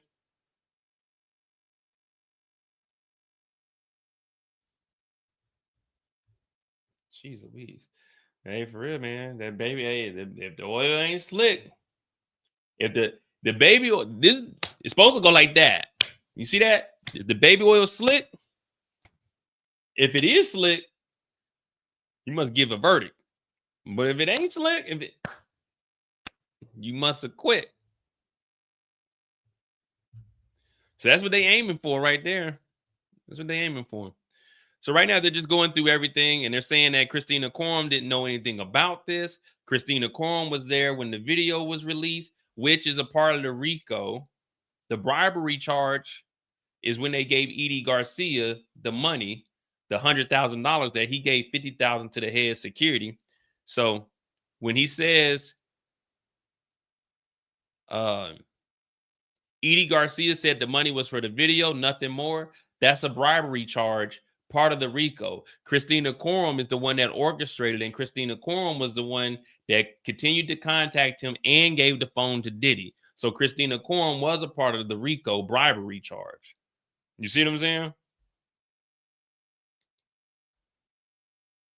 Yeah, if it's slick, you get a verdict.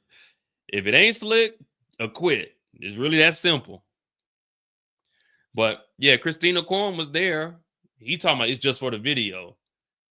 Do you not know that's a bribery charge? Hey, look, give me that tape. Make that tape disappear. I give you $100,000. If the oil ain't glistening, the jurors ain't listening. All right, hey, y'all trying to get Diddy some t-shirts, ain't y'all? Y'all trying to get Diddy some marketing. And they're saying the NDA permitted Garcia to report to law enforcement saying that he knew, but it's still a bribery charge. And that makes it worse that he didn't go and report it.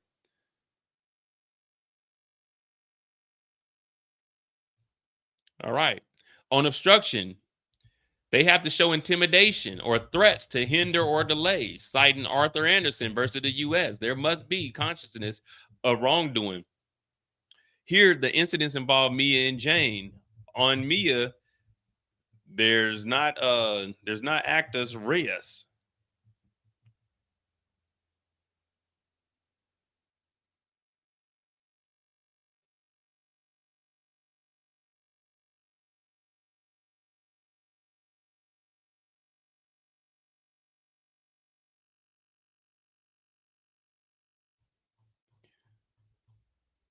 Oh man, I thought they were just going, hey, Judge, what you think? Look, Judge, them was Spanky's booze. We ain't kill nobody. Christina Courtroom ain't know. Diddy was paying with his own account. Cassie a freak. Jane Doe's a bum. She a freak too. But the oil ain't slick. You must have quit. They laying it down on the line, man. They laying it on the line right now. Don't y'all be giving Diddy no marketing ideas.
All right. What the judge got to say about this? Okay, so now they're talking about D-Rock.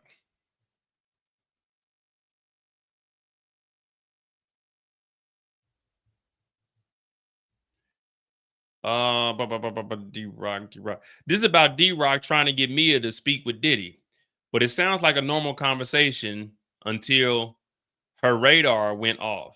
No threats were communicated. All D-Rock said was Puff wanted to talk with Mia.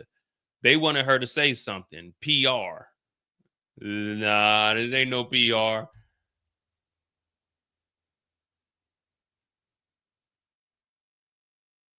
All right. Her reactions could not have been foreseeable to D-Rock or to Diddy. She did not even answer Mr. Diddy's calls. Later that day, D-Rock didn't bring up money. She did. She said she was out of dollars. D-Rock never acted on it.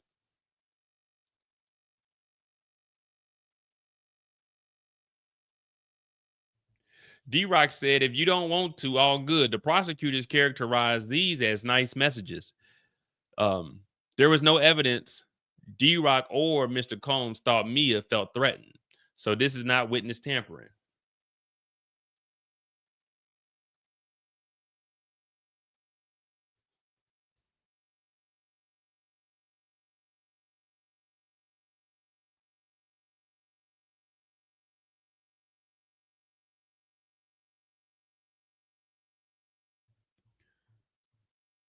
Yeah, man, he's trying. I definitely wouldn't have wanted. I wouldn't have wanted to be the one to try to do this. I would have said get Nicole Westmoreland or Brian Steele up there. Let's get. You know, I'm running up. I'm running the Diddy tab up. Pause on all of that. That just sounds wild because you never know with Diddy everything is wild. But yeah, I'm running it up. I got $1 million from Diddy, but I'm just on the project to pass. You know what I mean? Even if we fail, I wasn't the leader of the project, so no one's gonna look at the sixth man on the bench. No one's gonna point at the sixth man. Y'all lost. No, nigga. The starters lost, nigga. I just come in every now and then and drop my little 3 or 4 points. You know what I mean? You can't blame me, nigga. I ain't get starter minutes. I only crossed 2 people. They had 34 witnesses. I crossed 2 people. The data forensic person and the lady that took the picture. That's it. Y'all didn't lose off the pictures. Y'all definitely didn't lose off the data forensic. Yeah, y'all can't get mad at me, but I got my $1 million out this case, and I'm gonna go on about it. And right before the verdict drops, I'm quitting. Right before the verdict drops, I'm quitting as Diddy's lawyer. So if they lose, shit, I wasn't on there.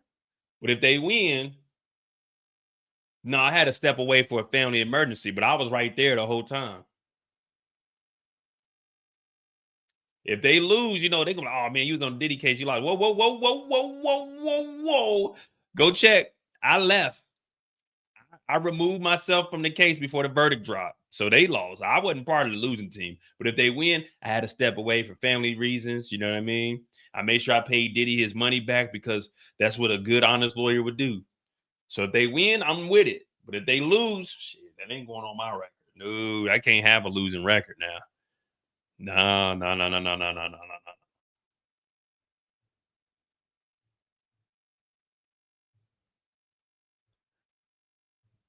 All right. We're just waiting now. See what the judge got to say. I know the judge is probably like, man, what the hell's going on here?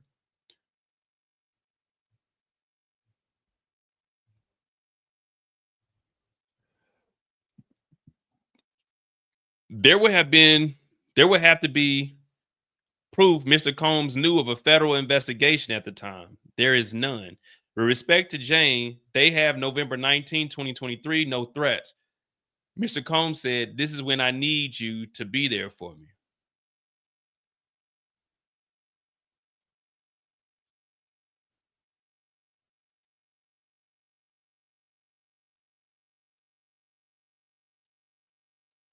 The jurors at lunch, they don't even know what the hell going on, man. I wonder what they had for lunch today, too. Week 7, 29 days in the courthouse. What would y'all want y'all last meal to be? You know what I'm saying?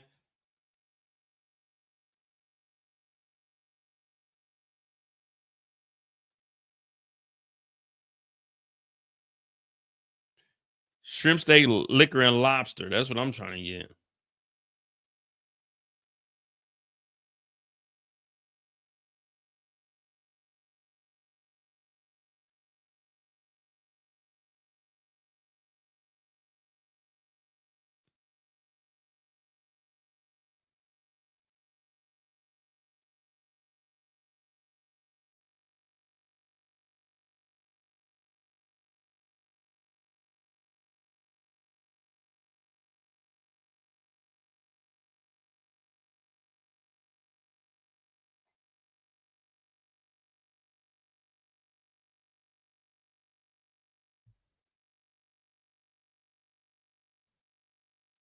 All right, come on, Judge. What you gotta say?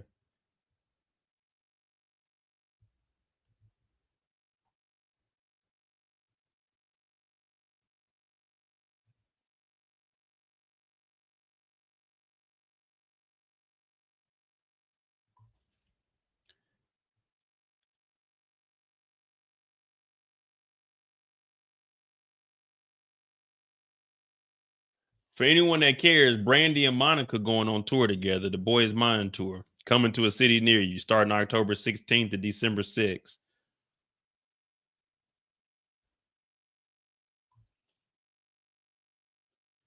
With special guests Kelly Rowland and Mooney Long and Jamal Roberts.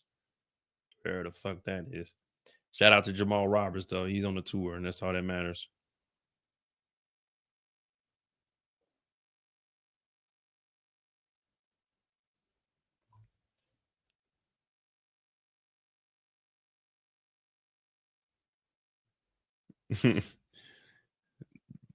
When I was younger, I thought they were saying, that mo is mine, not yours, but mine, not yours, but mine. I'm like, damn, they singing for me.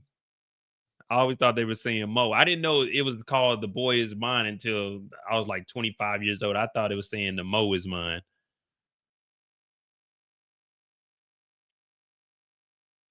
All right, here we go. Let me see. Oh, but this is still Shapiro. Mr. Combs is already paying James rent. There was nothing in call about it. This is not corrupt persuasion. There's no federal nexus. Now they want to argue 1591D. That would be a constructive amendment, as well as we'll say at the charge conference.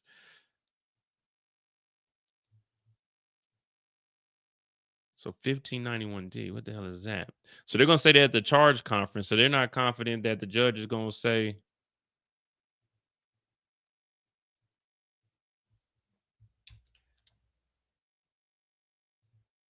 what is this? A constructive amendment?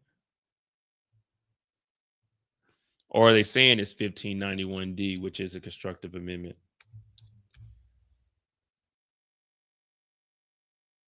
Oh, okay. Wait. So 1591D, what is it?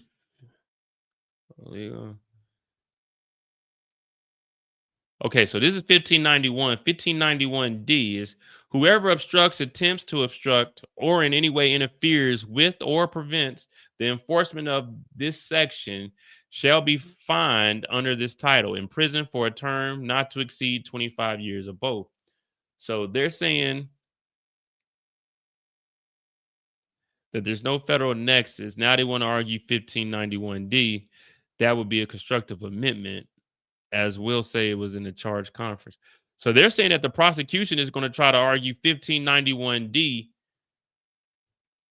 which would be a term not to exceed 25 years. Damn. So they already know that the prosecution is going to try to get this so they can get a 25-year charge on it. They saying they're going to argue against it.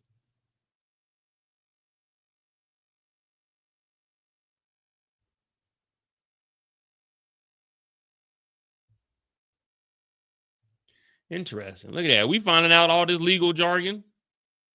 So 1591 is ex trafficking. Wait. 1591 is ex trafficking of under 18. Oh, or by force, fraud, or court. Oh, okay. So it's either of up under 18 or by force, fraud, or coercion. Oh, okay, we got. Oh, I'm about to say, I just told people that they weren't even going over the A minor. So it's just okay. Whoever obstructs or attempts to it, but who's obstructing it though?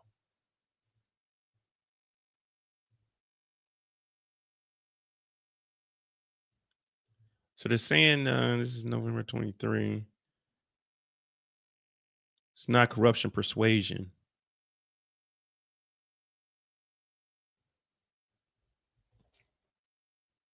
Yeah, the defense is doing it now, but they should have been doing this. That's why I knew they shouldn't have had Tina Garrett goes up there.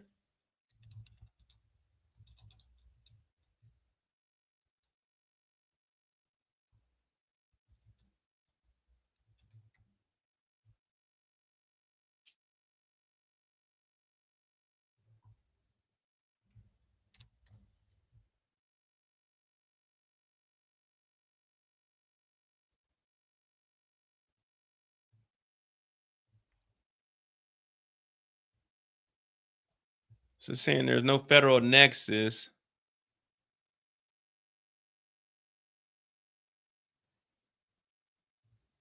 All right. So what the defense is saying here is Diddy was already, so remember April 23, he was paying the rent. November 19, 23, there were no threats, but Diddy was already paying it by the time the Cassie lawsuit came out.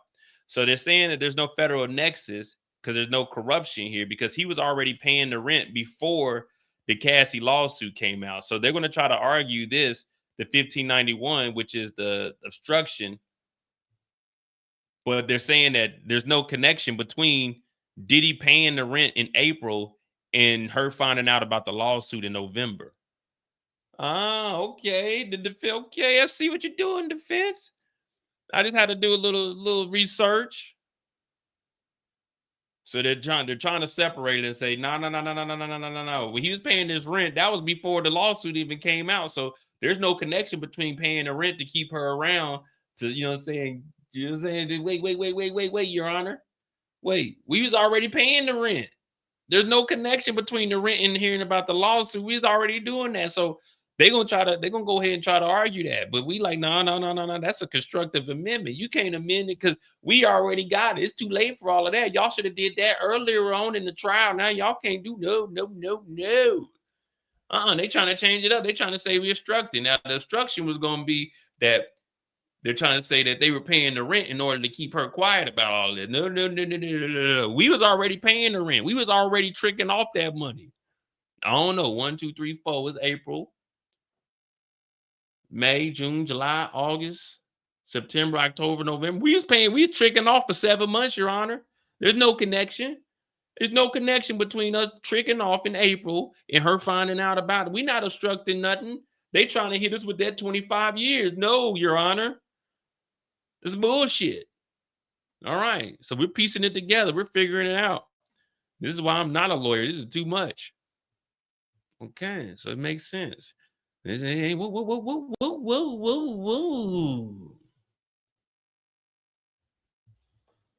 The defense is stepping it up here. It only took us 29 days. All right. I like what we're doing here.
I'm trying to find a moment for you guys that we can fill in. Whoa. If y'all know the movie, y'all know the movie. Hold on. No big deal. Mom, what I Lieutenant Gerhiba. Keep a low. That's real. This is what they talking to. This is what they said to the judge. Hold on.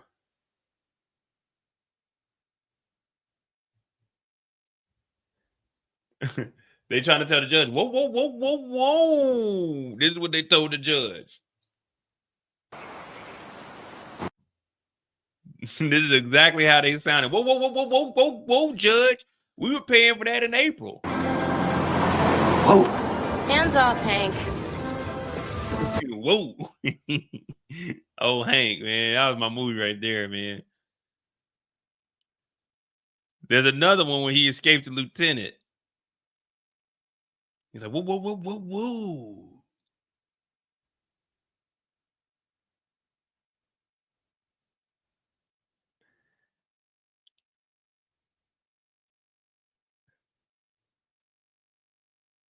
He said, this is between me and the kid. Internet fucker. You make me break. You want to start me up? Just open the choke and pull the cord, pal. This is between me and the kid. I'm due for a side second end. You're dancing on the fault line. Whoa. Hey, what is your problem, pal? I got no beef with you. This is between me and the kid. Between me and the kid. He said, I ain't got no beef with you, nigga. It's between me and the kid. Stop it. He started it. I'm so sorry. I have to apologize. Come on, stand right here for us. Come on, I'm standing right here for us. This is what they telling the judge, nigga. We've been paying that rent since April. Let's go. Oh, boy, baby. Yesterday, this daddy fight his battlestorm. All right, man. Let me get back out of here. I can't find the part where he's like, whoa. Whoa, sweet thing. I think that's when they were in the car. All right. You know I'm always gonna find a movie that relates to what we talking to. Oh shit, they mentioned 50 Cent's name. Hold on. Oh man, what the hell? They actually mentioned 50 Cent's name in here. Hold on, we got action. All right. Not being paid overtime is not forced labor. Capricorn Clark said Mr. Combs told her to get the fuck out my house. She says that was crossing my boundaries. She got a higher paid job. That is forced labor if you're not getting paid overtime. What do you mean? Then it says, she alleged wrongful termination, presumably because she wanted to stay. Then 50 Cent, with respect to Mia, she had a high GPA. She got her later job with Madonna. So the elements are not met with them either. Man, they went and got other jobs because they weren't getting paid, nigga. The fuck?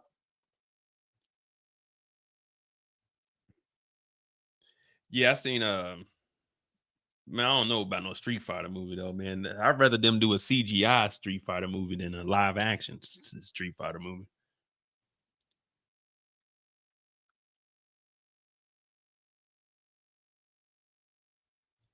So he's saying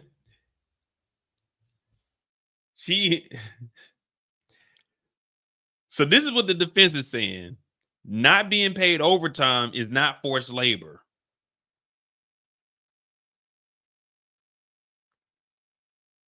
Capricorn Clark told them that Diddy told her to get the F out the house.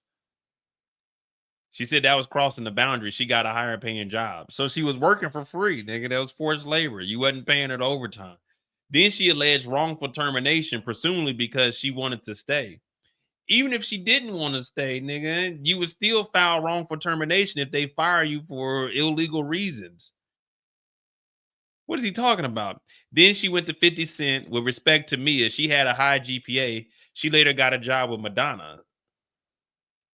Yeah, once they leave a company, they're not supposed to just sit around and be stagnant. Them going to get higher paying jobs has nothing to do with forced labor or wrongful termination against this company. And what is he talking about right now?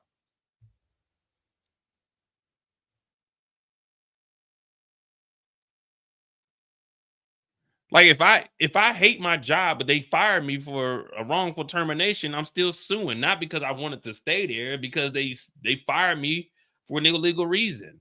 What is Shapiro talking about? Like, is that? I don't know. All right, man. I mean, let me just. Yeah, the threads are breaking up.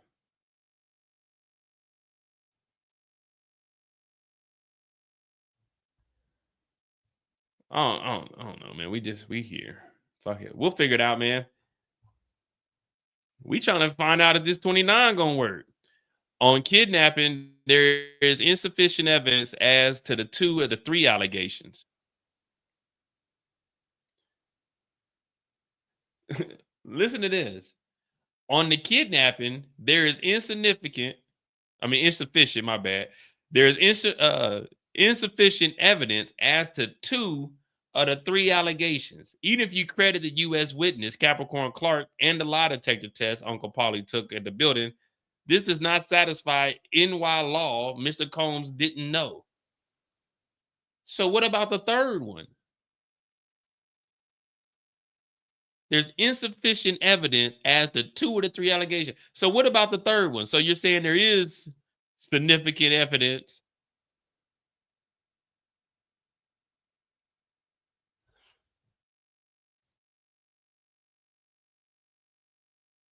So you mean to tell me 2 out of 3 of the kidnappings, there's insufficient evidence, but one of them there might be some, but we ain't gonna talk about that. We just want to talk about those other 2.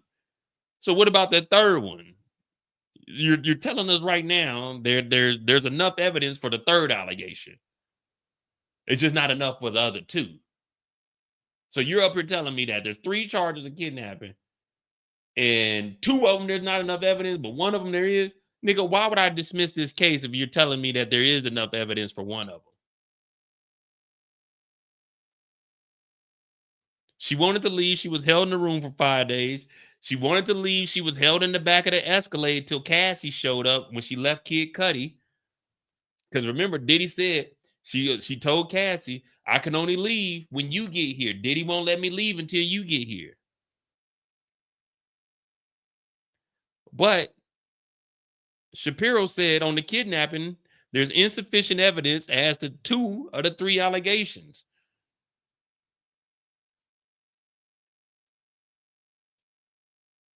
So what about that third one? What are you gonna do for that third one? Not 1 and 2. What about number 3?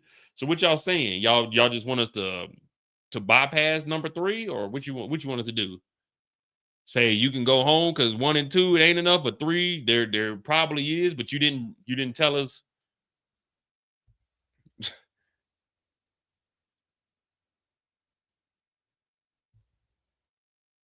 I don't know. This is gonna be interesting to see how it plays out, though, because I never actually sat and watched all of this go through. You know what I mean? I didn't know what a Rule 29 was until last week.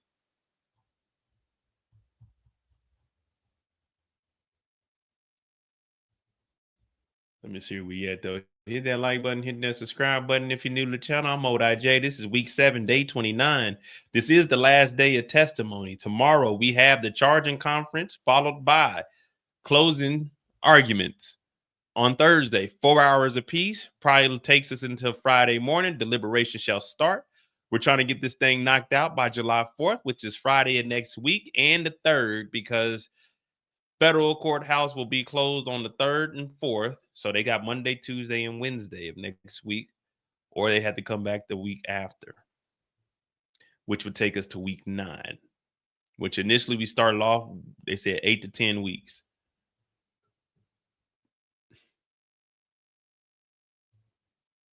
So out here in Oklahoma, the company doesn't have to have a reason to get fired. Shit, they're gonna find something there.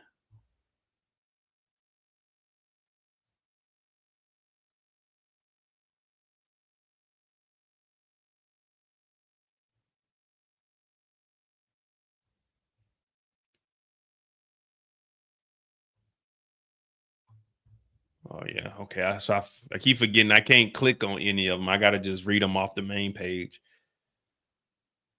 2 minutes ago, Shapiro says she willingly went every day. The other, Cassie, at the London hotel, she says she was taken there and held there for several days. California law has 4 elements not met there. On arson, what is the kidnapping? What are the 4 elements of kidnapping in California?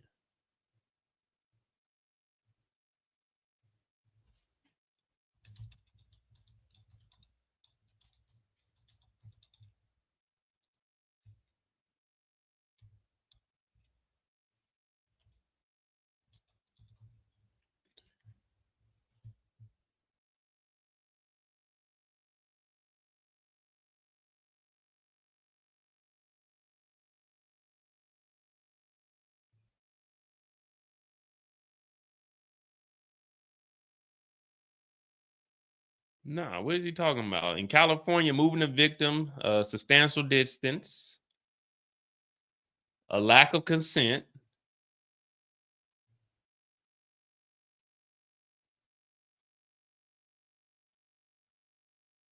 look, he says the other, Cassie, at the shit. I was just trying to highlight it. The other, Cassie, at the London hotel, she said she was taken there and held there for several days. California law has 4 elements not met here. No, it doesn't say you have to meet all the elements. A simple kidnapping is lack of consent. The victim must not have willingly agreed to the movement. The victim's consent is a crucial element in determining whether the act constitutes kidnapping. Force, fear, or fraud. She was locked up. So she was forced into the room and locked up. She was forced to stay in there. What is he talking about? Yeah, you don't have to meet all of these.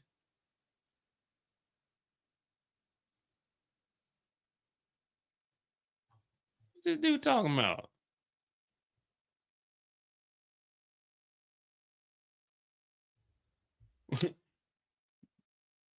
What is he talking about? Like, for a simple kidnapping, it's just a lack of consent or force, fear, fraud.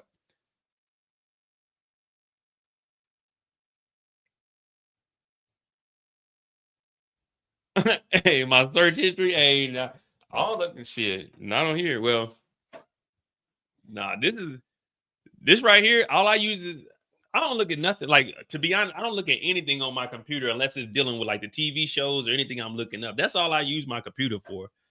Unless they come and get me for goddamn, I ain't gonna lie, it's hot. Unless they get me for like some streaming or some shit, then all right, take me to jail, lock me up. But other than that, nah. I do just like randomly look up laws and stuff, but nah, it's all my stuff has something like nah, I was covering the Diddy trial. I was trying to find out some shit.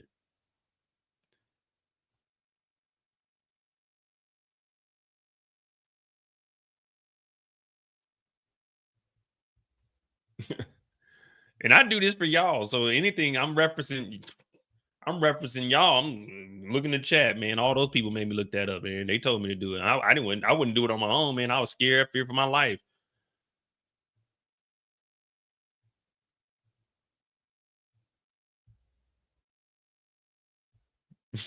Hey, yeah, Diddy, man, I done looked up dope. I done looked up Astroglide. I done looked up X toys. I done looked up all kinds of wild shit for this damn Diddy trial. This last 7 weeks is really done something to my spirit. Ask niggas to plug me. They act like they didn't hear me.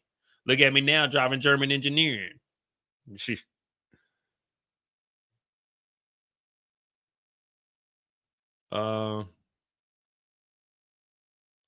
On count 2, Mr. Combs would have to know. I'll focus on his mens rea. I don't know what mens rea. I don't know. It's about what he understood. How could he understand? Cassie said she did the freak off to make Diddy happy. She didn't communicate reluctance. Look at her text. I'll look at his men's reality, I guess.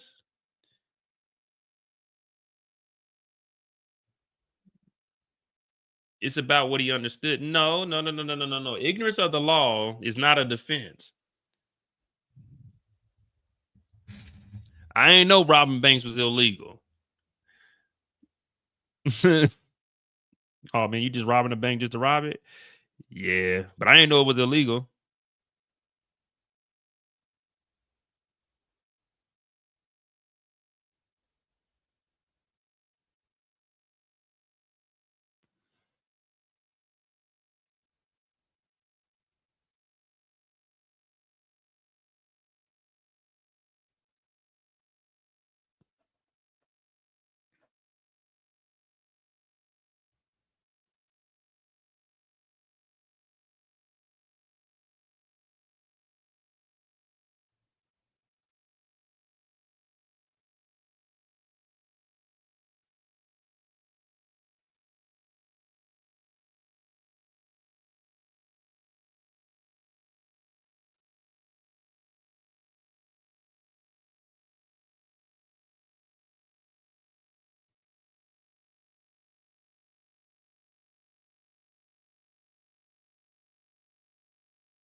Yeah, I mean, he's trying. They put him up. This is kind of a setup though. But you know me, when we watching, even when we watching like scary movies, you know how I move. If let's just say it's 7 or 8 of us, I'm not 1, 2, or 3. I'm like 4 or 5, but I'm not 6 or 7 either. Because whenever you watch a scary movie, the nigga in the back, they'll snatch him up, and then everybody say, "Hey, where's number 7 at? He was just behind me." Hell no. And you don't want to be number 1 because that means you're going to get fucked up first. And if you number 2 or 3, number 1 might get fucked up so bad they fall back into you. So you want to be around like that 4 to 5 range. So you can, if something happens behind you, you can jet off before 3, 2, 1. And if something happens in front of you, you can jet off before 6 and 7. So you can kind of see what's going on. You can have your hand on their shoulder. You know what I mean? Shit get ugly. You gotta get the fuck low, man. But you don't ever want to be in the front. You don't want to be in the end. Unless you're playing Squid Game. Now you playing Squid Games and you jumping across those glass. This weekend, Squid Game season 3 is the end. You want to be towards the end so you know where the glass breaks. But you don't never want to be in the beginning and you don't never want to be at the very end. You kind of want to be in the middle, but kind of towards the back third. You know what I mean? Kind of towards the back third. That's what you want to do. You never want to, when you do a group presentation, you never want to be the person presenting. You want to just do your work. As soon as you get your groups together, you look at all this. Okay, I'm gonna take this part, and you start knocking your shit out, and you get your shit turned in early. All right, one of y'all got to present. Nah, hell no. I mean, I'll do a presentation. I don't mind it, but I prefer not to. I prefer to do my work and let them do the rest. All right, this would sweep in a lot of romantic partner as vagueness problems. People do this all the time. It's not fraud. Immigrants being tricked into X for green cards is different. He's a wealthy individual, but won't take her on a yacht. What, nigga? So he's saying, unless you're an immigrant, exchanging X for a green card, you can't be taken advantage of. What the fuck is this dude talking about?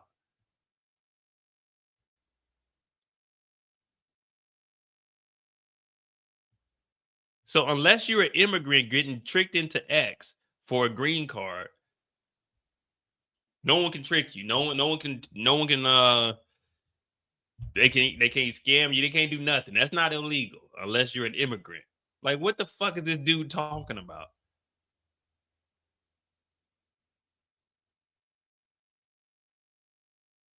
I don't think he should have used that. The immigrants being tricked into X for a green card.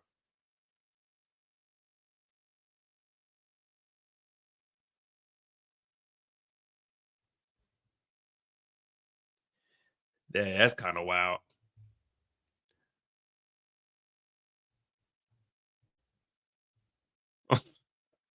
I don't know where he was going with that one. I was giving him credit for some of the stuff, but I don't know where he was going with that one.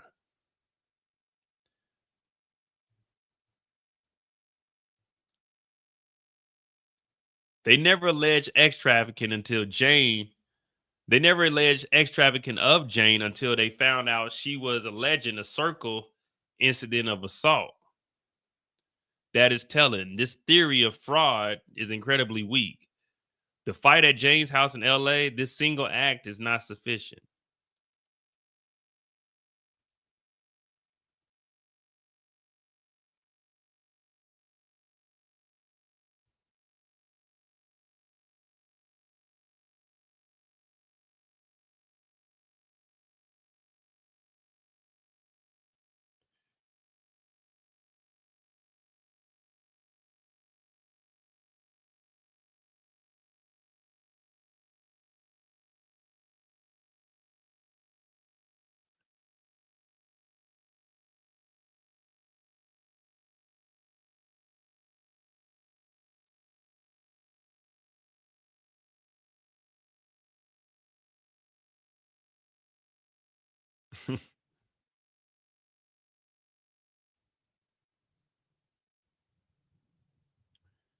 Yeah, well,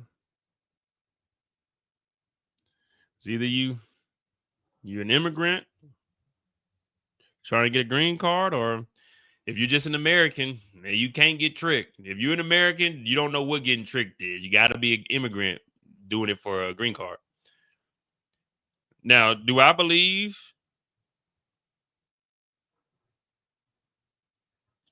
that she wasn't doing it for the money? No, I know she was doing it for the money, but that still doesn't change the fact that he was flying her out and paying niggas to have X with her. That's the crime, man. That's how it becomes trafficking. I know he's trying to get him off, but the crime is paying niggas to have with her, man. That's the Commercial X Act. That's what that is. All right, there's no evidence that the escort came from outside of California. Escorts were paid for their time. Both witnesses said they were not prostitutes, Phillips and Hayes. They were called entertainers or escorts. Thank you, Your Honor. Government.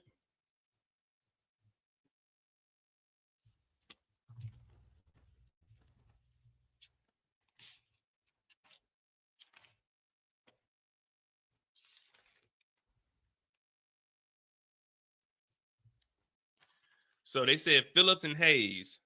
What about David, Clayton, Jules, Punisher, Islander, Tommy, Greg, Jonathan, Red Baseball Hat, Ash, Paul, Jake, Leo, Don, Stinky Guy, Michaels, Slay is Sheree Ray Hayes, I think. So not Slay. Anton, Carbo, Paul Arthur, Rico. What about all of those? So you name off 2 people.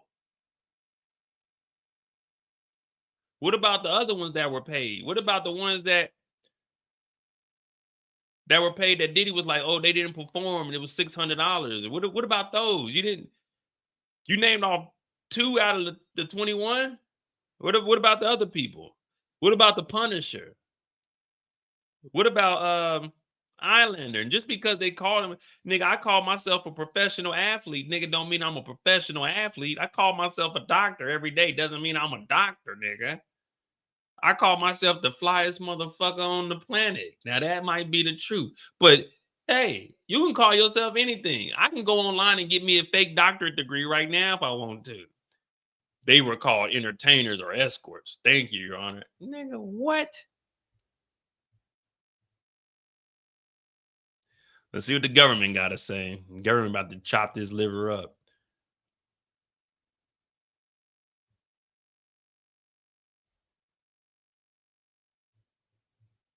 That's kind of, I don't know, man. And that he named off 2 people.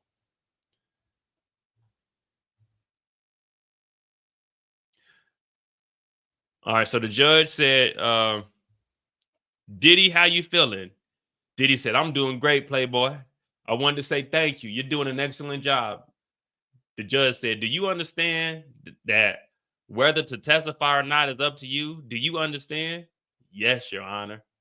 You know, you gotta reassure him, hey, it's your right. If you want to testify, you can get up here and do that. Now it's your right. Your lawyers can't tell you not to. They can recommend it, but they can't tell you not to. Because remember, they work for you. So that's when I talk shit about Young Thug, that's not on Brian Steele. Brian Steele told Thug not to do it, but ultimately the client gets to make the final decision.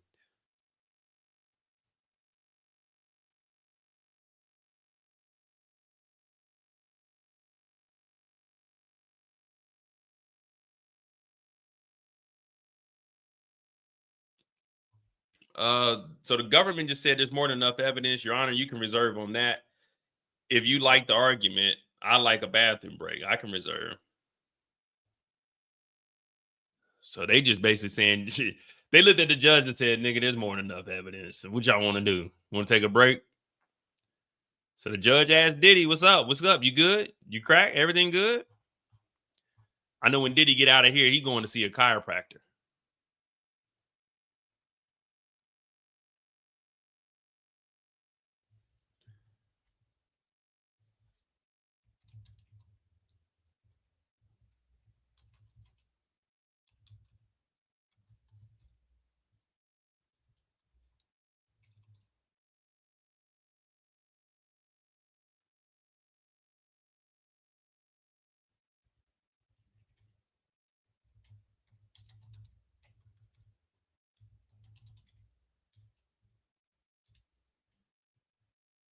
Oh, man.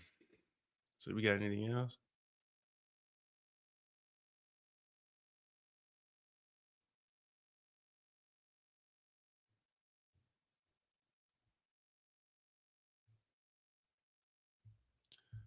So basically, the judge said he's going to sit on it, think about it. Probably won't get it till tomorrow. It's your decision to testify. Diddy said, yes, it's my decision. Solely my decisions with my lawyers. Thank you. Shall we take time to allow stipulations? Yes.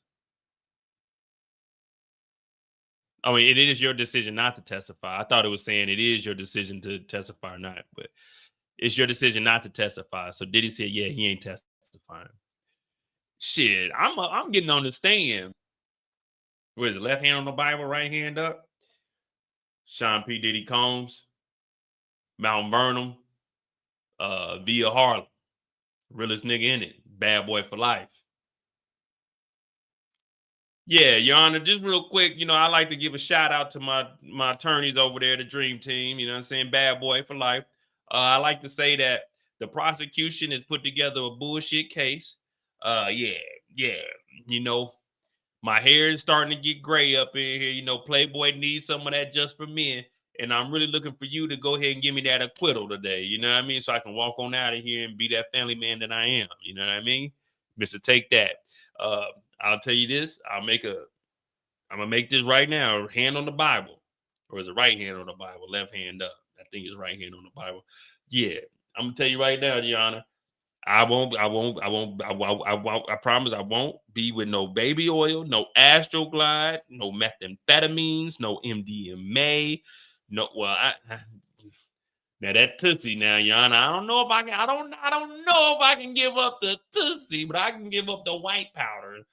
I can get that up. No marijuana, none of that. And yeah, I'm gonna get on out of here and do my thing. You know what I mean? You know, it's been a wonderful time here in New York, but I need to get on down to Miami. As you can see, man, I'm getting kind of pale, Your Honor, sitting in that jail cell. It ain't for me. You know what I mean? Mr. Take That, I need to get active. You know, I got a beautiful 8 kids. I'm not sure how many of them are mine, but yeah, I got a couple of kids. My girls just graduated. Yeah, so if you could go ahead and let me on out of here today, you know, that'll be a solid one. I'll send you a Biggie copy of Life After Death, and I'll sign that mug for you. If you got kids or anything, I got some Bad Boy shirts, some old Sean John velour. You know, I appreciate what you did. A hell of a job. It's crazy 7 weeks. You know, I just wish everyone the best. To all the jurors over there, we will be having a Bad Boy reunion tour. 2026. I hope all y'all show up. I'm not bribing them. I'm just letting them know they can show up. Y'all come backstage, have y'all good old time. We're going to have barbecue. It's going to be a good old time. Cassie's not invited. Jane Doe ain't invited. So y'all ain't got to worry about the riffraff coming through. Yeah, Your Honor, I just like to say that this 7 weeks, I really learned my lesson, and I know jail wouldn't do any good for me. But what I just experienced, good enough. Scout's honor. So yeah, if you just go ahead and let me on out of here today, because I'm tired of wearing these same 5 outfits. You know what I mean? I'm a fly. Ooh, can I curse in here? Never mind, take that back. I'm a fly individual. Meaning I look good, sir. So yeah, I like to get on out of here. You know, I like to go hug my mom. Is that okay with you? So I'm gonna go ahead and get on up. Yeah, you know what I mean? Diddy trying to get out of here today. He looking at the judge like, Judge, make that decision, man. Rule that 29. We shall see, though. We shall see. I don't think anything's going to happen. I think we got the charging tomorrow. The charging conference. We'll come up with the verdict sheets amongst ourselves. We'll come to an agreement. We'll relay it to the jurors, give them their instruction Thursday at the halfway point.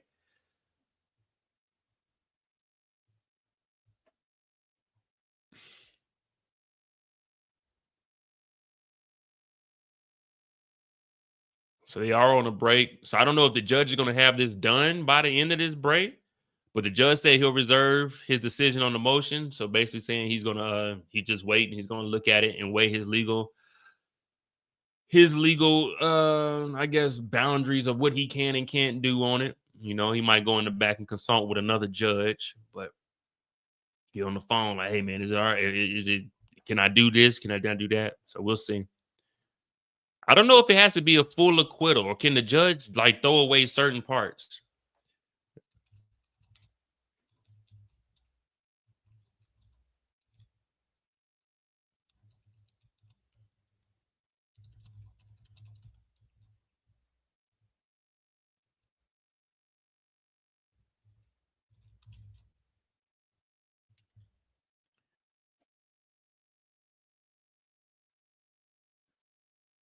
Okay, so a Rule 29 motion for the judgment of acquittal does not always have to result in a full acquittal.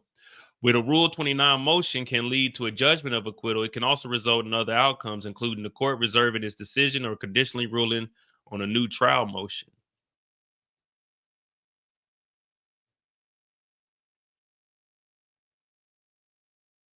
Rule 29 procedure. However, the court can reserve its decision. So that's what the judge did here, the reserve on the decision.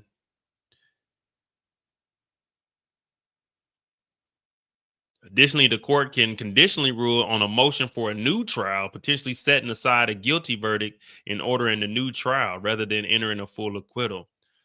Oh, so the judge can say, you know what? Fuck it, a whole new trial. But what I was trying to see is, could they drop certain charges? Because then you got the 29C. So if this one doesn't work, after they get a verdict, he has 14 days to file another Rule 29C. So you get, I think you get 3 of them. You get the one at the beginning, the one after the prosecution rests, and then one after the verdict. Confirms decision not to testify. The judge is conducting the allocation of Diddy. The judge asked how he's feeling. He said, I'm doing great. I've been wanting to tell you thank you. You're doing an excellent job. The judge chuckling said, thank you. I appreciate that, Playboy. The judge asked Diddy if he understood he had the right not to testify, and no one can draw any interference if he doesn't, Your Honor. Yes, I do, Diddy responded. The judge asked if he discussed with his lawyers whether or not he should testify. Yes, thoroughly. The judge asked if his decision to testify in this case was not to testify. That's my decision. Solely my decision. The judge asked him if he understood that his decision to make. He said, yes, my decision. The parties are taking a 15-minute break. Afterward, the defense will present its brief case before adjourning for the day. I thought they just presented their case. What they about to present? Man, we don't need to be presenting nothing else. We need to be presenting the end of the day.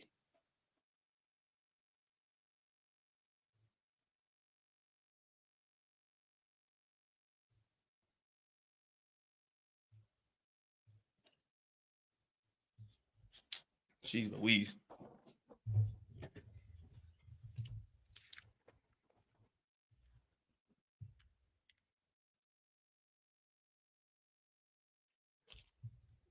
Yeah, we got 7 weeks in. We got 5. Yeah, we about to hit 5 hours. They got a 15-minute break. So whatever y'all got, man, we got some free time. I don't know if the judge is going to make a decision today or if he's going to make it in the morning.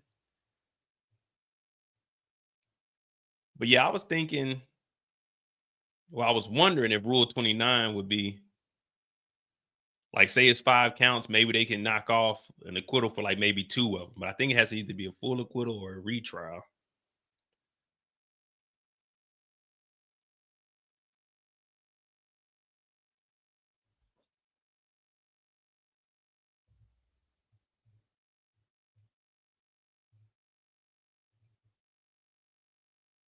To see, make sure they knowing it's me. Drop that D. Can't believe that I am C. Don't worry if I write rhymes. I write checks. We ain't going nowhere. We ain't going nowhere. We can't be stopped now because it's bad boy for life.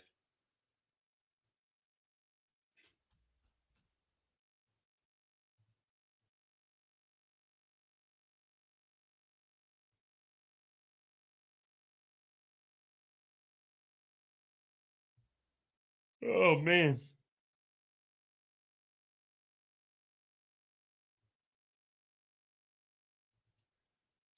Yeah, we ain't getting... Oh, well, let me go see what YouTube got.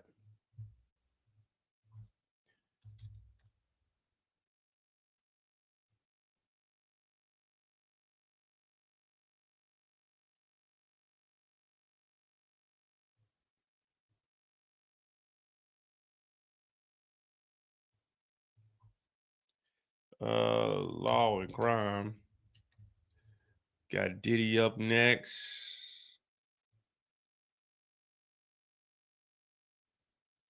To take on the worst of Washington, we need the best of the best.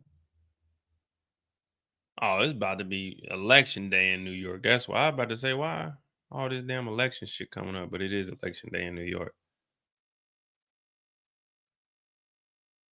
New York, New York, big city of dreams.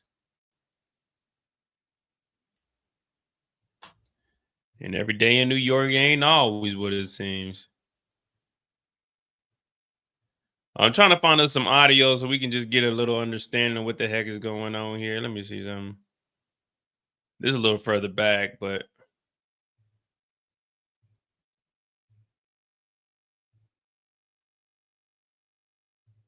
of a lot of digital evidence in this case.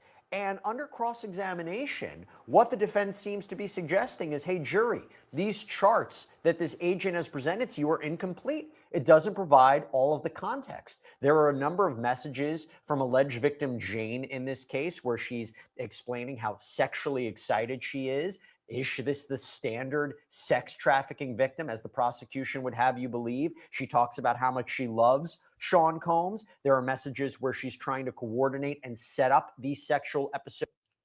Did I turn off the comments last week? 16B people had information compromised. No, I ain't turn off no comments. Comments are still on.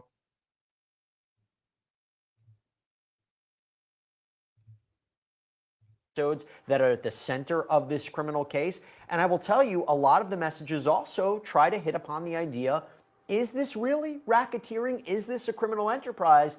Because there are a number of messages where arguably Sean Combs is trying to set up these hotel nights or these sexual episodes and not have his staff know.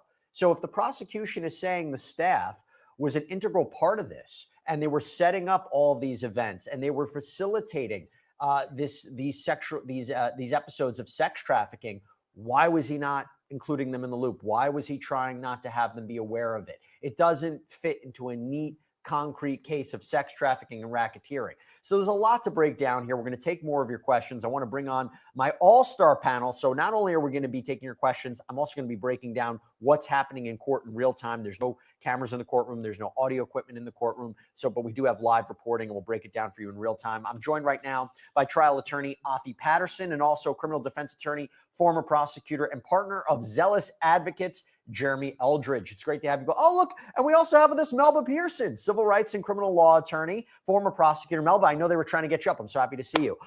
Okay, it's great to have you all here. Melba, I'll start with you. Am I right? Am I right that these messages that the defense is picking out is not only to say to the jury, hey, these charts are unreliable, doesn't include full context, but is this really racketeering? Is this really a criminal enterprise that Sean Combs used all of his associates and his businesses to carry out episodes of sex trafficking? Why was he keeping them in the dark?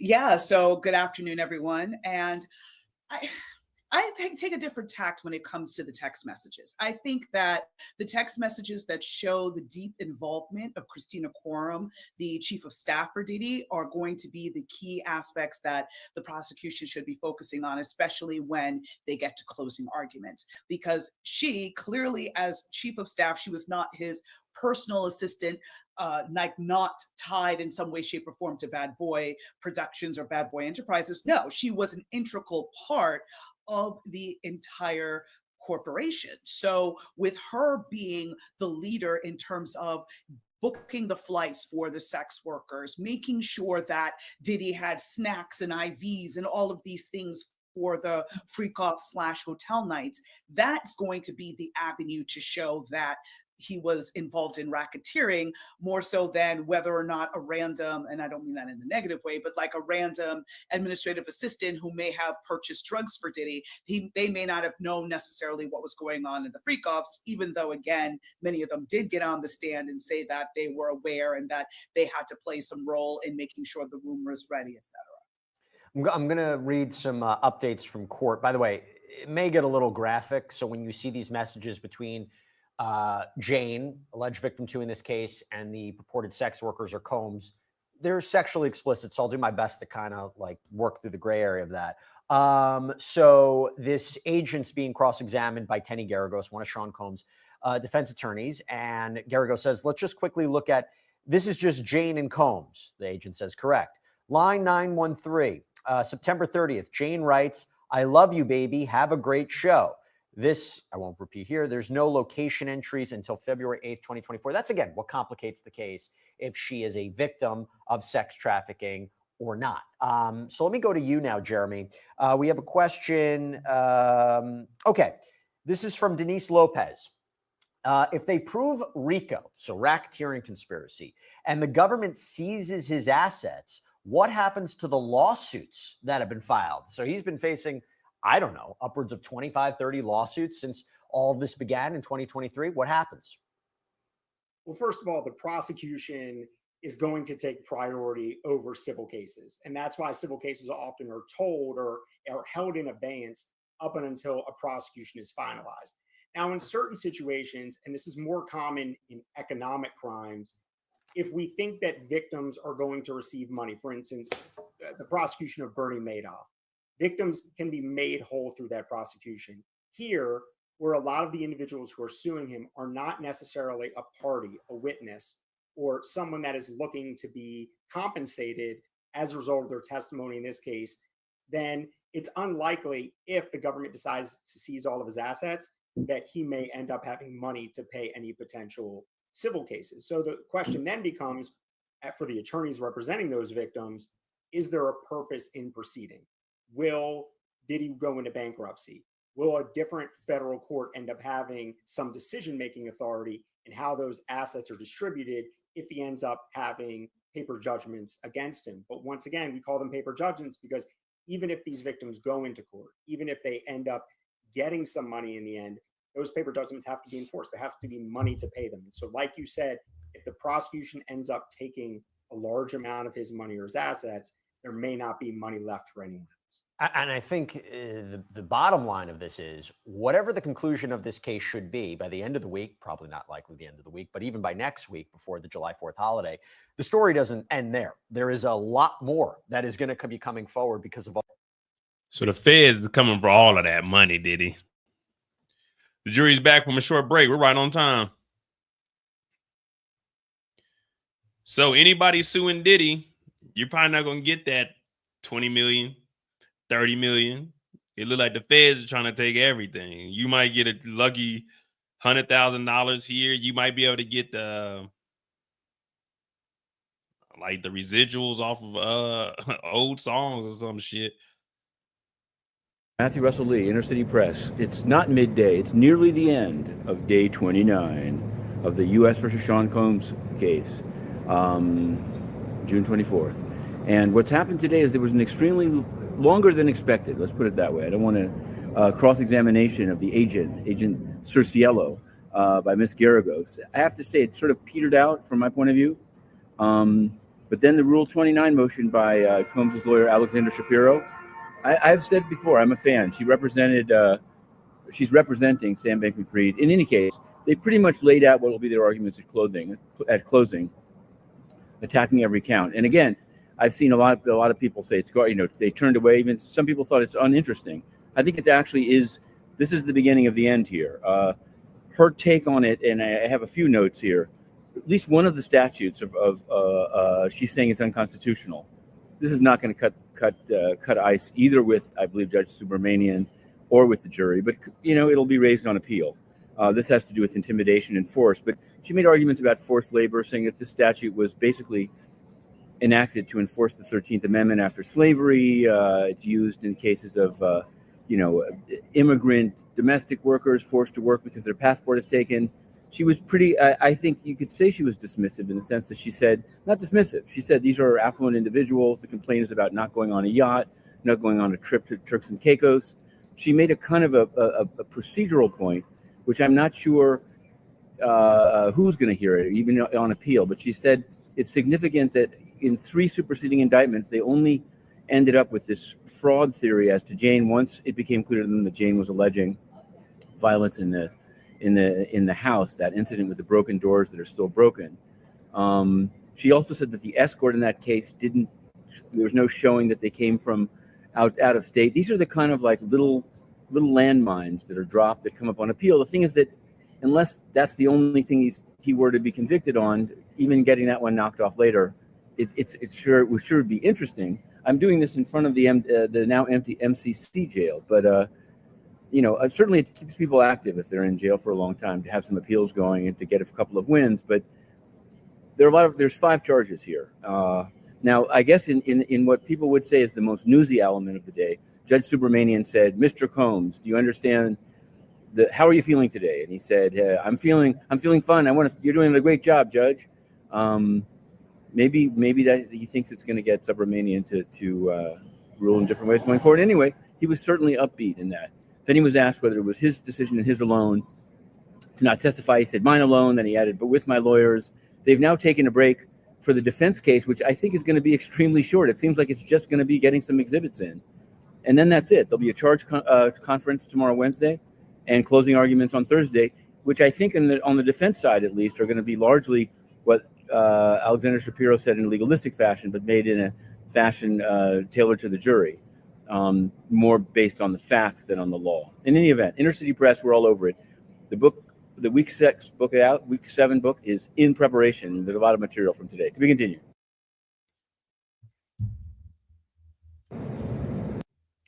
All right.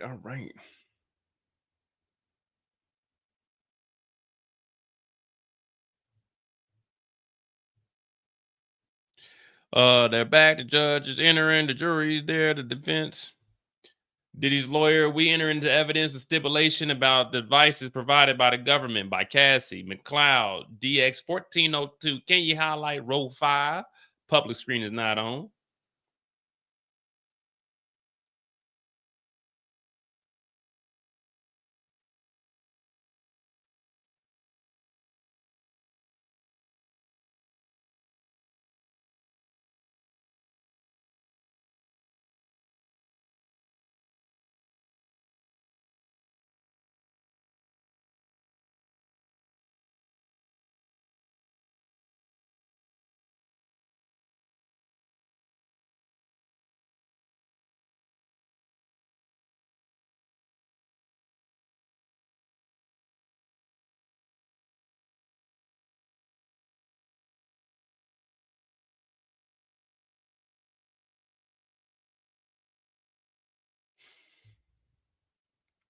What up, JT?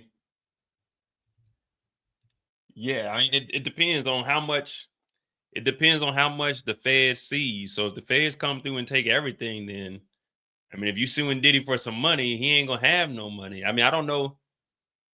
I mean, I guess they could take everything, but any music, publishing, or masters like that, I don't know if they can seize that. But I mean, I guess they like if they let's say they win $10 million, whatever money comes in each month, it'll come straight to them. But yeah, I guess if you suing Diddy and if he loses this, then you're pretty much not getting anything. I know Little Rod was his.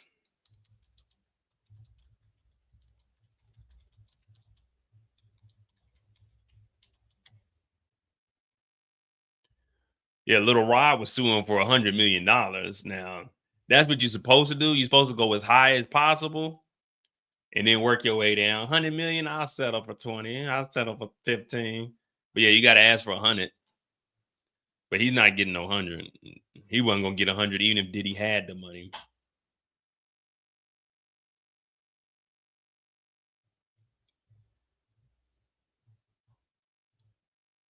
So yeah, if they seize everything, then it's over with. Yeah.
All right.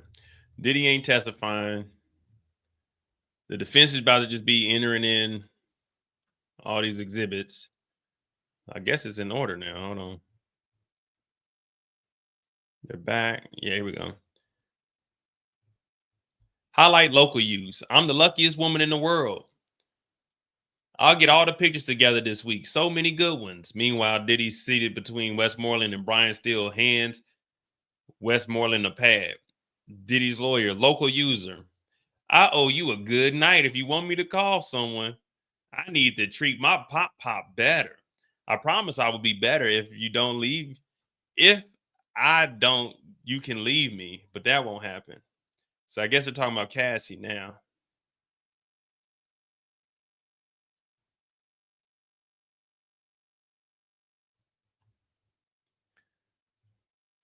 It's crazy she was calling this nigga Pop.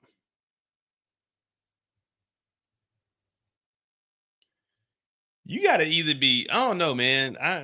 It's hard to tell because, you don't want to make fun of anybody. But at the same time, like, you got to either be fucked up in the head or, like,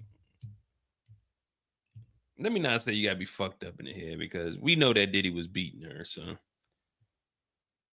yeah, you really got to be in fear for yourself. Yeah, we know. We all say, oh, you can just leave. But everybody ain't built like that. Everyone doesn't have that mental capacity or that mental toughness that they can just get up and leave something. It's always something that's keeping you there. Now, we all know if some went sideways for us, then we'd probably get up and leave it. But everybody ain't built like that. Some people, you put your hands on them. Hell, we watch, even like when we watched Tina Turner, we seen big wheels keep on turning. We seen how long she endured all of that, and it took her a while to get away from it. But eventually they leave. Hopefully they do it before something tragic happens. But it's just the way it is, man. Like, if you ain't got nothing, what you gonna leave to? You can't leave nothing for nothing. You see what I'm saying? So some people, they get stuck in it. Like, this is what I got. This is what I got to do to survive. And most of these, like Jane Doe, at least. Jane Doe was a bum. I gotta say that. But she was a bum. She wasn't making no money on her own. She was living off of child support. Like, get a job. But we aren't here for the decisions people make. We're here for the crimes that are committed by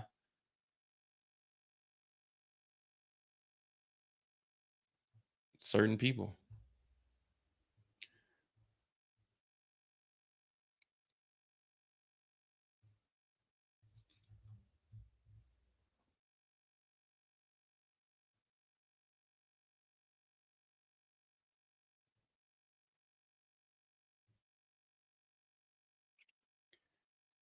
Asking him how he feels. Should do it for Pop Pop.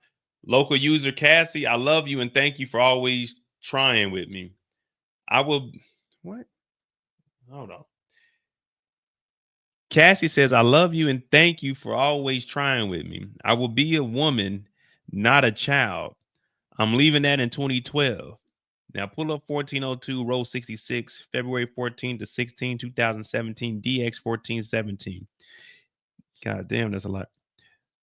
A form. No, A. Oh, my bad. A. From Violet to Cassandra. Teamwork makes the dream work.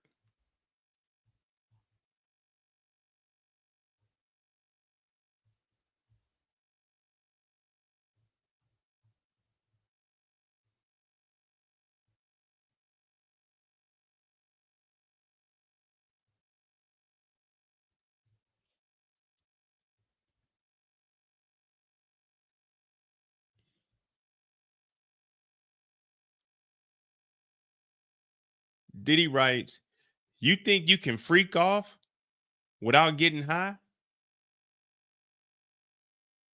Diddy writes, you think you can freak off without getting high? Cassie says, yes, smiley face. Now 1136R.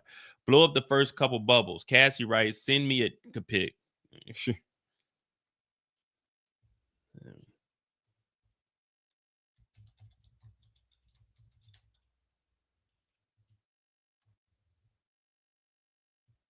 86. So she's a year younger than me, a year and 4 days younger than me.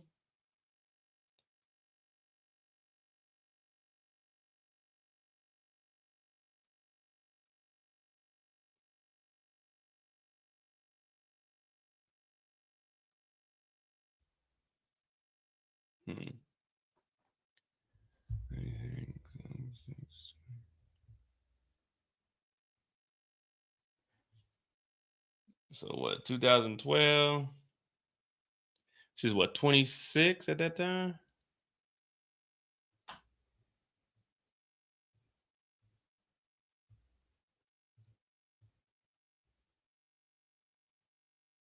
All of the civil suit. So how would that victim act? Do we know? They all agree. Well, I think there's going to be a disagreement as to the RICO versus the Mann Act charges. I think the state has a much easier road on some of these lower level charges where there's not as a debate as to the facts. We know there were male escorts. We know they crossed state lines. We know they were engaged in sexual acts. That's going to be a much easier case for the defense to beat. So the juror's going to have an easier time with that one.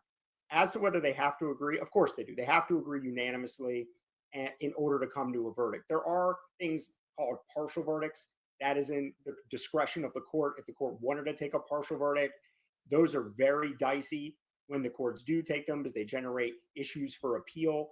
Where I think that we probably have a big issue is the idea that I could see the jury arguing over that RICO, asking a lot of the same questions you're asking today.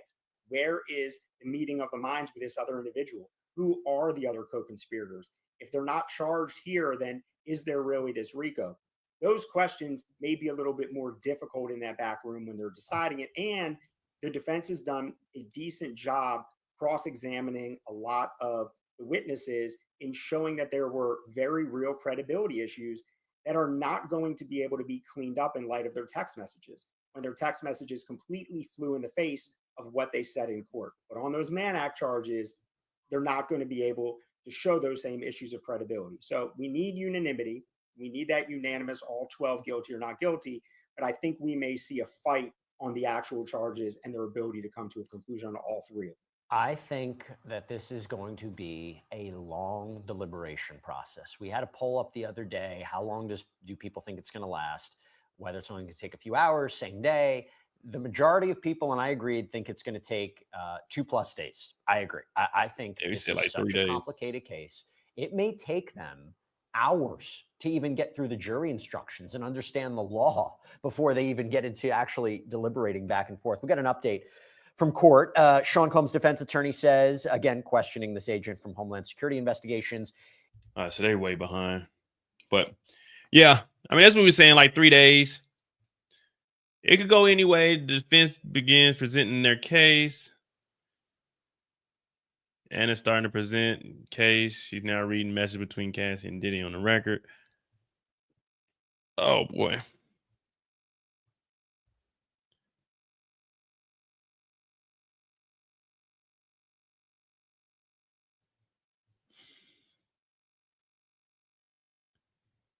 Send a D pic. Miss Ventura, right? I just bought baby oil at the store because I couldn't help myself. Then I'm proud of us. We've been together for a long time, baby. Do you make me happy? I looked at my bracelet and it made me smile.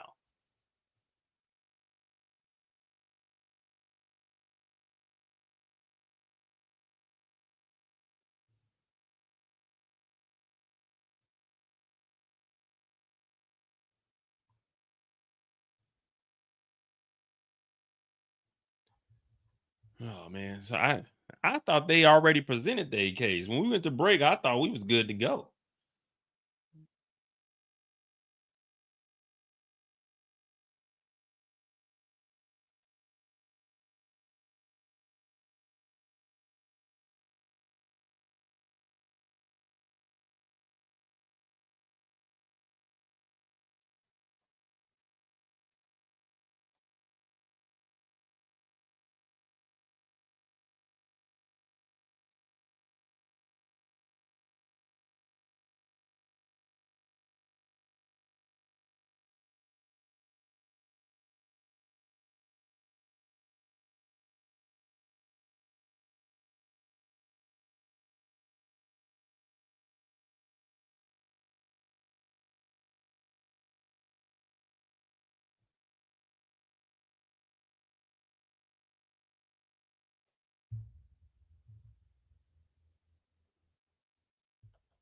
All right, so baby, I make you happy. Look at the bracelet.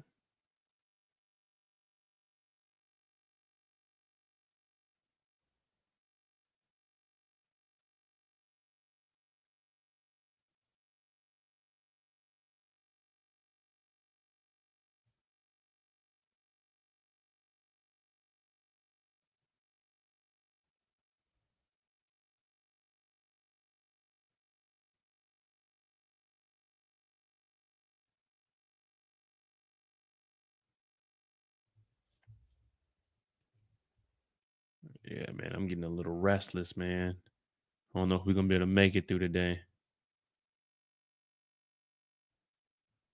It's already 9:30, man. We didn't win over. Well, we did say we wanted them to finish today, though, so we can start everything on time. JT said, watching your incredible coverage of the trial, I believe a couple of people on that jury were found him not guilty because of the high charges.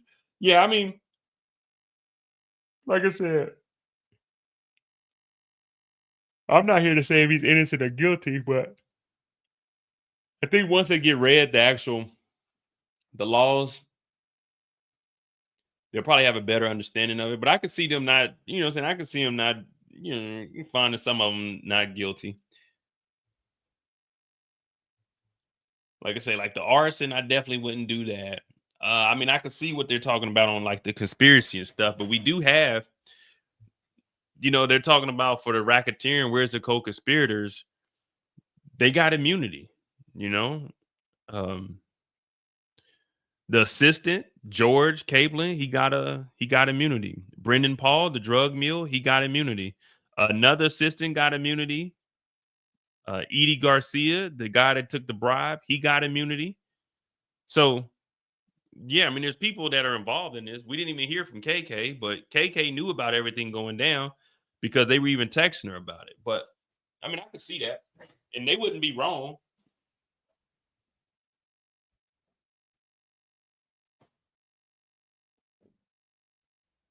They definitely won't be wrong. And, you know, I could argue from that standpoint too, as far as the defense goes. But, you know, I always like to go against the grain anyway. So I can definitely argue on behalf of the defense if I was in there and I was like, say we was getting a decent amount of per diem per day, then yeah, I'd be arguing against it just to see what it do. October 24, in April and May of 25, Don Richard met with law enforcement. The notes do not reflect Mr. Combs telling her where he comes from. The notes do not reflect Mr. Combs telling her where he comes from. People go missing. As to Hayes, he stated that he began to have feelings for Cassie. As to Capricorn Clark, notes from the first 11 of her 13 interviews, the law enforcement in AUSA did not mention the call made near Scott Mediski's car in LA. This kid Cudi's house.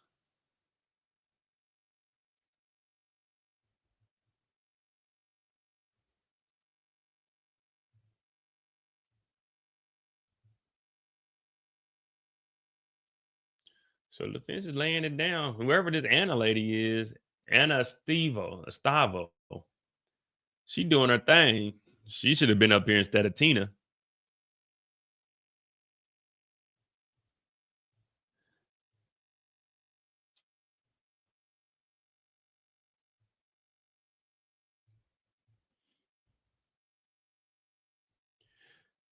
Diddy and Cassie discussed freak-offs and drugs during the 2017 text. Defense attorney Anna read part of the text conversation between Cassie and Diddy from March of 2017. You think you can freak off without getting high? LOL, Diddy wrote. She said, yeah, I just have to be at my level and what is good for me, Cassie responded. You read the part of an explicit text conversation from April 2017. Diddy asked Cassie what she was doing. Be your little freak, Cassie wrote back. All right. We getting somewhere now. The nitty gritty.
One minute ago.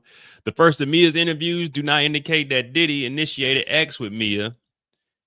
She didn't initially say that Diddy told her I could kill you at a photo shoot. 3228 was not admitted. It was 3288. We may have more. The defense rests. All right, here we go. The government does not intend to present a rebuttal case. Jurors, you do not need to come in tomorrow. You'll come in Thursday. So this is it, guys. This is it. No rebuttal. We'll wait and see what the judge got to say.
All right. So they don't have to come in tomorrow. I guess the judge is just gonna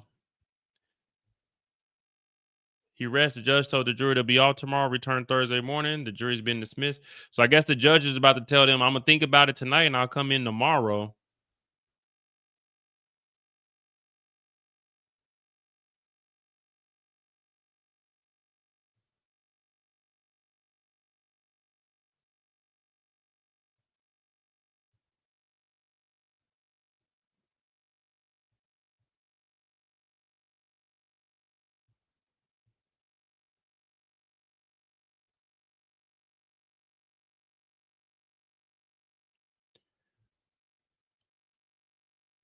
I'm telling you, I think KK, I don't know, man. This is just me and my theory. I think KK been working with the feds and they don't want to reveal that so she can go on and work with someone else to make it seem like, oh, KK gonna hold it down. No matter what goes on, KK holds it down. You know what I mean?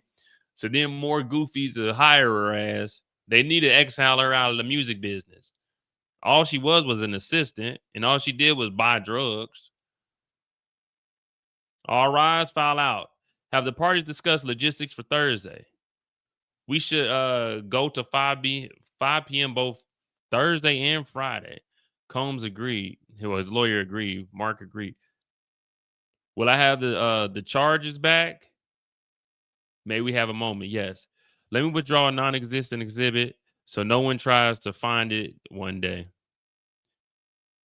We have put a demonstrator 1512 to be unsealed. Judge, this will be unsealed.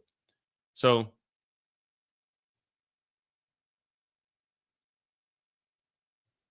I guess there's nothing going on tomorrow. I guess they're just going to be doing their charging conference, and I guess that'll be between the two of them.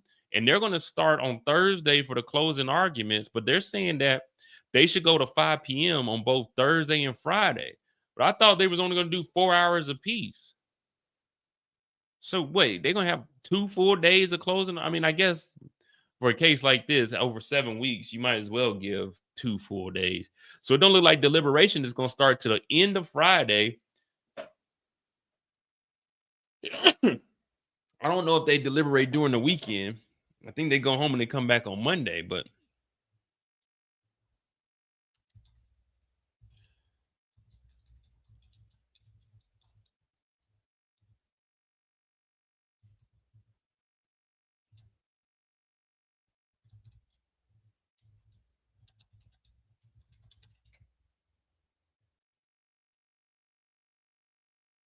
yeah, so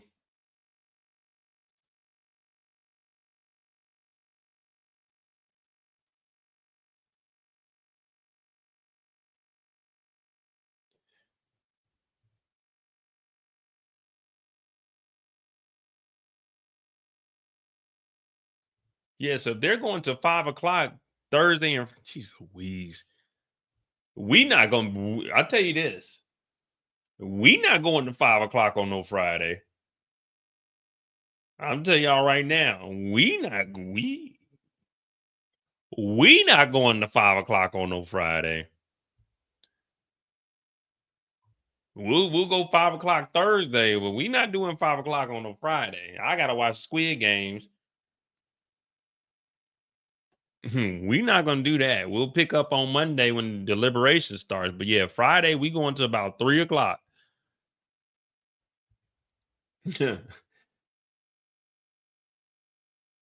I gotta be up Saturday morning. I get my hair washed.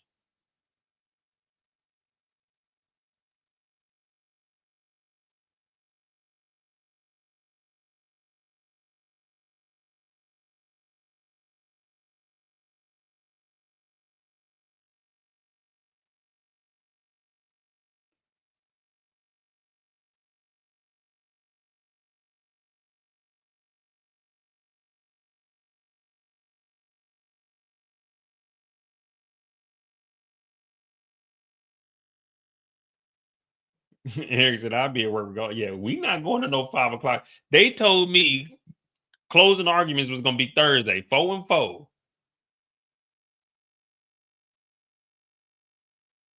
They ain't tell me nothing about no damn Friday.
All right, let me verify and let me get on that. It's 9:40, man.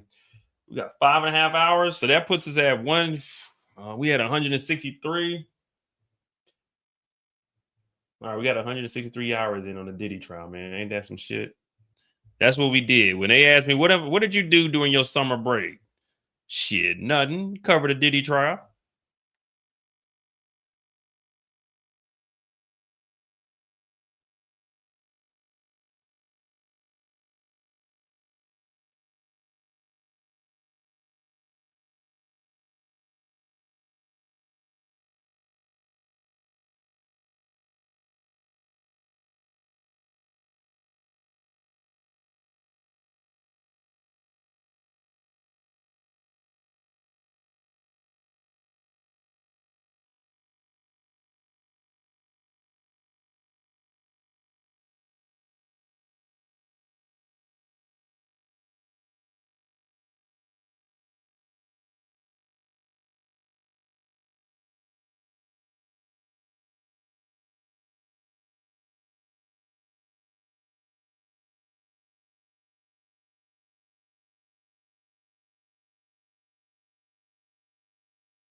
All right, 3 minutes. That's fair. All right. So we do not expect the jurors will be able to begin deliberation until Monday. So Monday, Tuesday, Wednesday, that they starting to deliberate. So I'm not gonna be here on Wednesday. So Monday and Tuesday, that's all we got. That's it. That's the last time you're gonna see me covering the Diddy trial. Tuesday of next week. That's it. That's all I got. That's it.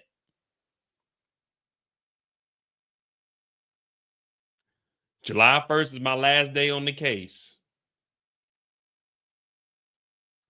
July 1st is my last day on the case. And if they ain't got no verdict by then, hey, I might have to do a live off of my cell phone, but I'm up and out. Kendrick Lamar concert July 2nd, Switzerland July 3rd, and I'll be there till the 7th. So, or no, till the 6th. So yeah.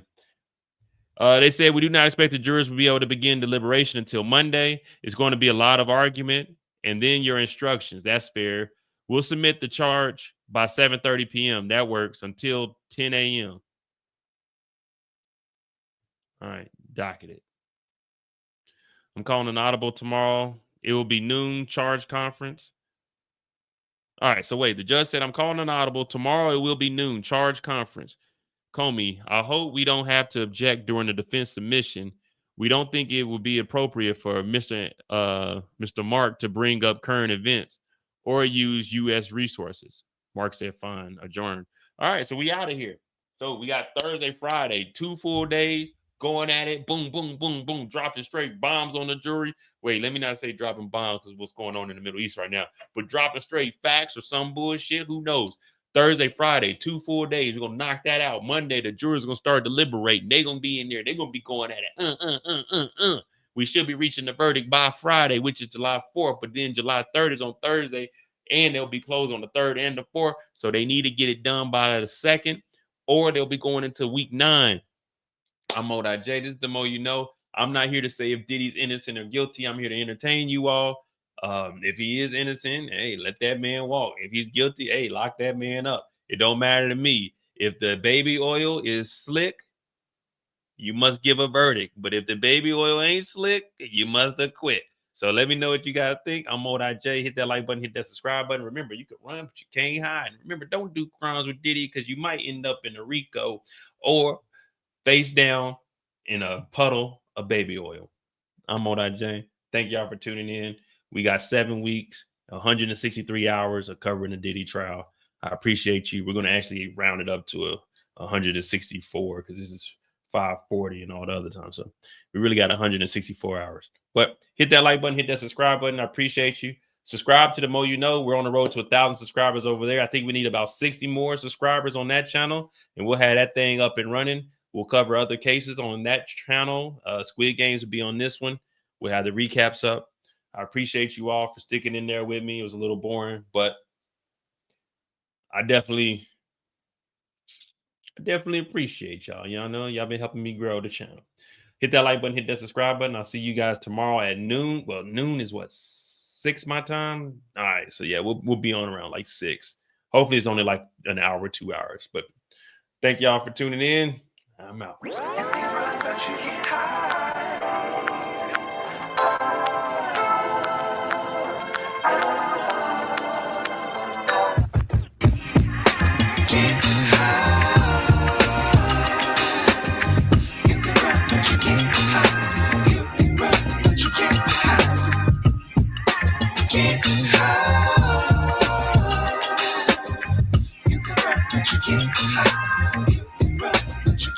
Hide.